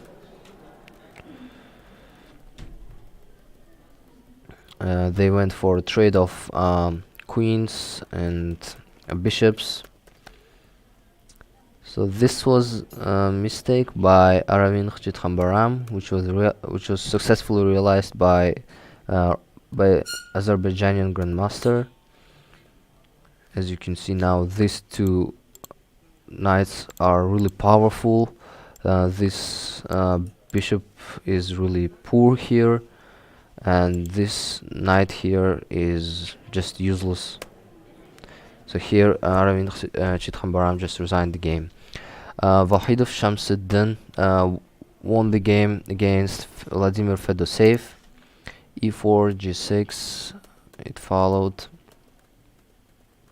and then it went for in favor of white for a little, but then again some inaccuracies and the game got stable again. H5. Now this rook here is really poor, inactive.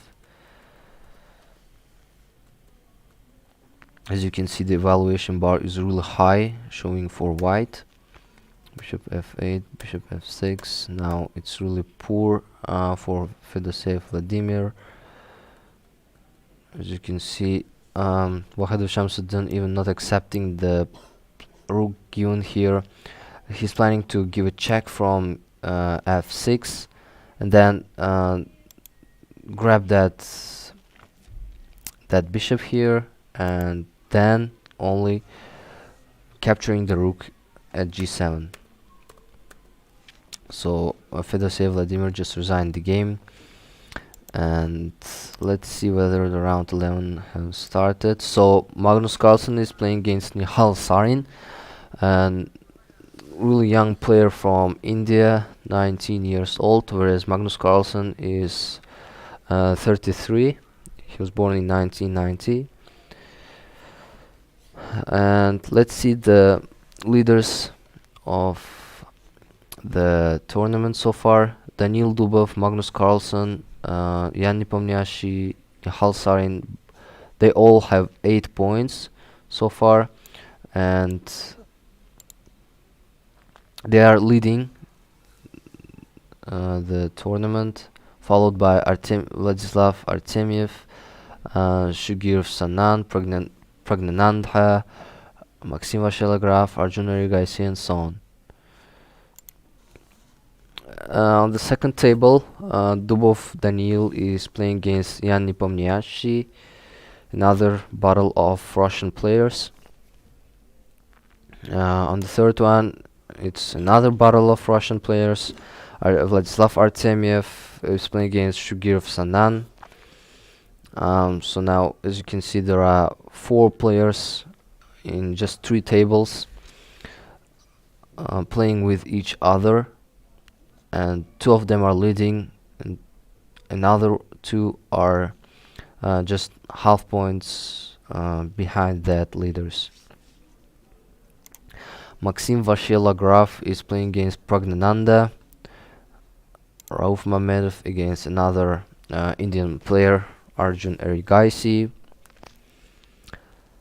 So what can I say is that Russian and Indian players are performing really well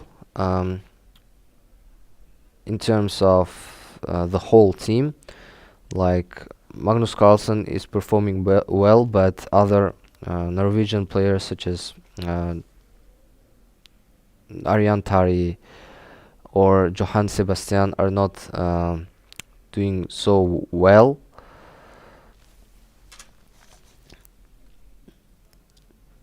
Rapport Richard is playing against Ryazantsev Alexander, Anish Gir against Volodar Murzin, Bharat Subramaniam against Shahryar Mamedyarov, and there is Vahidov Shamsuddin at 9th board playing against Alexei Sarana with black pieces. Peter Swidler playing against Narayanan, and Dudayan Christoph playing against Aravind Chithambaram. There's also another Uzbek player, Yakuboyev Noderbek, playing against Evgeny Tomashevsky. And this is 11th round, and only 2 games left. After these games, we'll determine who is leading after match day 1.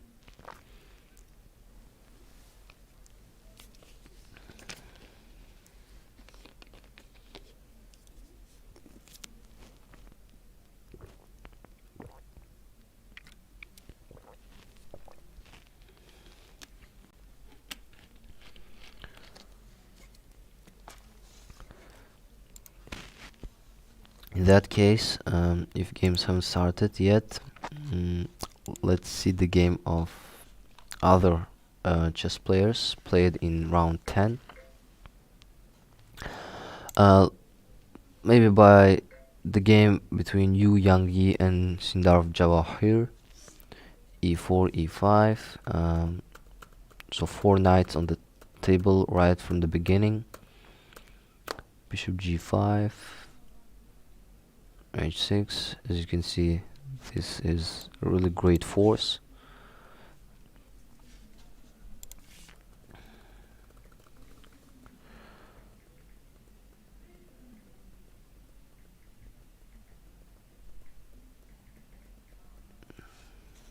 So the position is equal, and draw is quite usual in such, quite common in such situations. Yu Yangyi, grandmaster from China, who got 3rd place in Rapid Chess Championship, is not performing that well in this Blitz tournament, though there are like 12 rounds left, counting with tomorrow's games. So let's wait for round 11 to start. Let's seek for other interesting games. Vidit Santosh playing against Nikita Petrov, Tabatabai against Sargsyan, Sindarov Jawahir against Bayu Janshi, and we see here Fabiano Caruana, who just lost at the second on the round 2, and we haven't seen him after that. Now he's playing in the board on the board 23 against Hans Niemann, two players from US, followed by Vladimir Fedoseev and Ivan Cheparinov, one from Bulgaria and the second one is from Russia, are going to compete in the board 24. There is also interesting game in the board on the board 29. Gukesh Damaraju playing against Pranesh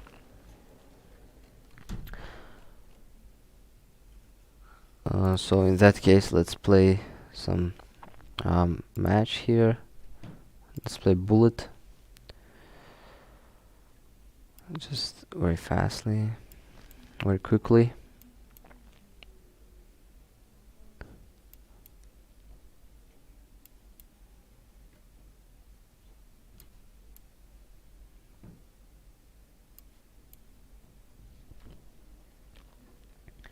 Trying to develop my pieces and seeking a way to castle. Finally reached that, and let's start attacking the black pieces.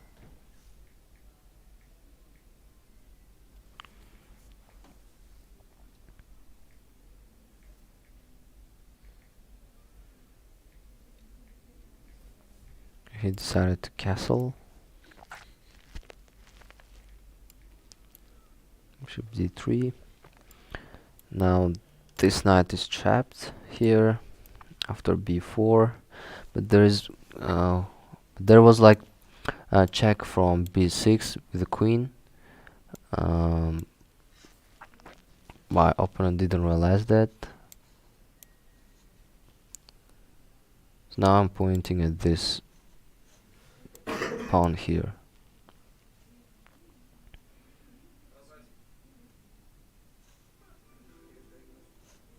Just move with the king.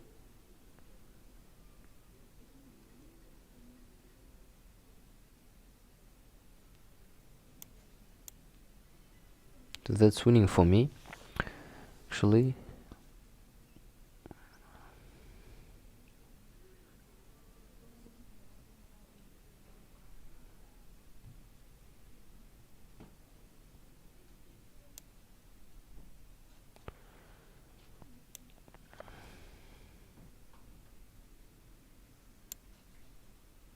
So let me see.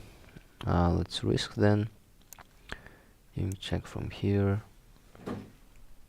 So again, pushing the king from here.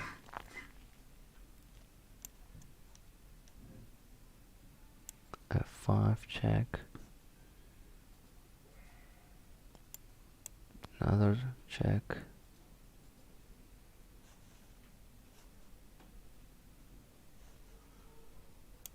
Followed by another check, and then there is a checkmate in one move, I think. Yeah, in two moves if queen will come here. If queen comes here, there's going to be checkmate in two moves.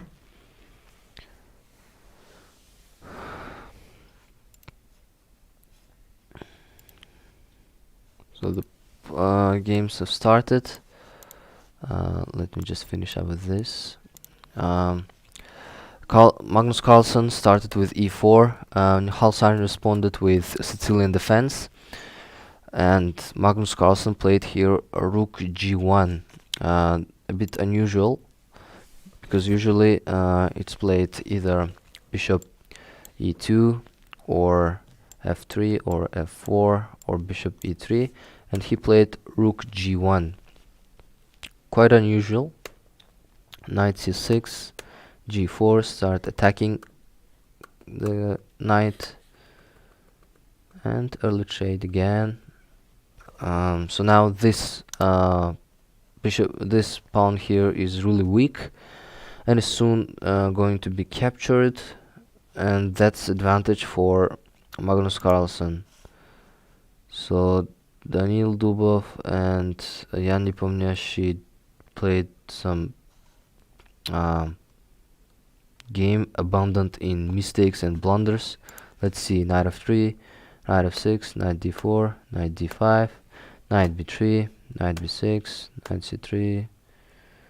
Wow, quite unusual opening, I would say. And they just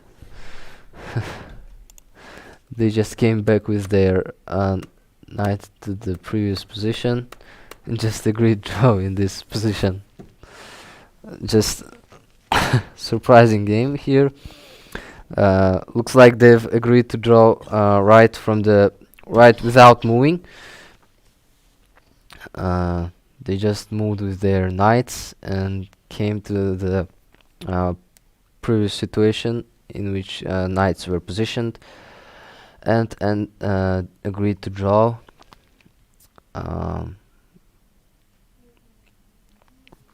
Well, I think accuracy here is like 15 or 0%. Yes, and that's really surprising. Here the advantage was not realized.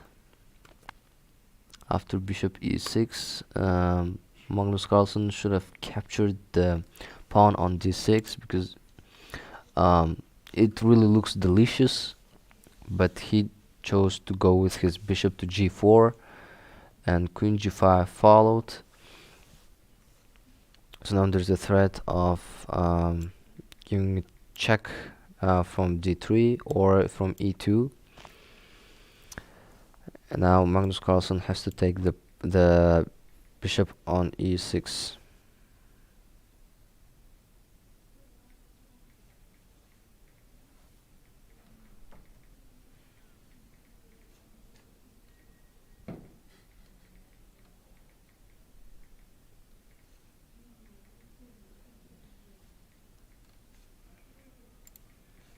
Vladislav Artemiev and Shugirov Sanan, they played c4, e6, g3, knight f3,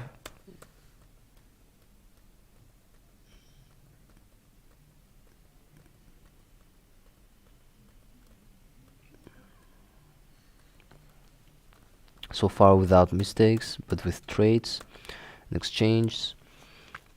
Washila Graf against Pragnananda played Rui Lopez.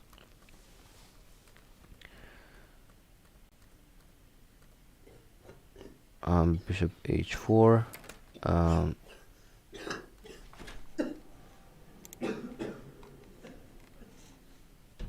bishop h4, g3, bishop f6, and now Pragnananda also developed his bishops too.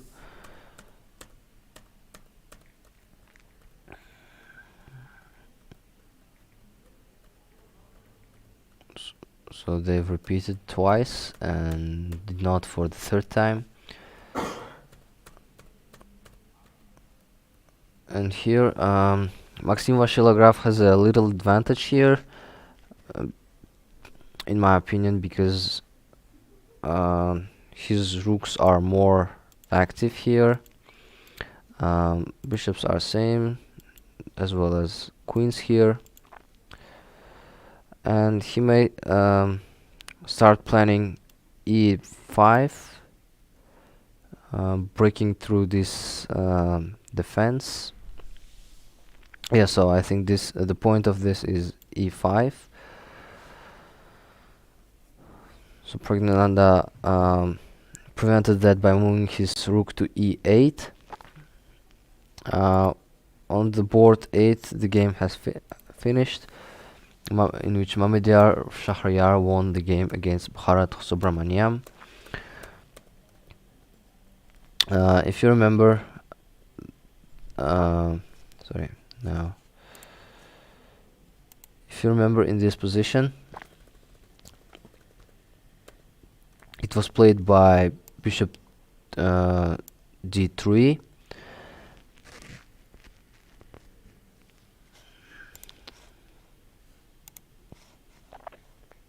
In one of the games it was played bishop d3.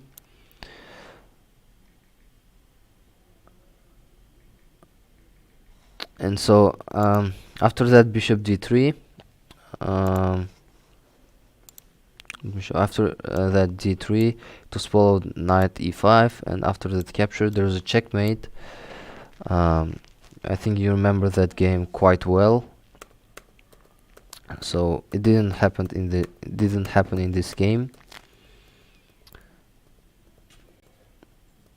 g5, g4. So starting attacking with these pawns and rooks here.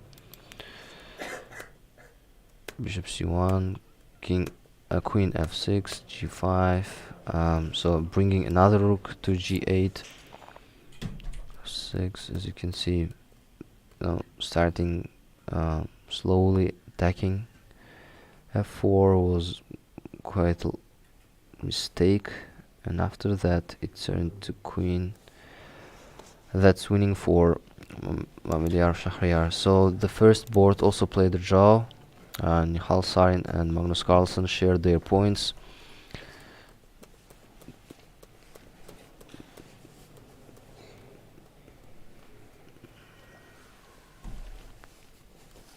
So they just traded and just given perpetual checks. And now if you're gonna see the table,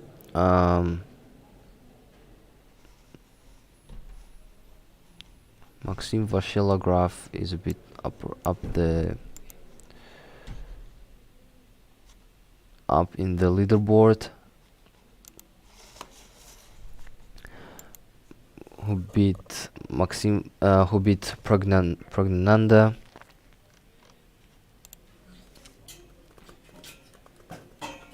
We have seen until here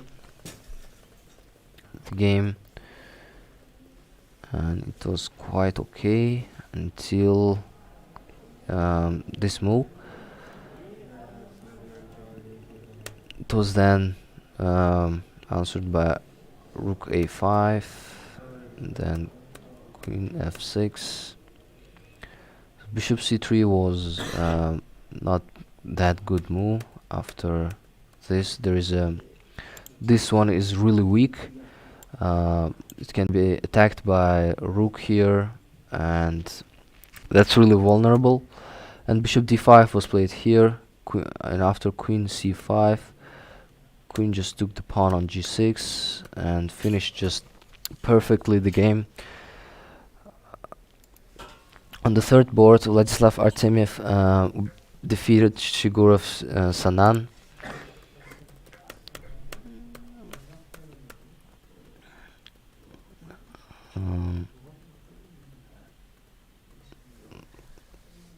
Now, Vladislav Artemiev is, I think, half points ahead of. So yeah, here here's the result. Vladislav Artemiev, as you can see, is leading the tournament.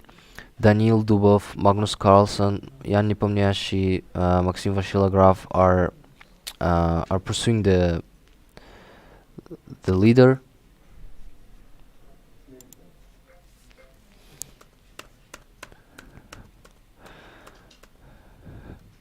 So here, Vladislav Artemiev was trying to capture the knight on c6 and give a fork to e5.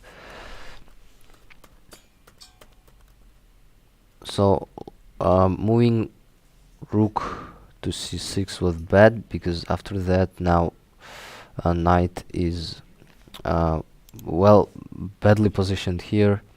h4, rook b6, and after that the game has turned again equal.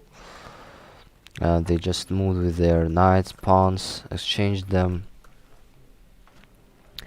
and in this position Shigurov Sanan just resigned the game.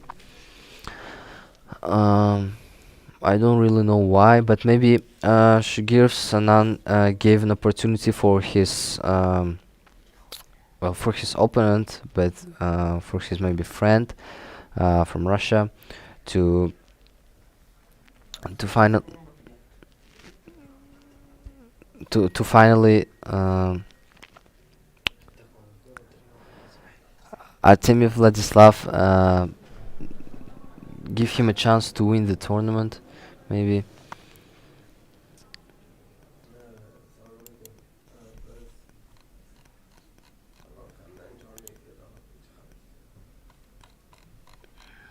Also interesting game happened here.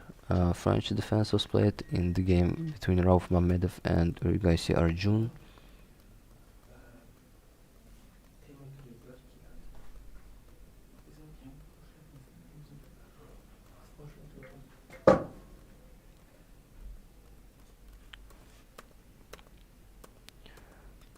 So now this was a mistake made by Rauf Mamedov, giving a check from h5 with the queen.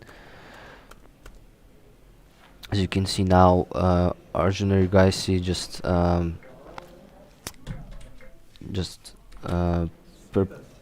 penetrated the defense of white with moving its rook to e2, and now the knight is gone for white, and it's easy for Arjun Urigaisi to win this game.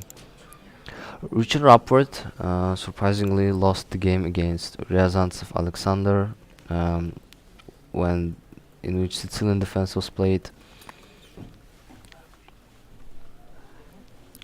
So as you can see, the game went quite well. The majority of things happened on the left side of the board. They traded their rooks. Now, as you can see, Ryazantsev Alexander is having great advantage here. He's dominating this diagonal out here. The knight here is dominating and having access to more spaces. As you can see, after knight b1, as it was played in the game, it is now attacking the pawn and the bishop here. So bishop f4 was played, knight f6, bishop c6, creating a checkmate here. Knight e4, another pawn lost for Richard Rapport. So now Ryazantsev Alexander just again another trade-off, checkmate, bishop h3. So it's completely lost for white. He could have turned that into queen first, but he decided to alleviate his duty by offering a trade. So after queen f4, bishop c3, he just got bishop ahead. but still that didn't prevent him from winning the game from Hungarian Grandmaster. As you can see here, and the checkmate follows in one move. If King h4, there is a checkmate in one from h2 with a queen.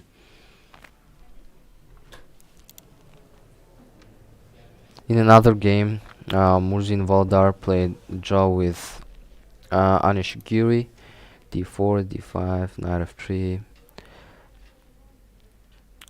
So they again went to a calm, the Pacific way.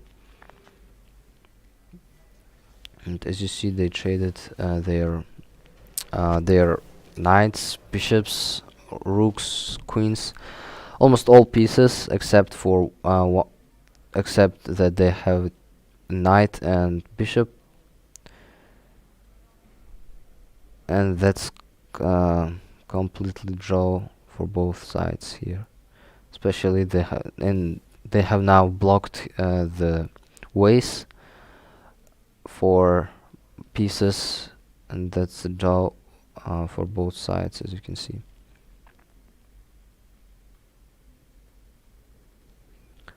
So they just repeated and agreed to draw the game.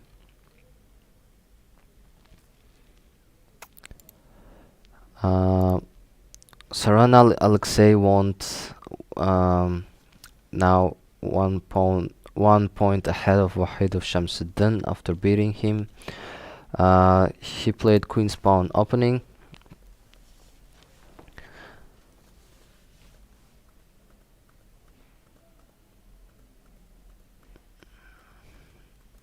Knight brought to center. Trade of rooks and queens here. That was a mistake, because after h5 it now goes again back. So that's like almost same with that, but now Sarana Alexei have moved its pawn to h5, and there can be checkmate in h8 after this pawn moves for a little. Queen g3, rook d7, queen g8, offering trade of bishops here, and it's completely lost for the Uzbek Grandmaster here.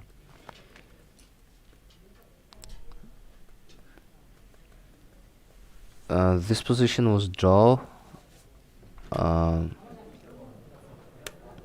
after knight c5. If it followed king a6, it would have gone to a draw, because there is a check from b5 and then capturing the pawn on b6. That's inevitable, and that could lead to a draw, but he just played rook b1 followed by this moves, and as you can see, the pawn here is lost, and that's inevitable. And after rook b1 there will be king a6 with a potential checkmate here, and that's an easy win for Alexei Sarana after that.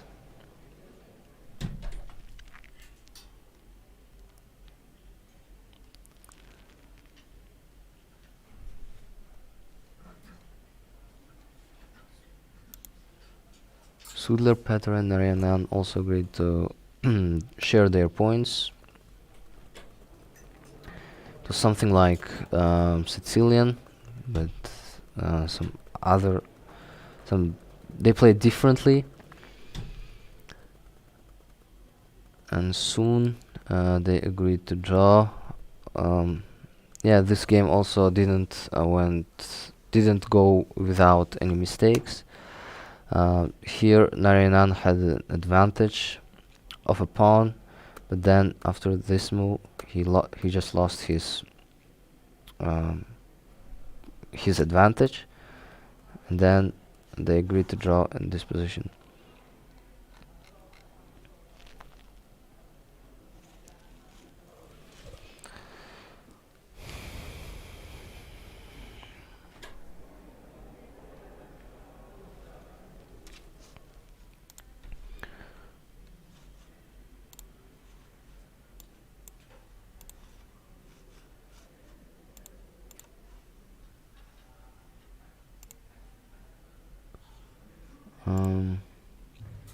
results. Vladislav Artemiev, as you can see, is leading the table. Daniil Dubov, Magnus Carlsen, Yan Nepomniachtchi, Maxim Vasilograf are following him.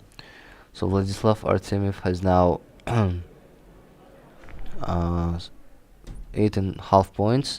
As you can see, he won all the first 6 games, and then continued with three draws and a loss, and finally when he came back to the first place after beating his opponent, which was Shugirov Sanan, though the position was equal at that game. In comparison, Daniil Dubov now has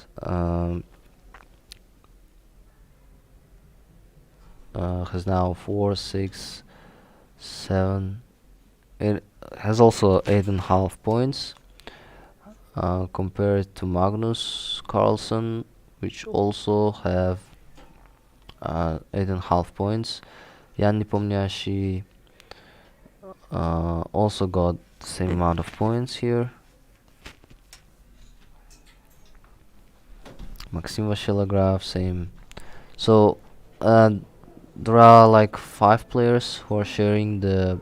There are like 6 play. No, there are. Sorry, there are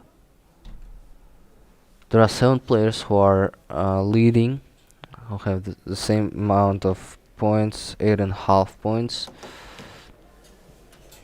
and that's saying that we won't finish the match day with a definite leader, with sole leader, and everything is going to be resolved tomorrow. Yeah, especially let's enjoy this masterpiece one more time.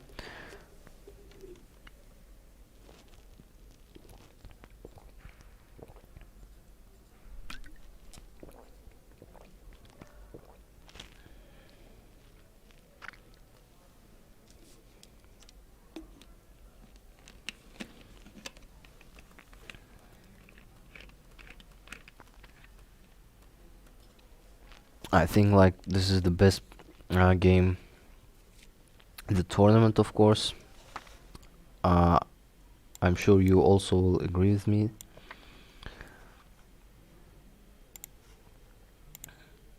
So around 12 pairings haven't been announced yet. So in that case, let's play Blitz then.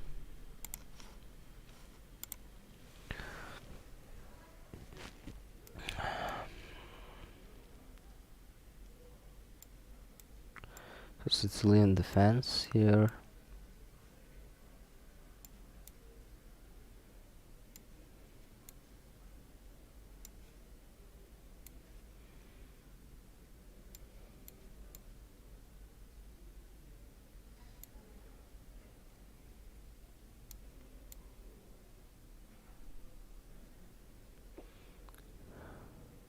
Oh, here I just got hurried. First I should have taken the knight here, then move with my pawn. But that's okay, it's not lost yet.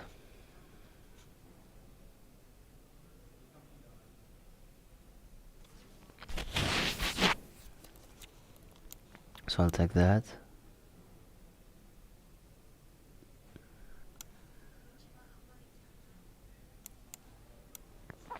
There may be check here.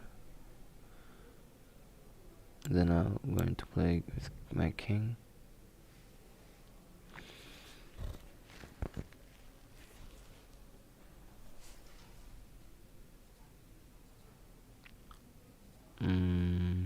So far I can't understand the purpose of this move.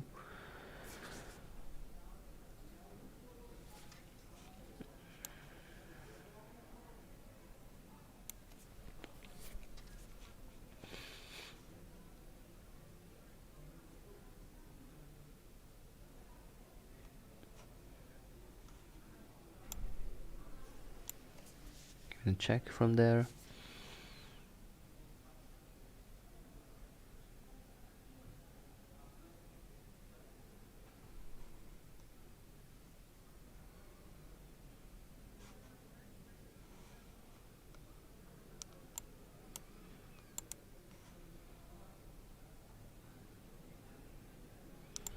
So I must go for an exchange as soon as possible.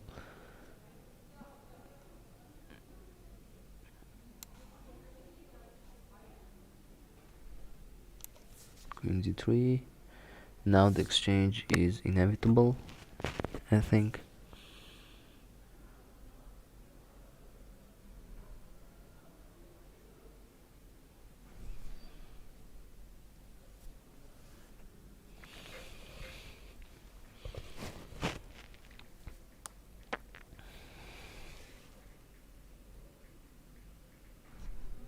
So let's capture that. Okay.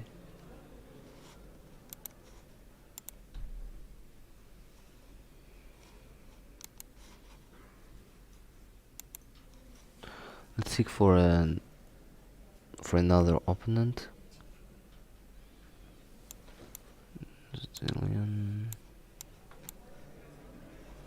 So bishop c4 played.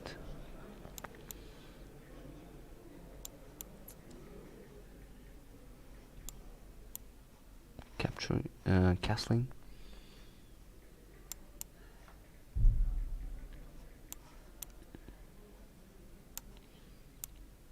Oh, so he missed this. Now I'm going to give him a fork, unless he takes my pawn here.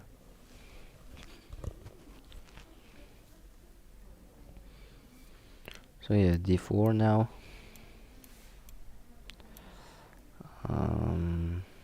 Take that with my knight.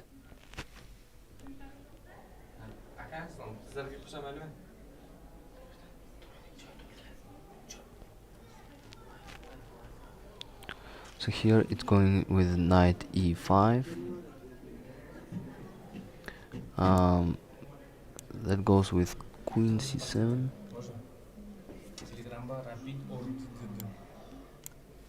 Knight goes to c6.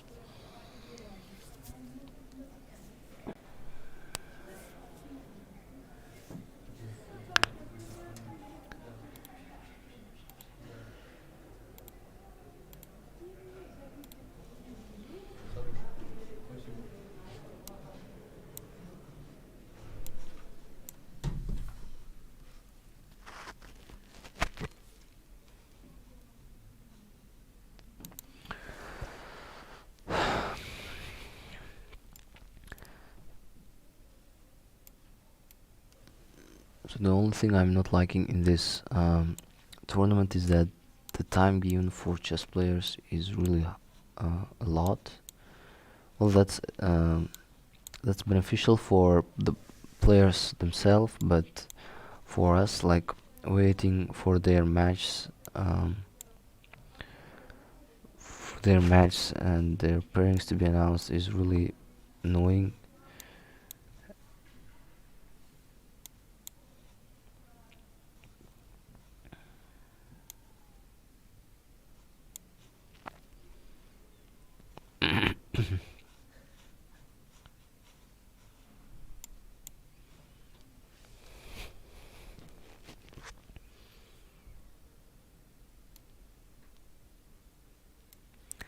So now I'm activating my another rook here, defending this pawn, and bringing. So now yeah, I'm going to bring that rook there, start capturing the pawns from here.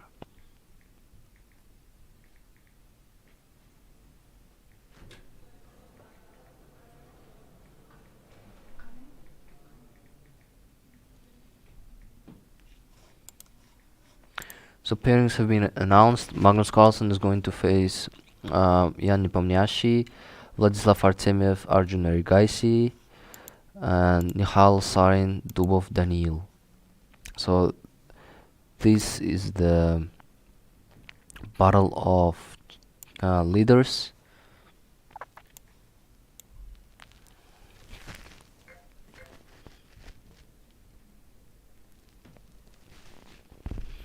I'm now 3 pawns ahead. So let's finish with this game and we'll analyze the pairings.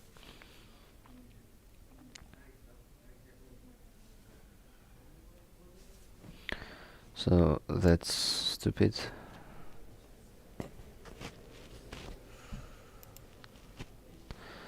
So Magnus Carlsen and Jan Nepomniachtchi.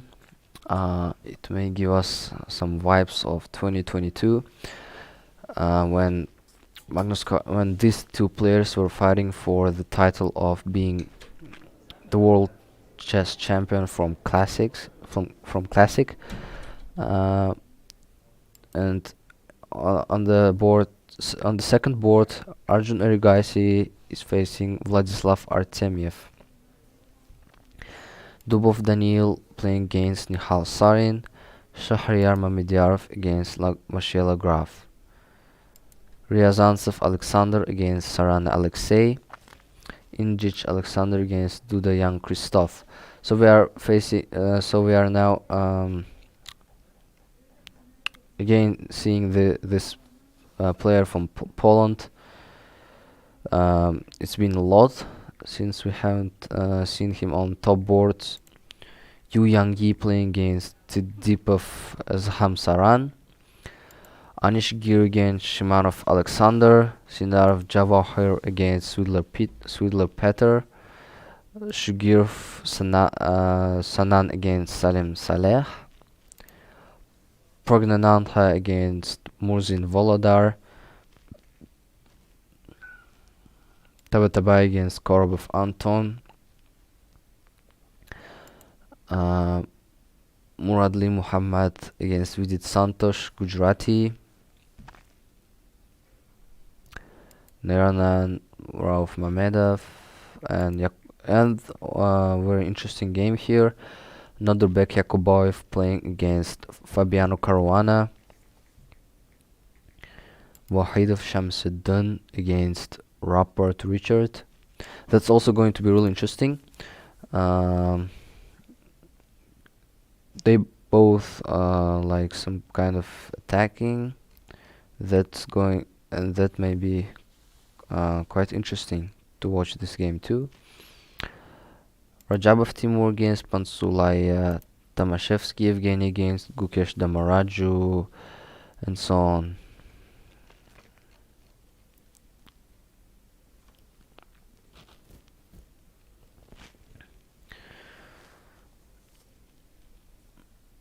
Waiting for their games to start. We can play one bullet game here.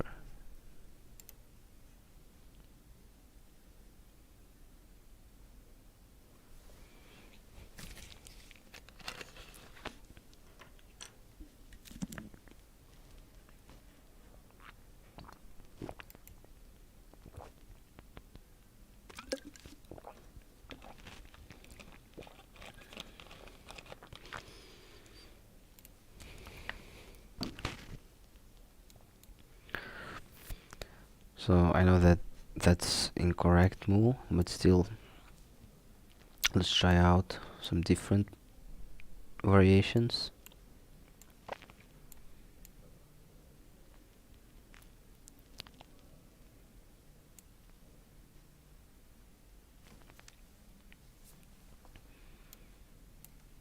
He's activating his another knight here.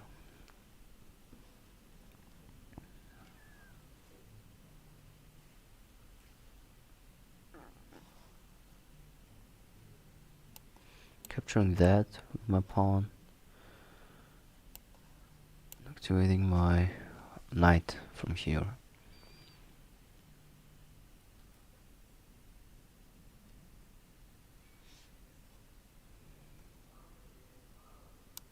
Bringing knight on e5. So the games have started, and there is an early draw between Vladislav Artemiev and Arjun Erigaisi. So now we're gonna see that after some time. Just let's finish up with this quickly. Okay, so they played d4, d5, c4, Slav defense, and just by repeating moves, they signed a draw. That's also another quite unexpected result. So here, Maxim Vashilograph played with black against Shahryar Mamediyarov. They played Indian defense, and they agreed draw for an early draw. So looks like players after the match day 4, so first blitz rounds are exhausted, and that's why maybe they signed early draw. However, this may lead to them to become out of competition just for that half points. It's quite possible, and they may regret that they haven't played until the end. Everything is possible.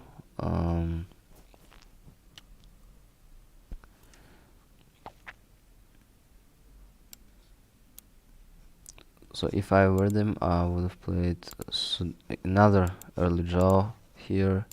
Daniil Dubov, as usual, played draw with Nihal Sarin.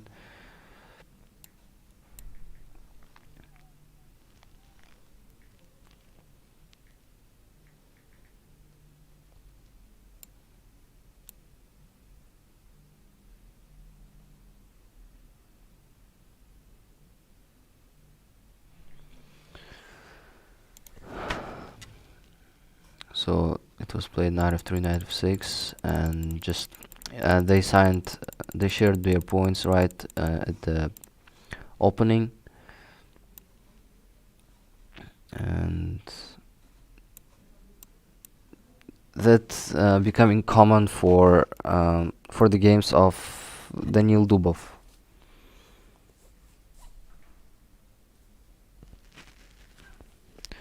However, on the first table they are playing, and the Samarkand defense was played at that game.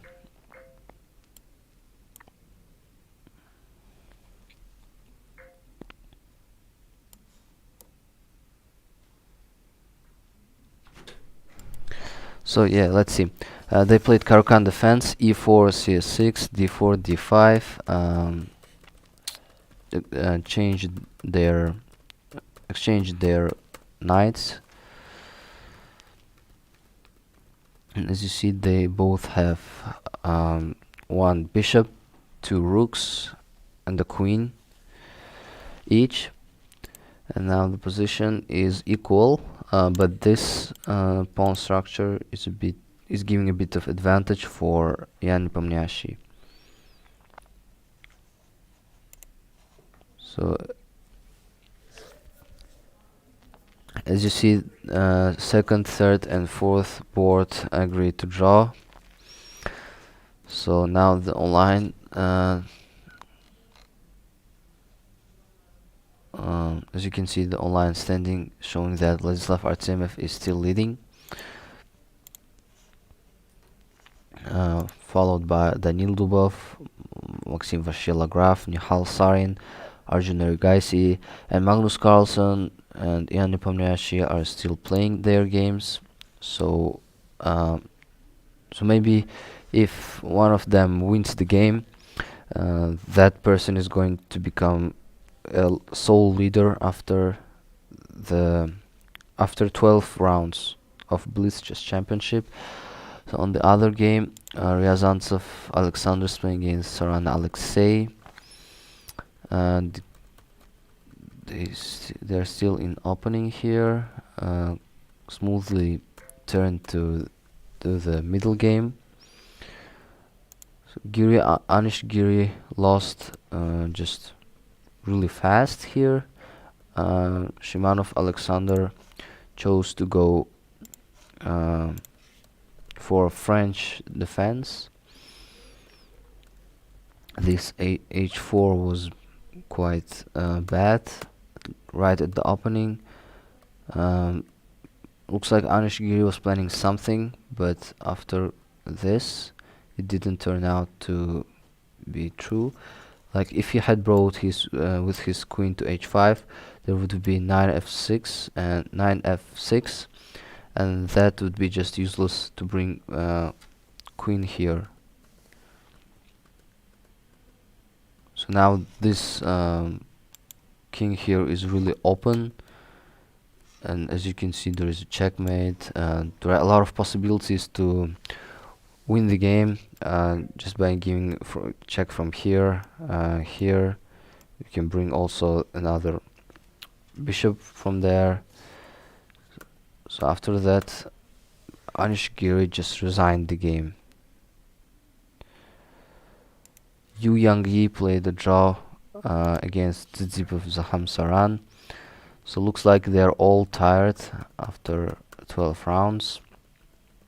So they are they are sharing points at the very last, except for Shimanov Alexander and Anish Giri. They just finished with this position with the draw. Indrich Alexander is playing against Dudayan Christoph. He's played Queen's Pawn opening.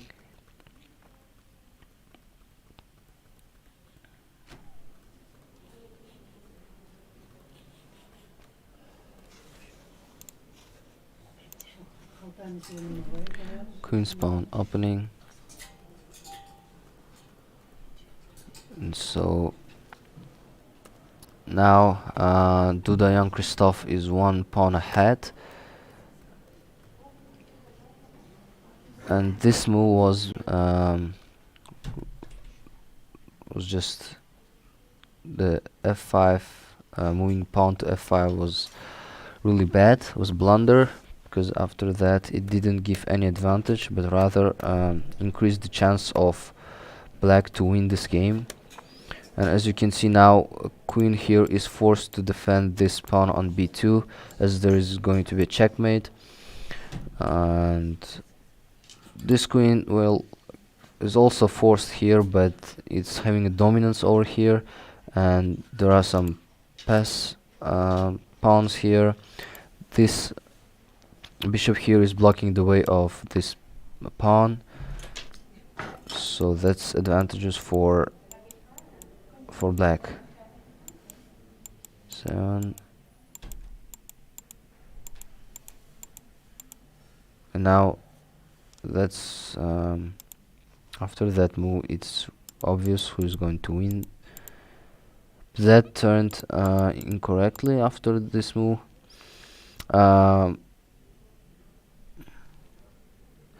Dudayan Christoph could just capture that first, bring his king to d6, and then put his bishop to d5, and then just peacefully turn his pawn to queen.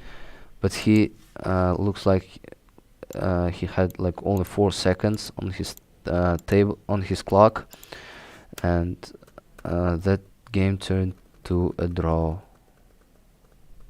Now Dudayan Christoph is trying to somehow manage with that situation, win that game, but it's really hard, especially when the time is really low on the clocks. The first table also signed a draw, so we have seen until here, c5.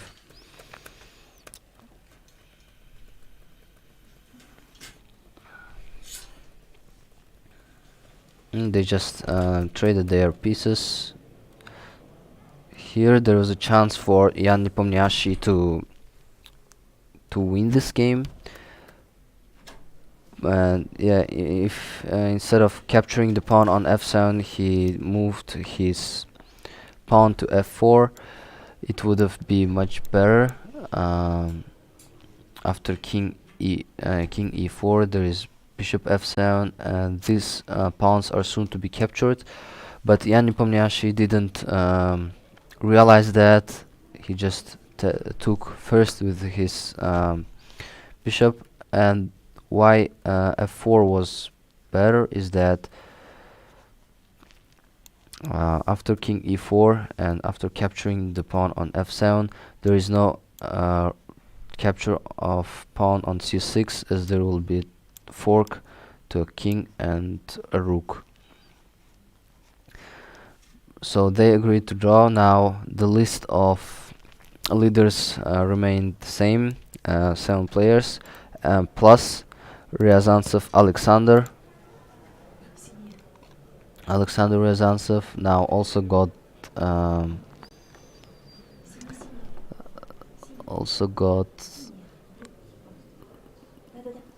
9 points, same as other players.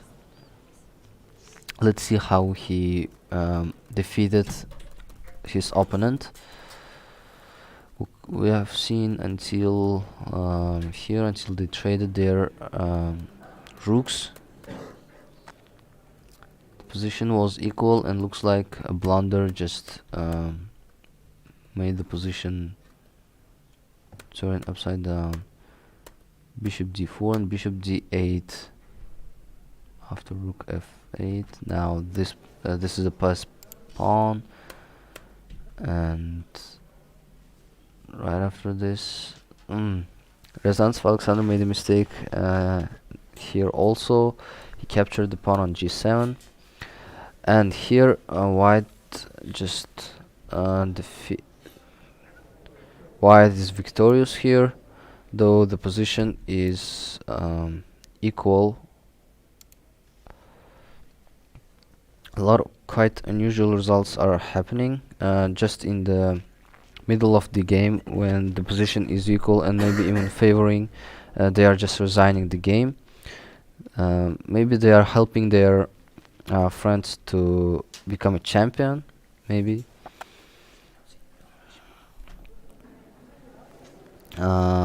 So the games have come to an end here, and I think we can finish with today's match day. It was full of interesting games, especially the game between Ian Nepomniachtchi and Daniil Dubov was just unforgettable.